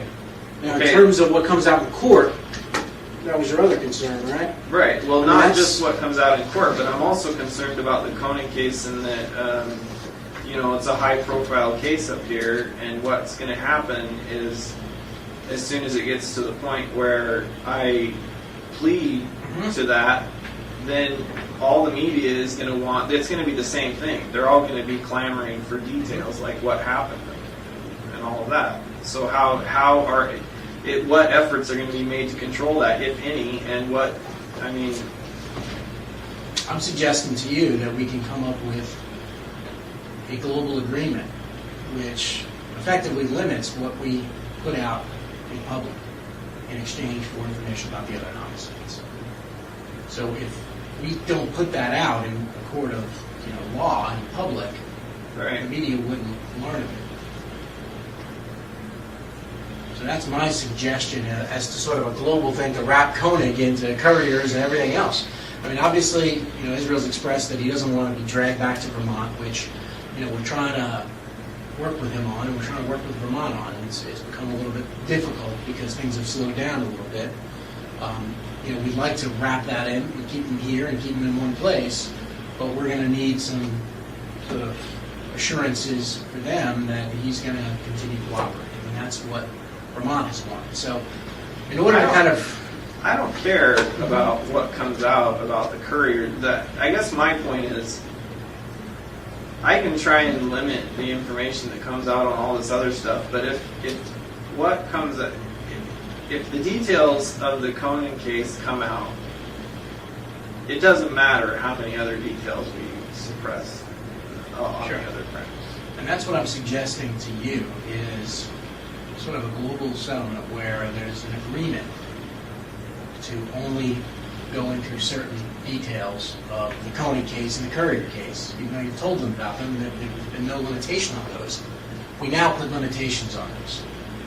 And we put Right, but that's what I want to make clear before we go any further on anything, is to have something somewhat concrete in writing, saying that information isn't going to come out when the time comes, that I do plead guilty to the Koenig case or whatever happens. Whenever the next release of information to the public is, whatever else we've been working on becomes null and void if all of a sudden there's this flood of information about what happened in the Koenig case. And I've pled guilty to it, and then, it doesn't matter. And in return, I mean, for not introducing that information, we'd want information about the other murders. I understand that. I don't, like I say, I don't care. Like all the other, anything else, it doesn't matter that much. What I would suggest is, I've talked to Israel about a global settlement. Let me work, let me see if we can, because I think definitely going to need counsel to understand, to know what the global settlement is. I'd like to work with them and see if we can come up with something everybody can agree to in a global settlement. But Yeah, no, I mean, that's what I'm working towards too. And I need that's- some time to make it. No, and I agree. I mean, I just need to know what the demands are, and that was the first time that that's really, obviously it's not in the letter, in the level of detail, and, I'm happy to work something out and try to get approval for what I'm suggesting. Obviously, what he wants, it seems to be, I want the death penalty imposed. Now, that's a catch-22 situation, you understand, because the more information the jury or judge has, the more likely it may be that they may impose that, all right? If we take that away, it may be less likely, but that's something, hey, I've told you, I don't really care what sentence gets imposed upon you. You're the one who cares about it, but I'll be upfront with you, yeah, if they don't have that level of detail, I think you probably would want to have, additional murders in there to justify the decision you want them to reach. It's sort of a quantity versus quality. Right, I understand that. I'm just saying,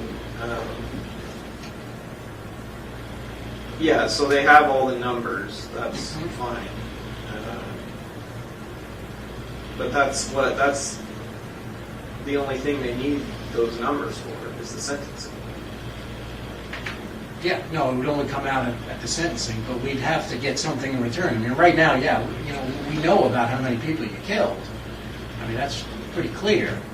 I mean, that's not a problem. What we want is the information about those murders. And it could be, look, briefly, initially to protect your interests, to simply say, hey, I killed this person in this jurisdiction, kidnapped them from here. And, that would sort of satisfy our goals, and it would also satisfy your goals, I think, too. But, again, I think we both have to figure out what we want to get out of this. I mean, it's possible to limit that information that's presented, I think, in a sentencing hearing. Again, I'd have to vet this up the chain, but, we can limit Courier, we can limit Koenig in exchange for the information about the other. So. See, this process with the death penalty on the table is a whole new thing for all of us. But Sure. we have handled many cooperation agreements where there's a sealed addendum to a plea agreement where the proceedings are closed, where information is not made public in order to protect, somebody who's cooperating, or in this case, protecting the family of somebody who's cooperating. That's a good point. And so that's something that I'd like to discuss with Israel and with Yeah, I mean, the government. So that's something that, is sort of a plan A of things we can do is, hope to put everything under seal and justify it by, one, safety to your family, and two, the fact that these guys are still going to be confirming the information you're providing, and they don't want anybody to interfere with that process. So some of that, again, as Mr. Kirchner said, it's different than it's the death penalty, but it's in some ways it's the same as what we always do in other types of cases involving cooperation. That stuff goes under seal. and that's what I'd like to talk to you about, Israel. Yeah, I just that's why I keep saying all this is kind of tied together for me, because if certain details of the Koenig case come out, then anything else. Yeah, it doesn't matter. Right. That's sort of like your. That's kind of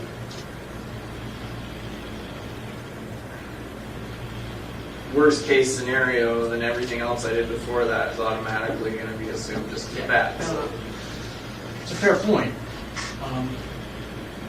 And the problem I'm dealing with, and I'm telling Israel this, is the problem I'm dealing with has been Vermont, and they're sort of, they feel like they're unbound by any loyalty to us and what has been done for that case, because there's no assurance that things in the future are going to be done.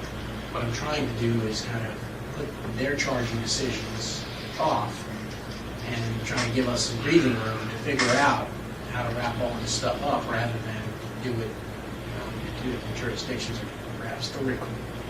I still don't know how I can even make any kind of decision on this if I don't even know.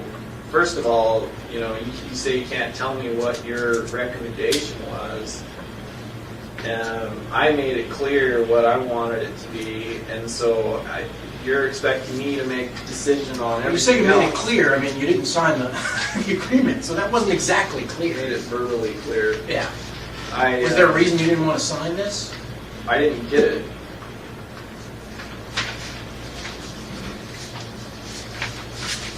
I just found out the other day that the recommendation was already made, so I assume it doesn't matter if I sign it now. I just found out from Karen at our further meeting we had on Tuesday. We had a board meeting, talked to her afterwards, that's what she told me. She had already sent in a recommendation. Yeah, I mean, you know, she can always sort of change her recommendation. There's No, I'll procedures sign for it that. now. I was told that, you know, it was already done. It was, The recommendation's already in, is running it, and to me, I don't think this is valid anyway. You know our feelings about it because you complied with your agreement, your part of the agreement. I don't, and so. look,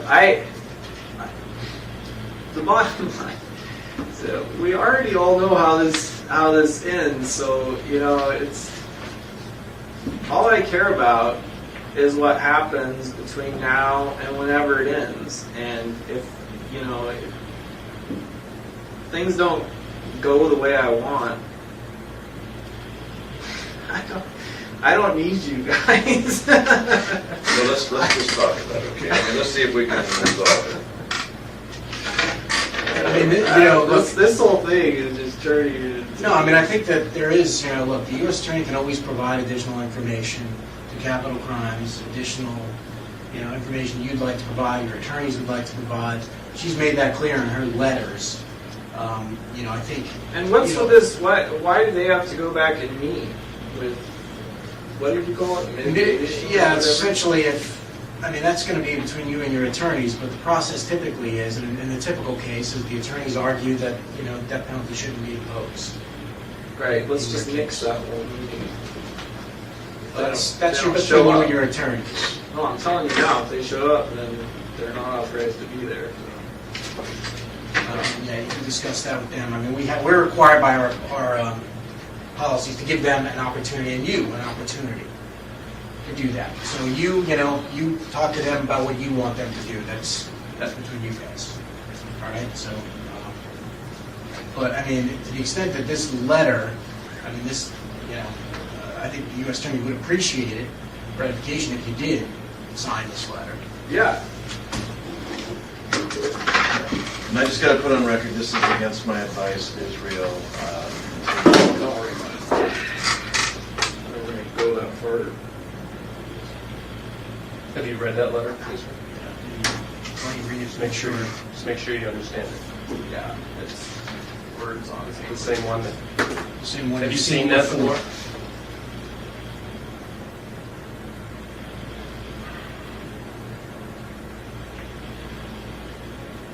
Yeah.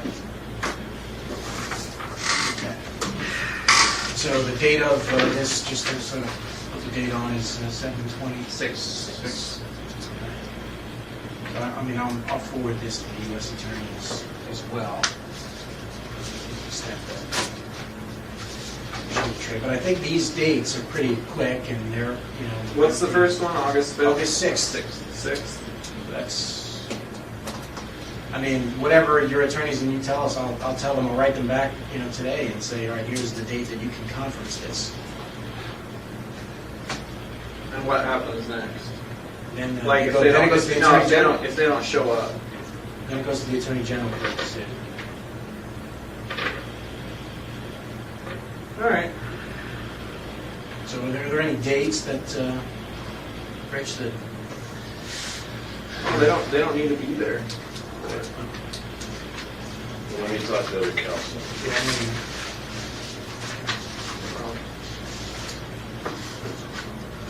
If they don't get to be there, they don't get to be there. 'Cause they're my I'll ask them counsel about, after all. yeah, I mean, I'll ask them about what the procedures are and whether, I mean, you know, and maybe, you know, you do have a right to kind of be teleconferenced in. I just don't know what what they do in these types of situations. Yeah. So that's where Koenig is. You know, I would like to explore this idea again of this global settlement sooner rather than later to be able to kind of control. Let me what's talk to going him on. this afternoon. I'll come over this afternoon.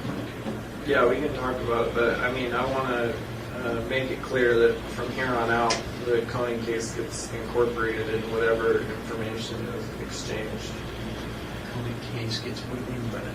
Any information I give you is incorporated into that, to whatever happens in the Koenig case. So you'd like a global So settlement? that I have control over what information is released in that, and you know, we can do it on like a piecemeal basis. If you know, if I feel like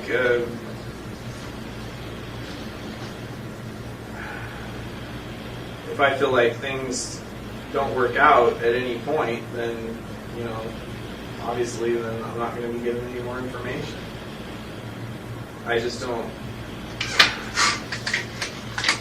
Yeah, like starting this whole process with the courier. I don't even know why the courier thing has happened right now. But whatever they decide to do with it, I don't care about that. They can.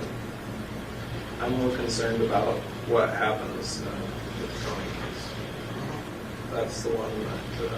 And so we can work on terms of, you know, some global settlement that includes Koenig, and, you know, in order to get Vermont on board, I'd have to kind of.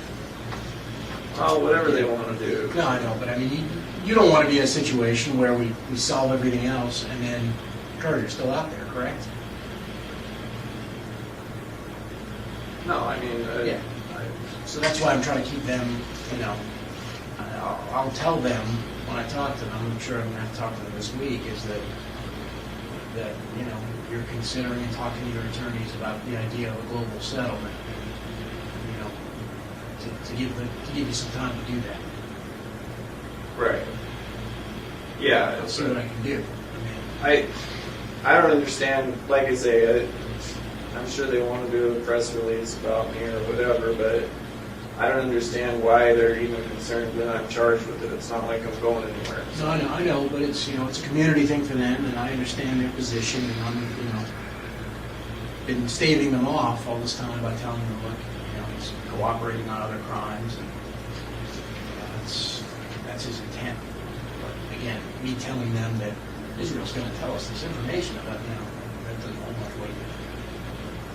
And the other thing maybe you want to do, because I know you like, you know, time frames and setting some ground rules and stuff, and you haven't been happy with the way things have been moving. Like now, you want to set. When do you want to talk about this again? I know Mr. Kirkman says he wants to talk to you today. When do you foresee being able to do this to expedite things so that we're not 3 weeks from now talking about the same thing again? You know what I mean? Because you're in control of that now that everybody's here. You can have, if you have some expectations, maybe you can set those out. Well, As far as just meeting again and discussing things. I think we need to get this, explore this local settlement. You know, we'll work on that. We can get that together, then that's the green light.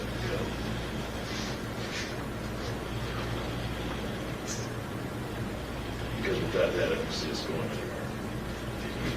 Yeah, no, I think it would be certainly helpful, and that's those other things that we've been working on over the Couriers, but you know, in terms of this global settlement, yeah, it's something we want to explore, how to deal with how we work on this.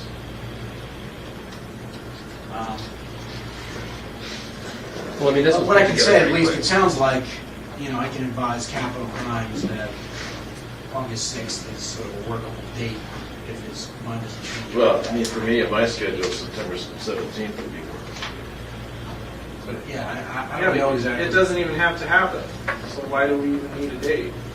Yeah, I mean, Why does there have to be mitigation? I don't understand. there's no. I don't You think there's just any said there legal doesn't have to requirement. be, so. It's just a date, an opportunity. We Right. don't want to deprive you of that opportunity, but you don't I want don't that get to opportunity. go, so. If I got to go, then yeah, let's do Well, I it. mean, it's clear, it sounds like obviously you don't want any mitigation presented in the Cohen case. Correct? I'm not interested in any dates in the Koenig case, anything added to it that's going to complicate it. Whatever you have to do to freaking get it moved along, do it. All right. Well, I'll talk to Capital Crimes and pass along your views on it, and as well as the view of you'd like to be heard on it. I don't know. Is that true? Yeah. No, if there's some sort of mitigation that's set up, I definitely want to be part of it because that means I didn't know about it. I don't know if there's a procedure for that. Maybe there is. I'm not sure, but I did ask them about that. Be interested in moving that forward. But in the meantime, I think we can explore the global settlement. You're talking about the one initially when I wrote that letter, Rich, on July 16th, right? Well, personally, I would make a counter proposal along those lines. Yeah, I understand. And then I incorporated a little more concrete deals in the July 20, which you have. The what? The July 16th letter on the global settlement. It's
I think you hadn't seen that before. I think that was written before the stuff in Vermont. It was on July 16th. Well, it makes a lot more sense to do it in the Koenig case than the Courier case. Mhm. Yeah, that was written on, I think that was like a Thursday or Friday, July 16th. So then, and then Monday they told me that the FBI was gonna stop their digging, and then that's when I wrote you the other thing on the 20th. That may email them You gotta check it more often.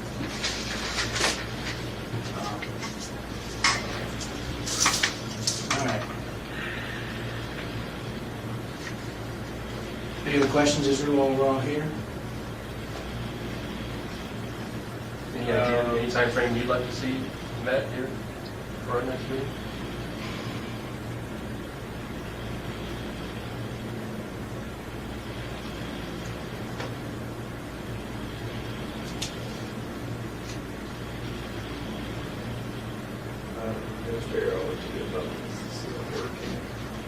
let's talk about it. Talk more simple. Not working. In terms of what, like in terms of what we're doing, or? I mean, I'm trying to figure out to make sure.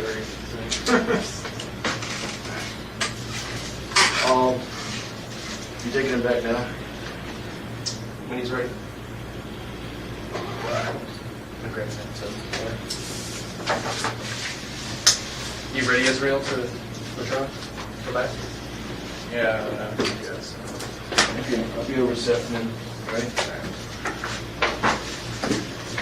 Give us a minute here and then get your people lined up. Need to take a leak or anything before we get back? No, I'm good.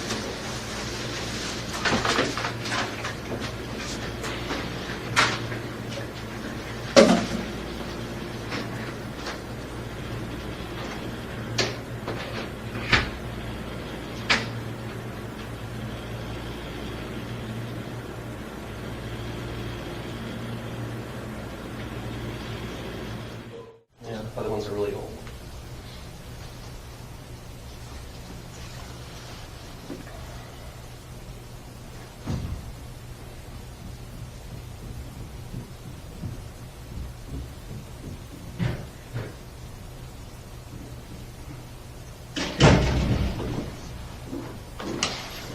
Sorry.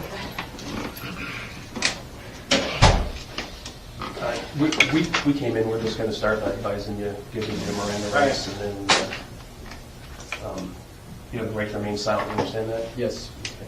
Anything you say can and will be used against you in a court of law. You understand that? Yes. You have the right to talk to a lawyer and have him present with you while you're being questioned. You understand that? Yes. If you cannot afford to hire a lawyer, one will be appointed to represent you before and during any question if you wish. You understand that? Yes. You can decide at any time to exercise these rights and not answer any questions or make any statements. You understand that? Yes. Okay. Having these rights in mind, you want to talk to us today? Yeah. Okay. We just wanted to get that out of the way. Rich is on his way over. Okay. This is the email that Rich sent over yesterday.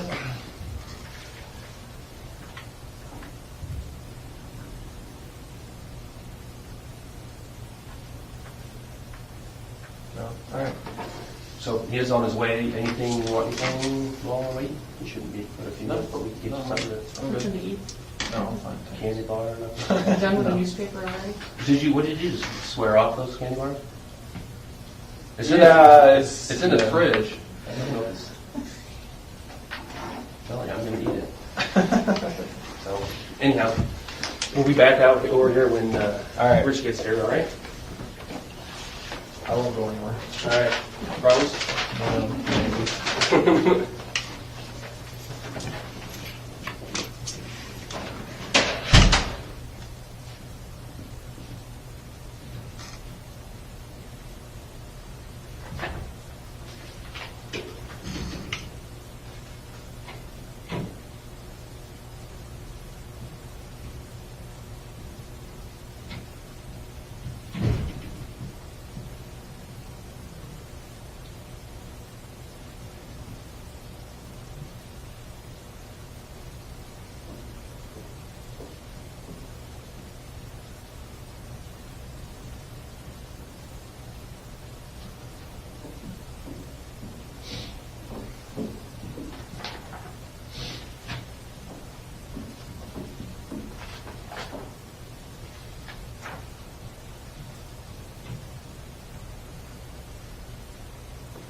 Yeah.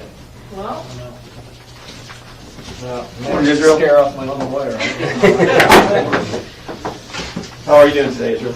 All right. Hey, just before we start, I know these guys read you your rights earlier.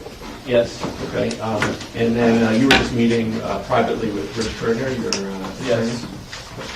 attorney. And Rich just came out and indicated that you did not want him to be present today. Correct. Okay. So again, I want to make sure we have those ground rules. Rich told me that you indicated that you did not want him present today.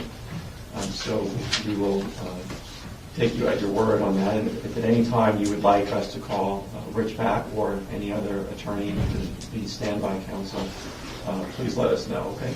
All right. We're only going to be talking about things unrelated to the Samantha Koenig case today. Do you understand that? Understood, yes. All right, and obviously, without your attorney present in the Koenig case, we won't be able to talk about anything related to that case. And if you start to talk about it, we're going to have to stop being with you, okay? Yes. All right. That's been sitting in the refrigerator for the... Thank you. Well, here's the thing, the FBI's been cleaning out the refrigerator. Keep for 100 years or something. it's a Twinkie. Yeah. All right. So talking about other crimes, we wanted to kind of pick up where we left off on some things, give you any information that you might be thinking about over the last few weeks Right. related to that. And I think we had some updates on the New York search and things like that. So why don't we start there? Okay, and also the live feed, I wanted to jump into that, because I know we came over on Tuesday. We had it set up, we had a couple guys up in Tupper Lake. To go over the bank route, yeah, a bit of a That was a drive. 3-hour drive. Where they were at. Yeah, in all fairness, I never set up a specific day, but it actually would have worked because my attorney didn't show up till that afternoon. All right, well, it didn't work that day, but we had hoped to have it set up today, since when we found out was going to work for today, but Albany had some other stuff come up. But I have to say, it was pretty cool. We tested it in the way that, just so you have an idea of what it looks like and what to expect, because we'll try to set something up for next week. But we did 2 laptops. One of them was essentially like a tracker, so you had an overhead GPS, Google Map kind of view. Right. And then the other one was the live feed actually from the camera. And then the plan, we had speakerphones, so then you can say, go right here, go left here. And our plan was just to use, because Tupper Lake's a little more remote than doing it in a city, we wanted to use Tupper Lake and just talk about the bank robbery, because that was... Make sure we had cell reception or wherever, and however they're how getting it's the going to be. signal. Because depending on where they're at, they have to use, sometimes they'll use satellite, sometimes they're going to use different types of things in order to bring the... Wow, fancy.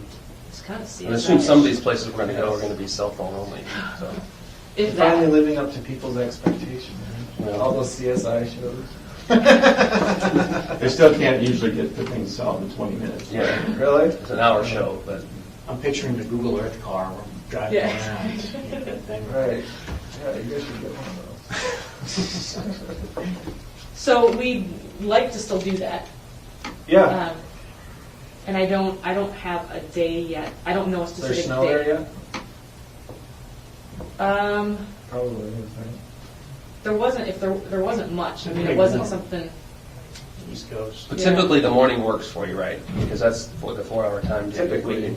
If we could get that. Yeah. They just kind of don't want to drive 3 hours again. Maybe we could just do it in Albany here. But we thought the memory lane trip at Tupper Lake would be more interesting, maybe for both of us. Yeah. Well, I spent a lot of time in Tupper Lake. I'm sure we can find our way over. So We'll you're work thinking on- next week? Yeah, I don't have a specific date yet. We'll work on setting up a date next week, and we'll do it like we did this time, early enough that if you've got other stuff, Right. try not to Yeah. make a conflict with that, so that we can get you back there by mid-morning even. Right. All right? Yeah, I didn't realize you guys had went all out. Huh? You didn't mention that when you came in. Yeah, I did mention that. You weren't receptive. Well, that's all right, it's your decision, but we just want to let you know they're going to set it up next week, and it'll be your choice whether to come over or not, but they're probably not going to keep, they're only able to do this. We'll do it again. Yeah. Gas is expensive. Keeping it within the budget, so, Upper Lake is probably still a good location now. yeah.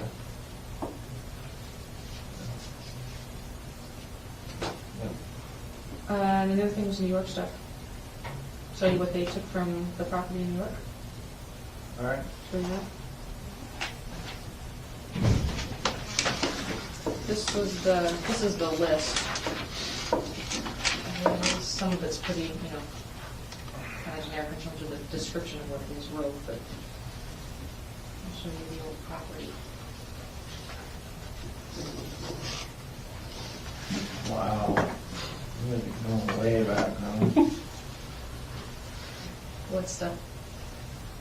Just all this stuff. Anything from New York, you're going way back. When's the last time you were there? Well, I was there just a year or so ago, but living there, I haven't been there since. You went- like stayed there and You went by there Just in aside from 2011, though, at the Courier time. Oh, yeah. Every time I'm back there, I go by, but I mean, all the stuff that's there is, it's like childhood memories. Did you live there for a period of time? Yeah. How long? A little less than a year. 7, 8 months, in 97, I think, right? Yeah. 97. does it look the same? I'm surprised the road is still there. There's a lot of, on one side it's missing a lot of shingles. I think I put you these pictures. will show Yeah, I it. thought, last time I was there, I thought the roof was falling in one spot. But there's some other pictures, and apparently the basement, well, I got some pictures. The basement's got quite a bit of water in it. Oh, here you can see it better. That's the indoor swimming pool. Yeah, you can see it. groundwater? Yeah. So this is the main house? Because there's a bunch of buildings. Or a few There's buildings like on the an old property. garage and an old shed, yeah. Okay. And then here's the indoor swimming pool.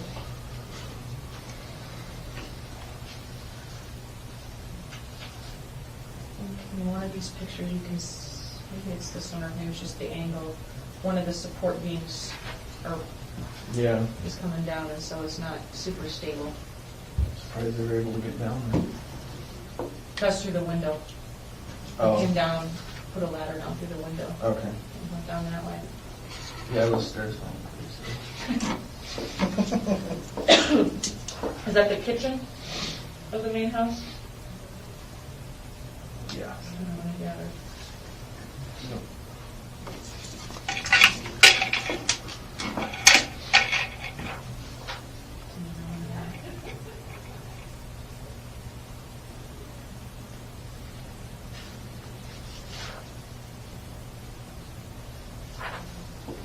Have there been other people staying there that you know of? Is that what all this stuff is from? This is a close-up of that. Or was that how it was when you were there? Last time I was there, it looked like there had been hunters or campers hanging out in there. Did you spend some time there? Yeah. Because there was a mattress on one of these floors too. It's not in these pictures. It might be just off to the side here. There's a mattress in the kitchen area. Yeah.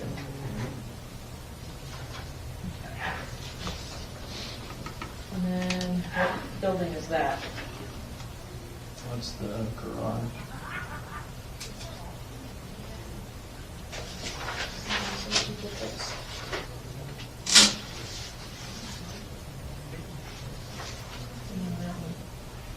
Well, Because there was no running water. there was, yeah, there was an indoor bathroom too. Oh, there was? Okay.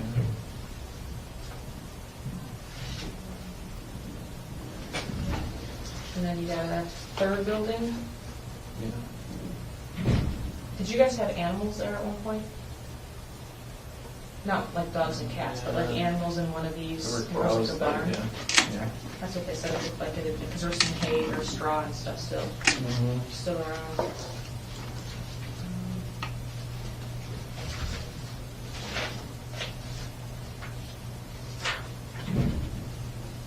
This was a box, grab that first sheet.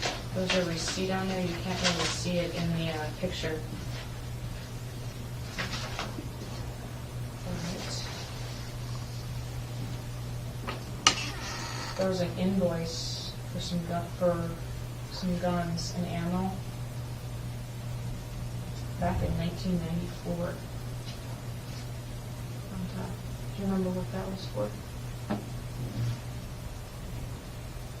I recognize some of those books vaguely, but it's been a while since I've been through any of that stuff. Did you have a place up there that you go to buy guns?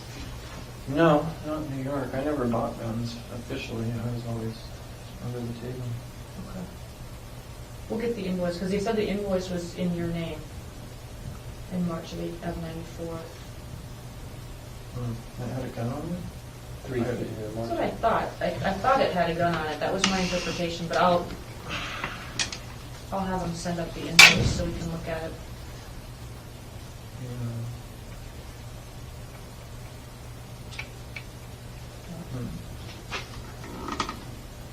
Bunch of maps. Are those yours? Yeah.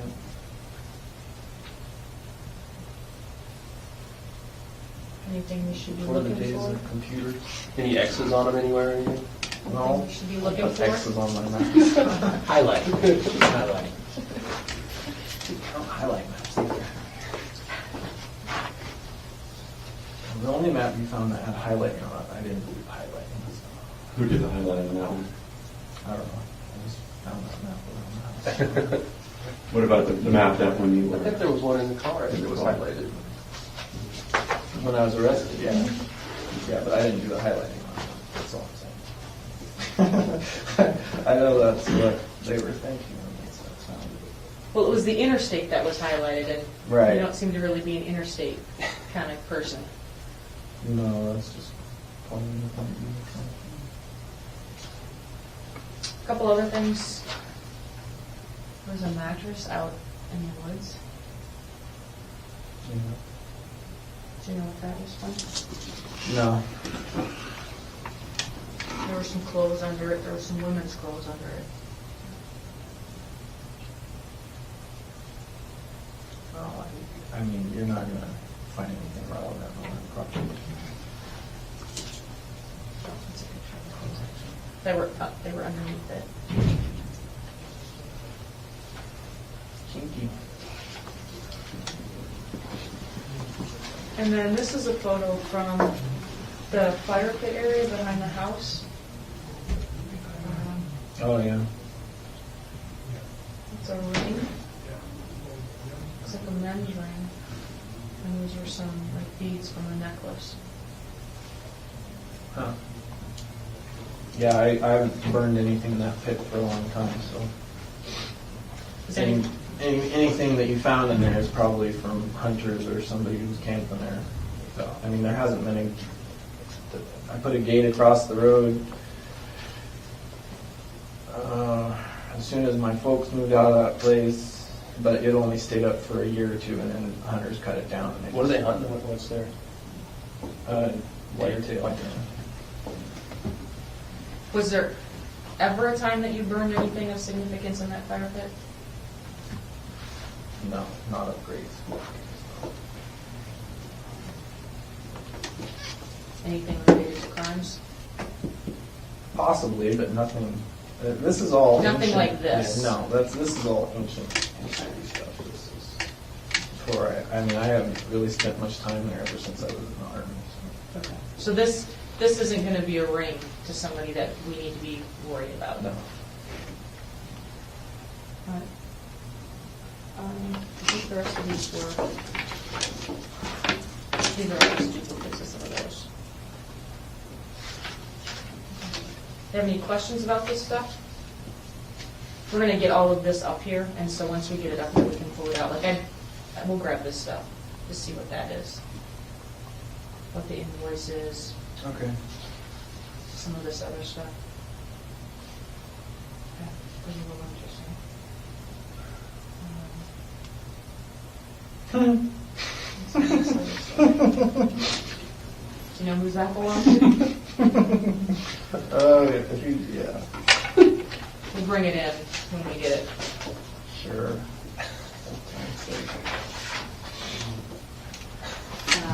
So I think that, anything You said about trip this? down memory lane. Yeah. There it was. Yeah.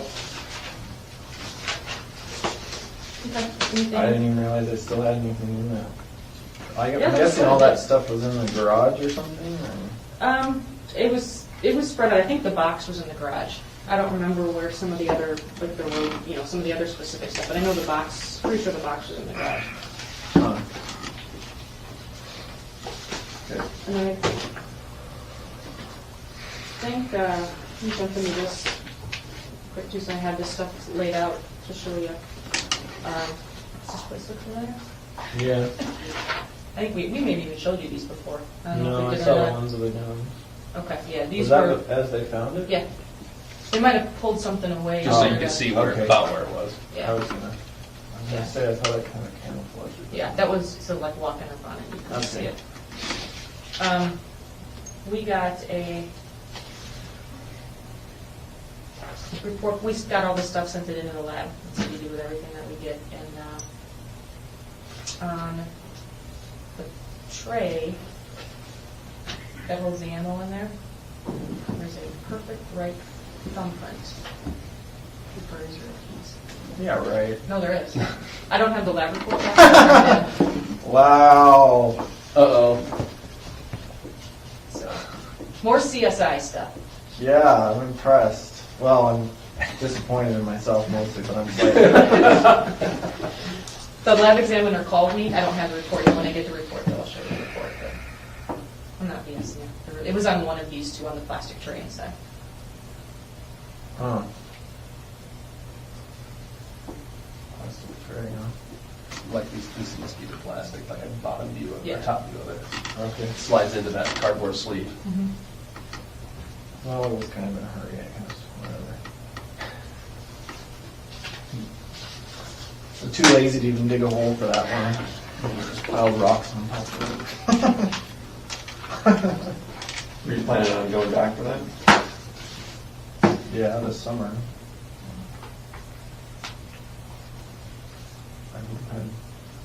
That would have been a good trip. I still can't get over the disappeared house in Vermont thing. You have big plans for this summer back there? Well, I was gonna go back there. I pictured driving up, looking everywhere for that farmhouse and not being able to find it. To burn it down?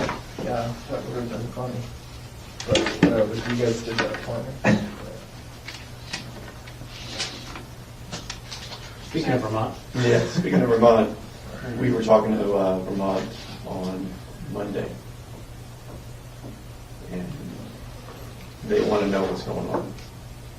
And they are interested in filing charges as they have been all along. What, So- federal? Well, You don't know? no, I mean, we talked to both the state and federal prosecutors on Monday. And we want to know what we should tell them from your perspective.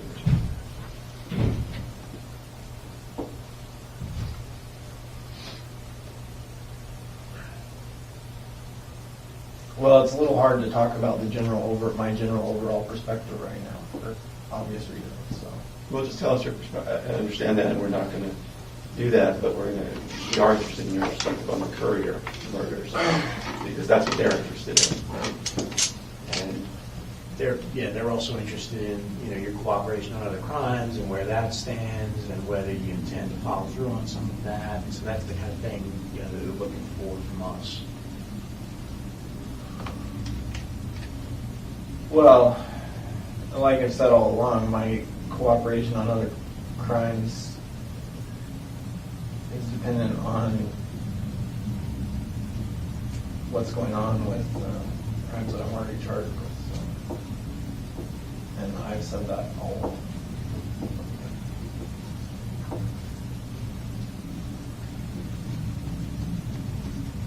As far as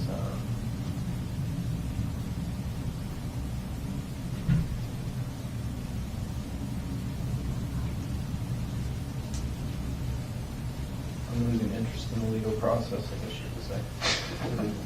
Well, you've known, and we've talked about this quite a bit, that Vermont is willing to be patient if they think that there's forward momentum on solving other crimes, and I know that you don't care about that from the perspective of families of other victims, but Vermont does, and so there's a way to meet in the middle by giving something that they can then have.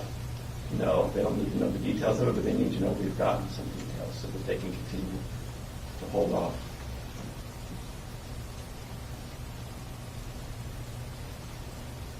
I just don't understand why, even from a legal perspective, I don't understand what the hurry is or what their issue is as to why they want to file charges, additional charges, when I'm clearly already charged with substantial ones.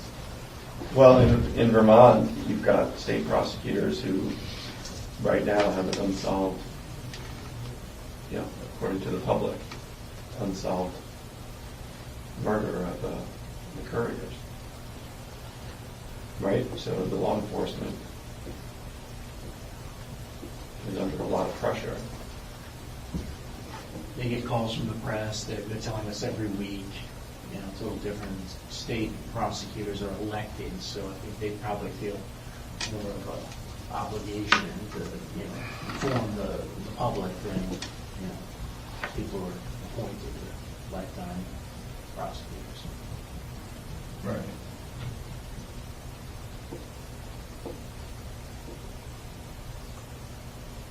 But since they've called off the search for the bodies,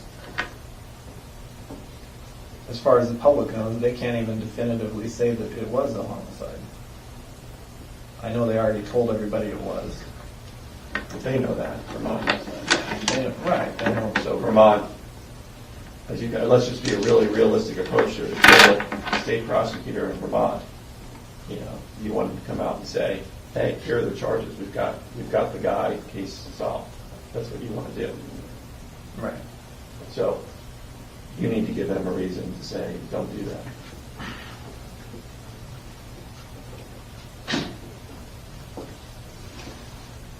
If you don't want me to do that. If that's the... Well, like I say, my perspective at this point is they're asking for a reason, for me to give them a reason not to do that, and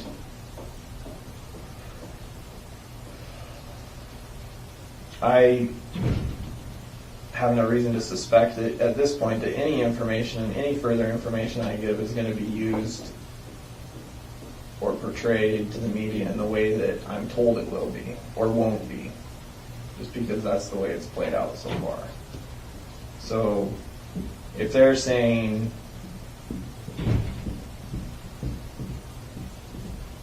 I guess what I'm saying is, from my perspective at this point, it's a one-way street, and initially I thought there were ways that I could manipulate this situation in this case, all the related cases, to my benefit and on my timeline by withholding information and giving information out.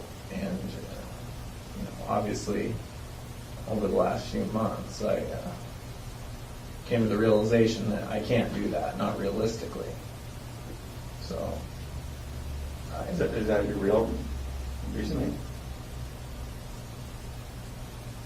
yeah. I think we talked about for a while, an idea of this whole resolution on a courier case, being able to kind of structure that disposition around some of your demands. And, we touched upon that, and I know that, we can't talk about the other case, but, Right. it seems to me that, if you give us a list of demands in connection with a federal case on the couriers, that we can try to at least start meeting those demands. And at least say, to Vermont State that there's an expression of an intent to continue cooperation in exchange for these types of things. Yeah, I understand what you're saying. The problem is I don't have any typical demands, or there's not anything you can offer me at this point. And I realize that now. I realize that there's more to these cases than the people who sit in this room, and we're not the ones who pull all the strings on this. I'm realistic about that now. So. And because of things that have happened over the last couple months, I just feel like there's a lot of information that I've given out to date that 20/20 hindsight I wouldn't have given out, because I feel like now, no matter what I do, it's going to become public anyway. Whereas if I hadn't given it out, it wouldn't have, because you wouldn't have it, the information to give out in the first place. Well, I mean, from our perspective, we've done a lot to respect your wishes about keeping the publicity low on this case, and I think if you recall, you've even told us that yeah, you understand that we've done that. Now, over time, as things have slowed down, we haven't learned about the crimes, then the FBI and the authorities around the country have to take certain steps. Right? I think the search warrant is an example that they said, hey, look, give us a reason to tell their bosses why they didn't need to do a search warrant of Kimberly's house, why they didn't need to move forward, but they didn't have any reason. So I think you can see that we can have a lot of control when we have some information from you and cooperation from you. If we don't, then we all lose control. And even Vermont's letter that I recall, they had this letter about, all right, provide this, and we just kind of sit back and we don't get involved. I mean, that was the thrust of that letter. And I think what happened in Vermont after that was sort of a function of, it's sort of not going along with that deal. And so I think that's what ended up happening there. I understand your perspective, but at the same time, I think there is a way to structure a deal around the couriers to satisfy some of your goals. Not every one of them, but we can't do that unless we sort of have an exchange for future cooperation. Here's what I want to happen on the courier case. If we have that, I think that's a little bit more concrete to that. The only reason the courier case has even become an issue is because of me wanting to keep control of that situation before it became a situation. That's why we talked about it in the first place. Or loose ends, whatever you want to call it. Mm-hmm. That was my concern. As far as long-term, clearly the whole situation is going to turn into longer term than I anticipated, even from my perspective. And so my position on it at this point is, you're asking for more information, and I am still waiting to see what happens with the information I've already given. So essentially, what can happen is,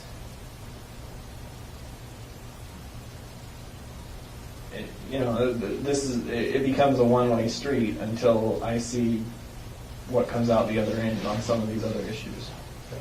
Well, we're also looking at, from what you expressed earlier, the time frame. You all said, are we going to be sitting here a year from now? And this was going back 4 months or 5 months. So we're getting a lot closer, I think, to the year from now. Because we've also talked about the way that Vermont initially came out. We were all kind of hadn't fully prepared for what could happen in Vermont, right? You said it, we've said it. And we've learned things from how we dealt with Vermont that would not need to be repeated in other jurisdictions. So, if we have information about a victim in another jurisdiction, we can approach them without even giving them any details. I hear what you're saying, but at the same time, I feel like there's been several, I don't want to say breach of trust, because I know we don't trust each other, but based on initial things that were said verbally, nothing in writing. I know we didn't have agreements hard and fast. I just feel like, especially with the last search warrants that were executed, it was done in a way that was clearly contrary to what my initial intentions were for the way this whole thing would play out. And, I hear what you're saying as far as it has to be done, but what I'm doubtful about is the motivation for doing it. Your motivation, or the FBI, whoever sanctioned that, their motivation for doing it in the way that they did it.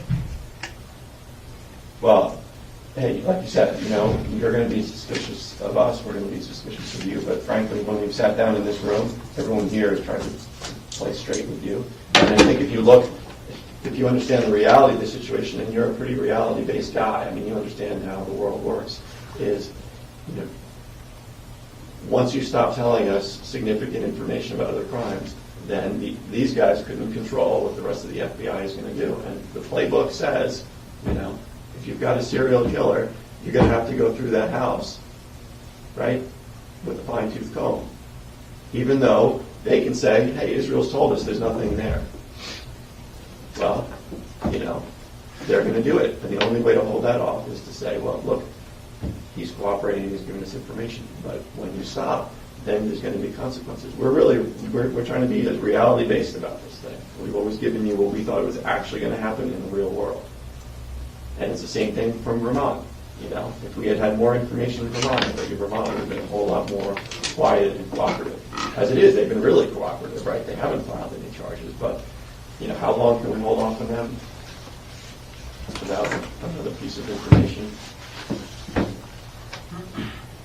So, you're a reasonable person. Don't you think if use somebody else for an example, this type of case, someone who's not cooperating and not talking with law enforcement, don't you think that if this would have been viral across the United States, every place you've ever been? Don't you think that? If you hadn't been talking to us, we don't have any other choice but to try to do it on our own and use all the information that we've put together about you and your whereabouts and put it out to those communities for help. And we haven't done that because you've been talking with us. Even the stuff that we've done, you guys did, I think, a pretty good job. Even on the search warrants, there were no statements to the press that we're looking for evidence of other crimes. And, no one stood in front of a camera and did that. Cameras, may have shown up, but no one said a word. In hopes of still moving forward on this. And you only be so discreet about doing something on like a street that's 6 houses long. Well, especially if you block it off. Yeah, well, we were trying to prevent people who we didn't want there to getting into that, but you can't stop. I'm just saying, yeah, you've got to go by your playbook, but I refuse to accept that there weren't ways you couldn't have been more discreet or more. That's just my impression. I have nothing to go on other than what I see and my gut feeling on stuff at this point, because I feel like I get the trickle-down bullshit from all parties involved. So, that may or may not be the case, but that's just where I feel like I'm at right now. right, we can't change your feeling, but we can. We've always come into this room trying to give you the straight scoop, and we've tried to deal with you that way, because we know that you're a smart guy and you know how the world works. And what I'm sensing, what you're telling me now, is you're trying to look at us as if we've been manipulating you somehow. No, I don't think anyone in this room has been manipulating. That's not my concern right now. My concern, you're asking for more information. You talked about it going viral. If I give you any more information and it somehow gets out and it gets in the paper again, one more snippet of information could push the whole thing over the edge, and then for the time being, as many times as it's been in the paper and there's still all this speculation, it hasn't really taken off. And why do you think that is? Well, I know it's because you haven't been giving official statements that you could, which I do appreciate that aspect of it. What I'm saying is, until I know what's going to happen with certain current issues, my big concern is that another rumor gets out It doesn't have to come from you, just another rumor from somebody, I don't know. And then, I'm no longer in touch with all the different, I don't even know what's being said in the media or what has been said about the stories. I see little snippets here and there, but that's my concern, is that, if something else were to get out, and especially in a different area or something, then, and now there's the whole Nia Bay aspect of it now too. And, like, my kids live in Nia Bay now, and gossip is the town pastime. So that's my concern right now, is it doesn't even have to be, I feel like at this point it wouldn't even have to be something that was confirmed. It could just be a rumor. And Well, you're not going to get rumors coming out from us, and you haven't so far. The stuff that's come out is when when the people outside of this room feel like that you're not being forthcoming. And, I know. we can be advocates for how we want to pursue this case, but we need something we need material, we need currency, we need something to advocate with. And that's what that's exactly what we've told you for the last 6 months or more. Yeah, I understand that. So, What about, just the idea of, and I'm just thinking along the lines of what, we tell demologists sort of stand down, even just a clue that doesn't give up anything from your perspective, but at least gives everybody something to work with behind the scenes, nothing that we, have to kind of go and publicize to the world, but a clue about, one of the past murders, that it's really not going to reveal anything. So you're not playing any cards, but at least where then going back to these guys' bosses and to Vermont and saying, look, he's given us a clue in exchange for this sort of discretion for everybody to kind of stand down, so to speak. Well, first of all, I don't know.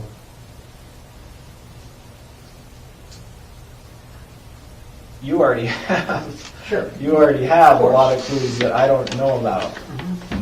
You have that computer. So you wouldn't be giving anything away. I'm just saying you have. I think you have a lot of background on me at this point. Sure, I'm sure that I don't even remember at this point. So. The bosses above us, though, don't know what's on that computer. Beth and I know what's on that computer. So let's just use Frank's example for a second. So if you were to give us a clue, they don't know. Our bosses don't know what. I'm being recorded. Our bosses don't know what is on that computer. So they're not won't going be to know. here next time. So they're not going to know if we already knew that or not. Vermont doesn't know either. They haven't seen the evidence. So you could be giving us nothing, but at least it's something we report to them. Something, yeah, He exactly. reported that he committed a murder in X day. Okay, yeah, big deal. It's not going to give us anything after, given the timeline that you set forward, 14 years, but at least it's some sort of sign of progress. We can go back and say, no, he's actually given us a clue and things are moving forward, and they can sort of feel good about themselves What? and not doing.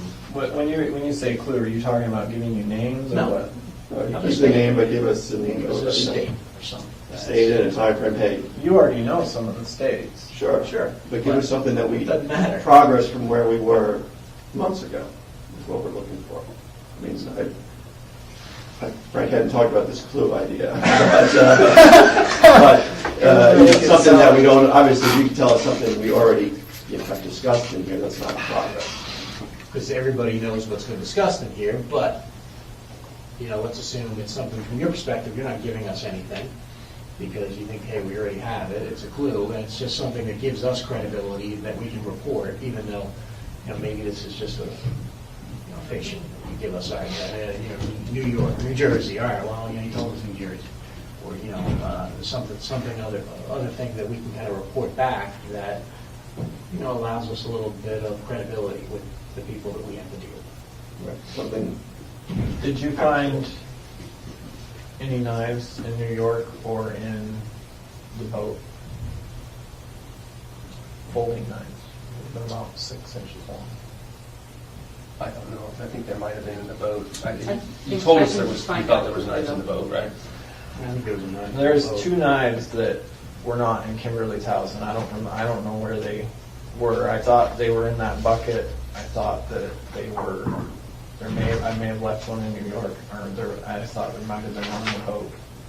Just knives that I had from a long time ago. But I haven't seen them in any of the pictures, so I don't. Yeah, it's Ted or. Yeah, I can find out about the boat. I don't think there was a knife found in the boat. I don't remember a knife being in the bucket though, in the photos.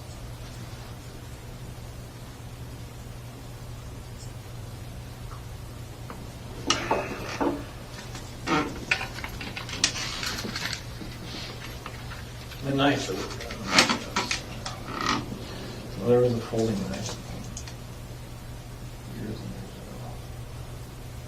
But why is that knife important? Well, it's a folding knife, so I don't know. If you took it apart, you might. Would there be blood on the knife? There might not on it, but maybe inside. It's in the joint or something. Is it the kind that has the handles are actually bolted or screwed to it or something? It's not a solid piece, nothing you could disassemble it in some manner? Yeah, it's like riveted to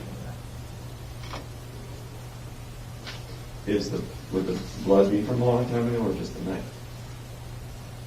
No, the blood's not from a long time ago, but I haven't carried it for a while, so I couldn't remember where I left it. Any other places where it might be? No, I don't. What was in the boat, it was a long time ago. Well, 2005. right. Yeah, I mean, they're both knives that I got before that. So. And would those be associated with the Washington murders? Yeah.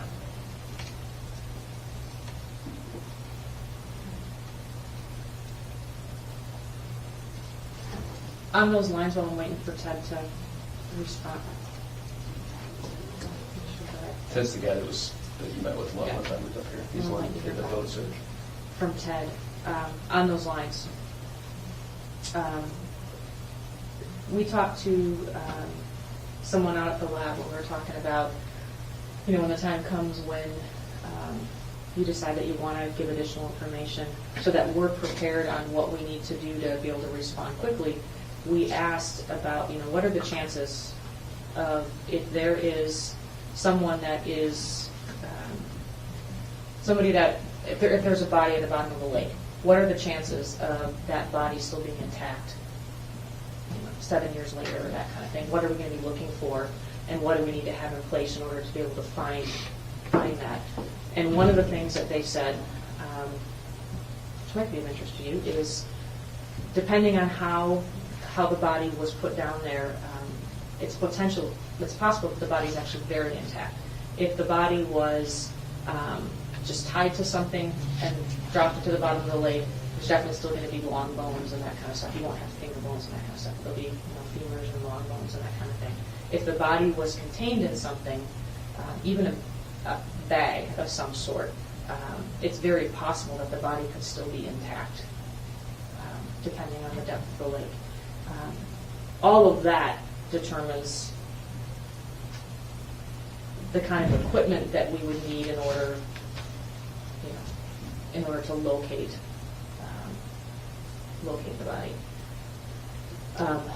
And so, obviously not asking you for details about where and who and all that kind of stuff. But in terms of the Washington bodies, were they contained in something, or were they just tied to the milk jugs? I mean, is it something where we might possibly actually still get it intact? No. No? Okay. And that's helpful for them to know, because that's a whole different type of search that it would have to be than a different type of equipment. Let me just try to call him. I'm going to step out and try to call him. This is not answering this question. And do you, I guess, because I'm kind of getting a different vibe now, do you still envision in the future us working together to the point where we can get this information? yeah, I don't see how we're gonna get anything else done. I just, I know you're waiting for, whatever you're waiting for to find out, but yeah, I have concerns with current issues, but, I can definitely foresee down the road, there's gonna be a lot more that can be resolved. and that's good. By going about it in a different manner. Okay, well, but that's good information, because we'll be able to pass that on if Yeah. you're still open and you're still, No, I haven't. My outlook on this, as far as the ultimate end result, hasn't really changed. It's just has more to do with timelines, expectations, I guess. but, and the balancing game that we're talking about doing is we're just trying to keep everybody happy the best we can till we get to that point, and that's kind of the difficult balancing act for us. Right. And it sounds like you're holding on to some of this stuff to trade in for something you might need later. True? Well, yeah, because I'm not going to have much else to... Well, that's the thing, is, this whole clue idea, might give us a little short-term solution to kind of keep this thing moving the way we want it to move. And maybe even gets you something in the short term, if you're thinking about, like, I don't know, you come, you give a clue, and, you want lunch or something like that. I mean, that's something that can be worked out. You need a candy bar anymore. I know, that's what I think, I don't know if he feels guilty about it, but... If you had a cigar, you'd probably pass out if you had a cigar right now. But I mean, the notion of this whole idea is, hey, you come over, we keep things going, at least on a smaller scale. You're not giving up anything in terms of trading value, but you're giving us credibility with other people we have to deal with. You're not giving us any useful information really, other than, all right, well, we got, a knife in Washington. It's not like we're going to solve the clue game on that, like, Professor Plum in the library type of thing. But it gives us a little bit of, stuff to go back with people and buy time and buy what we need to buy. And, in the short term, if you have short-term needs that you think, it might be fun to have sushi.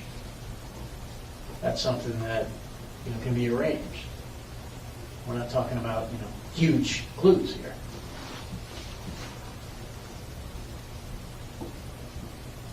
What did you guys find in the boat? Was there anything left?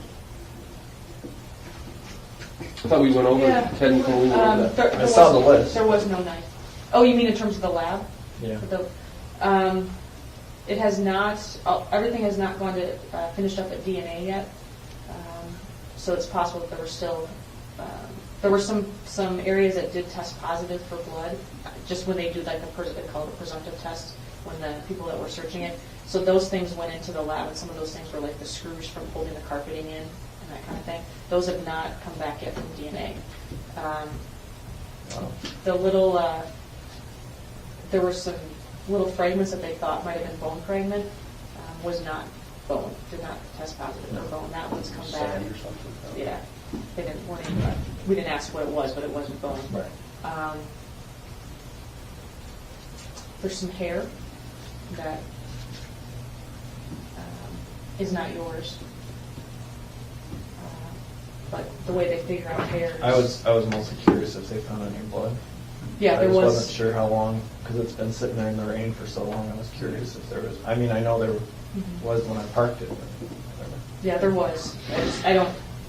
We haven't heard anything back about it, and then they need something to compare it with. Right. So there's no knife? No knife. There was no knife in the boat.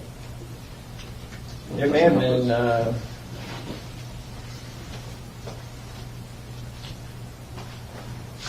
I don't know what happened to that knife. It was a Tonto, cold steel Tonto. How big? Like, was it It had a. It was a 4.5 inch folding blade, and I think I bought it at Walmart.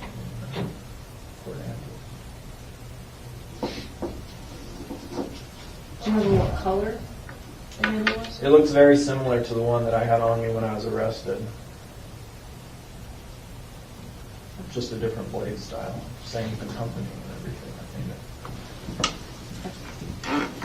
So if I'm correct about that, that was the murder weapon for one of the Washington murders. Well, it was involved. It was involved. I think we talked about before when we were asking about federal jurisdiction about guns. Yeah. Were either of those victims shot? No. No. Strangled?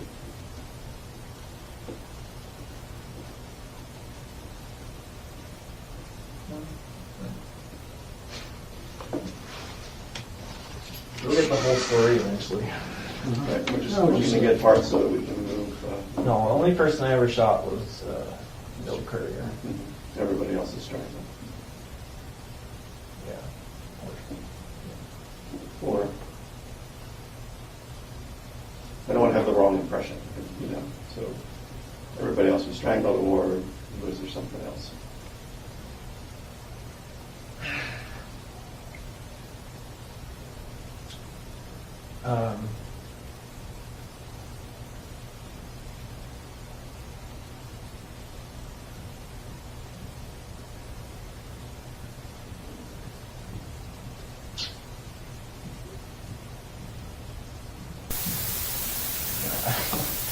Oh, one of the Washington things there was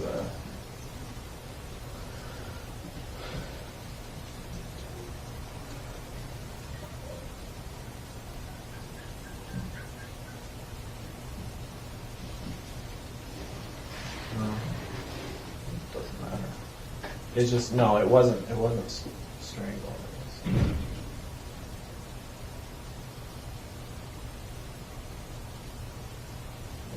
I hit somebody in the head, so.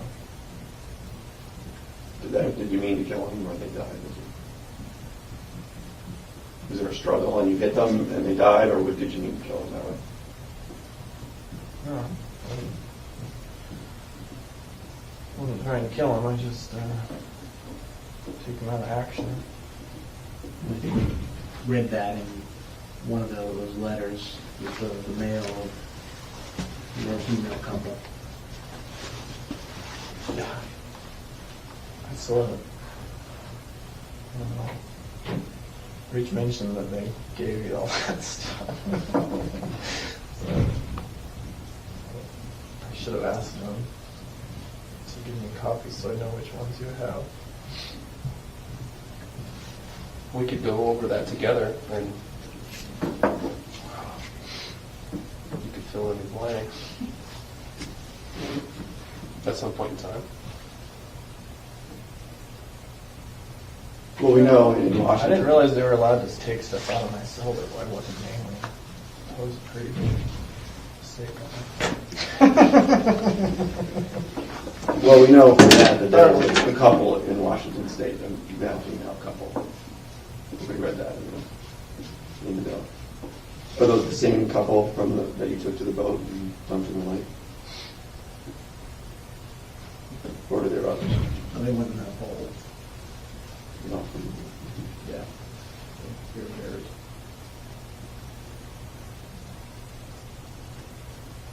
Yeah, that was a while ago.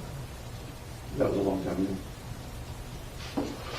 Right after the military. Is that right after the military? You told us once right after the military. After you got out of the military. It was before I got the boat. And you had told us one time that it wasn't long when you got out of the military that you killed somebody, and it was that sort of feeling that you needed to do something that was hard to resist. Yeah, new base in Bordentown. Is it fair to say that we were looking at a lot more around the Washington area than not?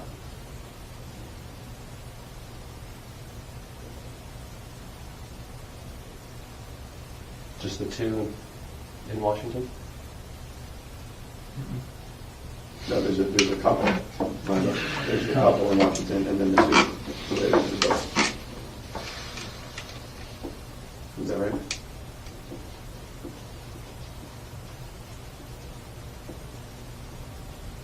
Yeah.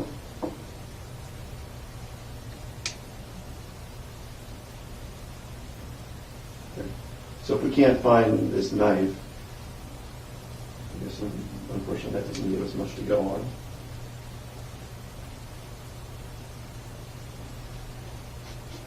I know we had some knives, I don't know what all we have.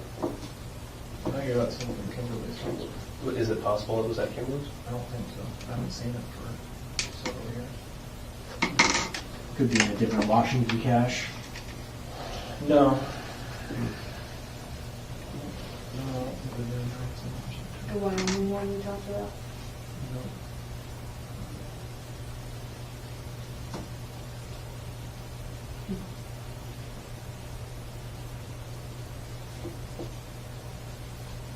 A couple of husband and wife, do you know?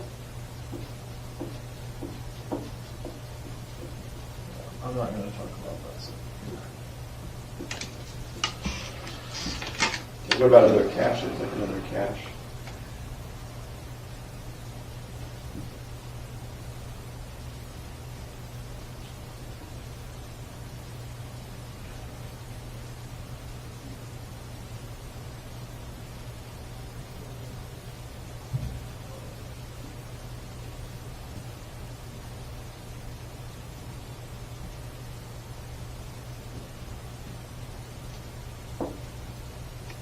Well, the other caches aren't related to any, I mean, that one in New York was the only one directly related to the murder as far as I know. The guns, some of the guns were stolen.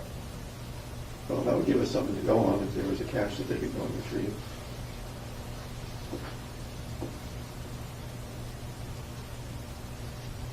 Yeah.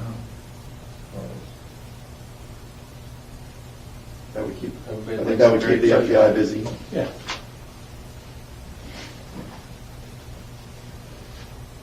I'll have to think about which ones I'm willing to part with.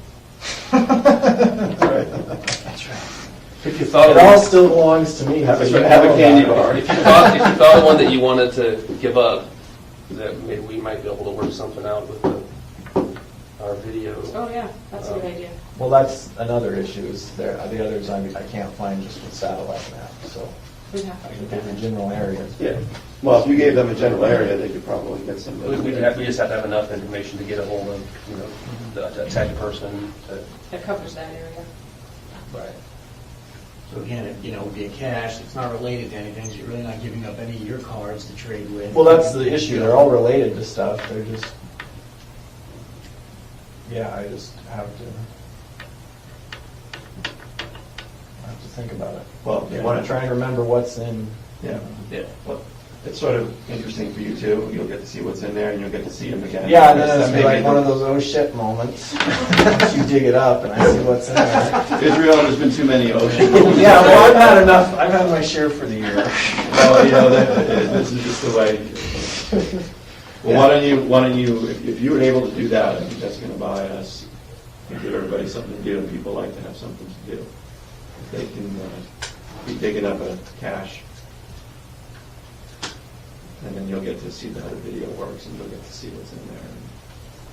How long does a body last in a freshwater lake? I mean, because there's no critters that eat It depends how bodies in It depends freshwater how- lakes, right? deep, I learned a lot. Because it depends on deep, the Depends how deep it temperature of is, the water. and if the body's contained in something. And it's not critters, it can be like Bacteria. Yeah. Organ. They were talking. So if the water is below, say, 45 degrees all the time, I would think that would be good. And I think you said up to 80 feet at one point in time, you told us. no, there's one that's a lot deeper than that. But 200 feet. So we should get a submarine. Or deeper. Deeper than 200 feet. You guys know about Lake Crescent in Washington? How deep is it? I think that lake is 500 to 700 feet deep. They've Really? never been to the bottom of it. There's people who have gone off that lake, and they still haven't gone. Their cars are in. And that's the lake. That's one of the lakes. So this is really deep. So this thing you're never going to be able to recover. Well, you- Well, it's Man, over submarine. 200 feet. You said 500 feet. That's the lake. deepest part, but I'm Oh. saying, I don't know how deep it was. I know the general area, and I had a fish finder, but it didn't register how deep it was. I just It was know like- it was over. Maxed out at 100 feet. Oh, is that your fish finder goes to I 100? think, I don't remember, I just know, if you've been to the lake, you would see what I'm talking about. drops down like a V, so. depending But on you how- didn't go to the 500-foot place as far as... No, I wasn't, I was near the edge, but, 30 feet out from the bank on that lake, it drops down to 50, 60 feet already, and anyway. The lab was talking about a case recently, actually, where they recovered a car that had been submerged in water. And I don't know how deep it was even in, but it was a relatively cold lake. And because it had been submerged and water still got in, but critters and other things weren't able to get in the car. And that was in the 40s, in the 1940s, and part of the body was still intact because the person was protected by the car. So there's a lot of factors that go into it. But there will definitely, even if there wasn't skin or things like that, long bones can be recovered. It'll just be missing small bones.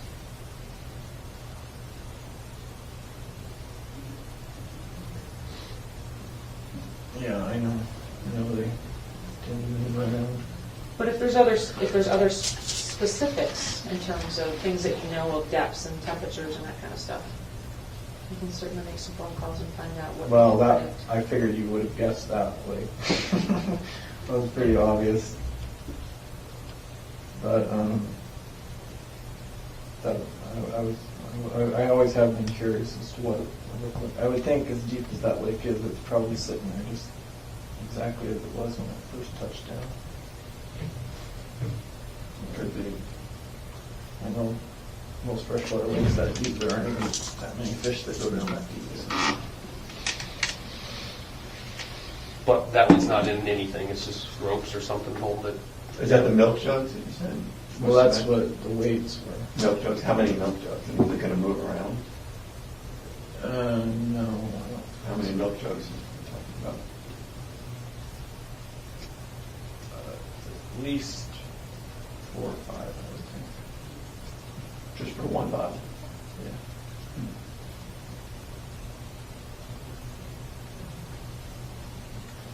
Well, what about a cache that they can work on for next week?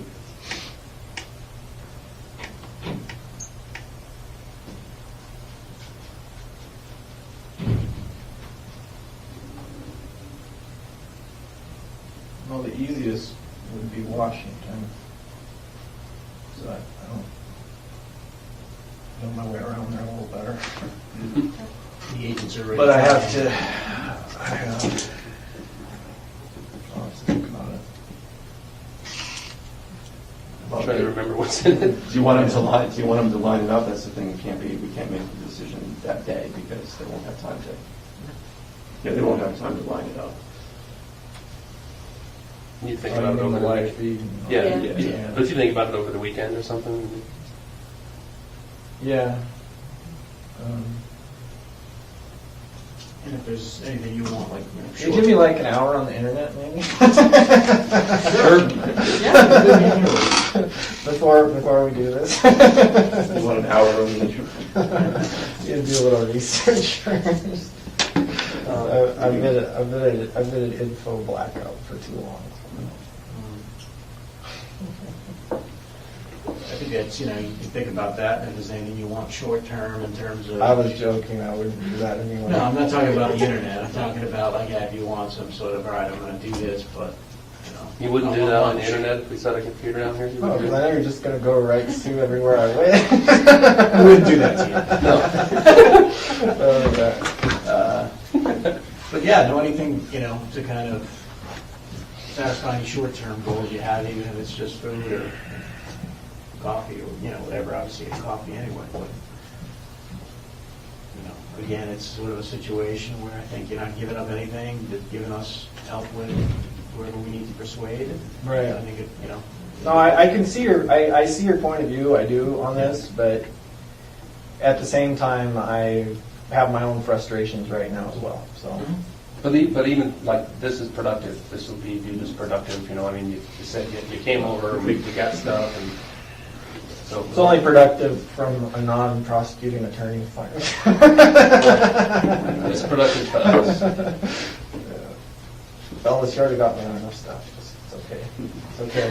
I'm You not getting out on bail anytime You keep soon. thinking that I'm not trying to work with you. I am, but from my perspective, Israel said he's going to do a lot of things in a short time frame, and we've been sitting here Yeah. looking well, months away. And Believe me, I'm aware of the months clicking. I'm just,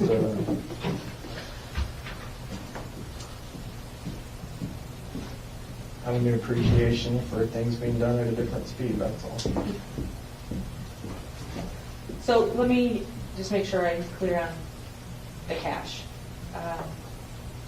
Do you have a general area now that you can give us, or do you want to think about it? Washington, right? But I mean, even when Oh, there's, the two it's a big districts. state, and we have offices in a bunch of places, so we'd have to figure out which office we're working with.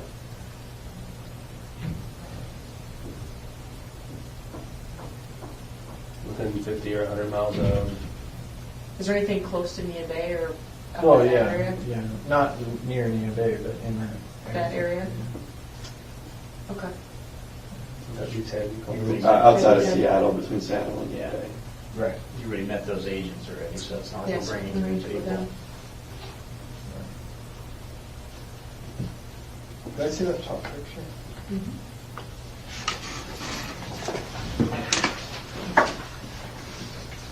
There's more pictures from this too. I didn't grab them all. I can print them all out and have them for you next time.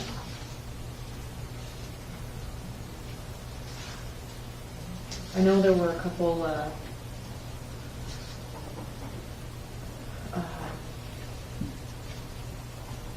lot of gun parts and pieces, but I don't feel any notes in this one.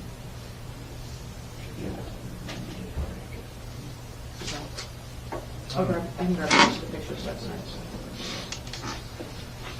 Okay, so, do you want me to try to set that up for next week? I don't know, I'm obviously not gonna know a day until From I'm Port Angeles there. somewhere. Port Angel.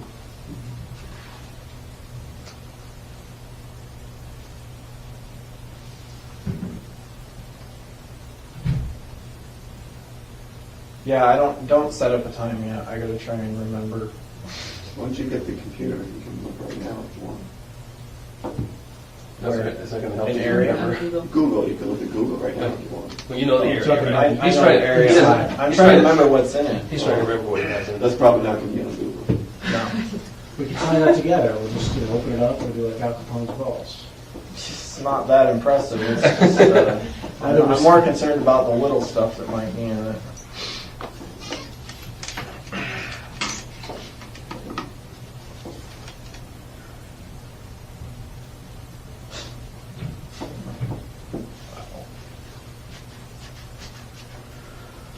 Well. Things you never thought you'd be talking about.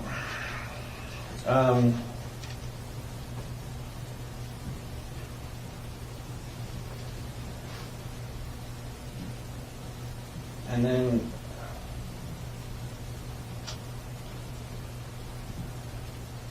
on the Tupper Lake thing, you had agents up there with the cameras, but you just wanted to talk about the bank robbery, or were you? Well, what we had set up was we just had them at the bank robbery parking lot to show you the live feed that we could do. We can talk about whatever you want to talk about. We didn't have any expectations, but we thought the natural progression, because of Right. what we've been talking, would be in that general area, so we wanted to get things moving there. Right. You know, and if you wanted to just like pull out of the parking lot and then take us to the river bend, that's all the better. Well, But Yeah, I was just. You would be driving. yeah, it would be like you'd be driving. So,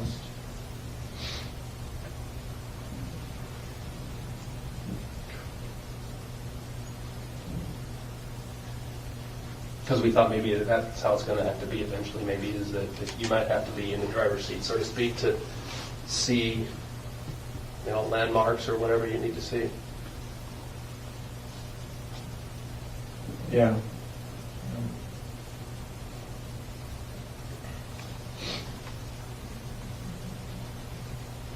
It's almost as good as being out.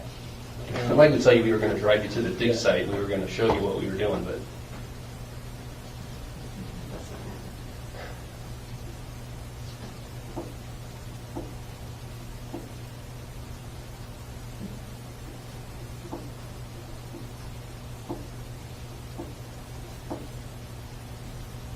Yeah, I'm having a harder time remembering roads than Port Angeles, so I wasn't.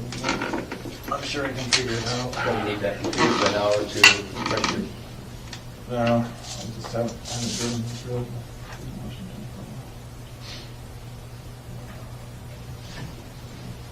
All right, well, So we won't set it up, we'll just We'll get them working on it though, because get their it's- tech, Yeah, the tech geeky guy has to their geek get squad. the camera and get everything all kind of set up. right. So we will get that moving, and then we can touch base with you at the beginning of next week. And have a better idea of what your schedule is going to be like, and then figure out when everything. And I'll know at that point what their schedule is going to be, then we can maybe figure out sometime that will work. Yeah, we might be able to have another meeting next week anyway. Might have a opportunity there tomorrow, so. Apparently that was the issue today.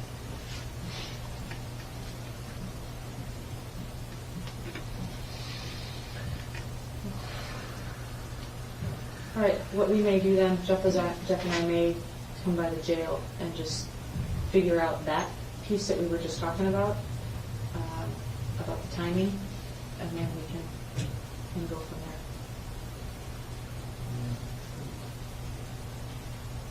In the meantime, I'm supposed to talk to them on tomorrow, and I'll just tell them that, just move it on, we'll use other clues and use that to our advantage. Yeah, I don't really understand the whole remote and stuff. Well, it's frustrating from our perspective as well. I mean, hypothetically, if they charge me federally, would they indict me up here, or would they, I just don't understand, considering everything else that's going on, why they would, or how, I guess not why, but how it would work. I don't, like the logistics of it. Well, like I said, they want to be able to have solved that crime solved. Right, they want to put my name on it, I That's right. understand that. Yeah, It's that's not right. going to be officially solved till, Exactly. I know, but they want to be able to put Right. your name to it. Right, And, I understand that. And then the question is, how's that going to work? Do they want to file charges there? And that's what we're talking Yeah. about. And it's a lot easier for them just to stomach it if they, their forbearance is giving rise to clues to other murders, whatever those clues might be. I think Yeah. that is able to accomplish our goal. I understand their perspective, I Yeah. guess, but and from my perspective, though, even if they were to officially charge me at this point, it's not like it would be real breaking news anyway. I think, in some ways it would be, because no law enforcement person has ever confirmed that they're Right. attached to that, so. It would just be confirmation of everyone's current speculation. Exactly. That's all I'm saying. So I'm not interested in it from that point. I was just interested in it from a logistics point. Like, do they have to fly me to Vermont if they're going to charge me, or will I do it here? Those are some of the questions. We're hoping not to get there. Is it warmer in Vermont? It just got snowed the other day. When we talked to them Monday, it just snowed, they told us. They got more snow than us then. Yeah.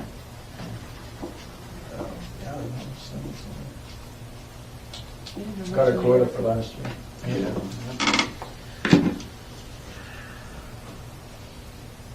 Any other questions?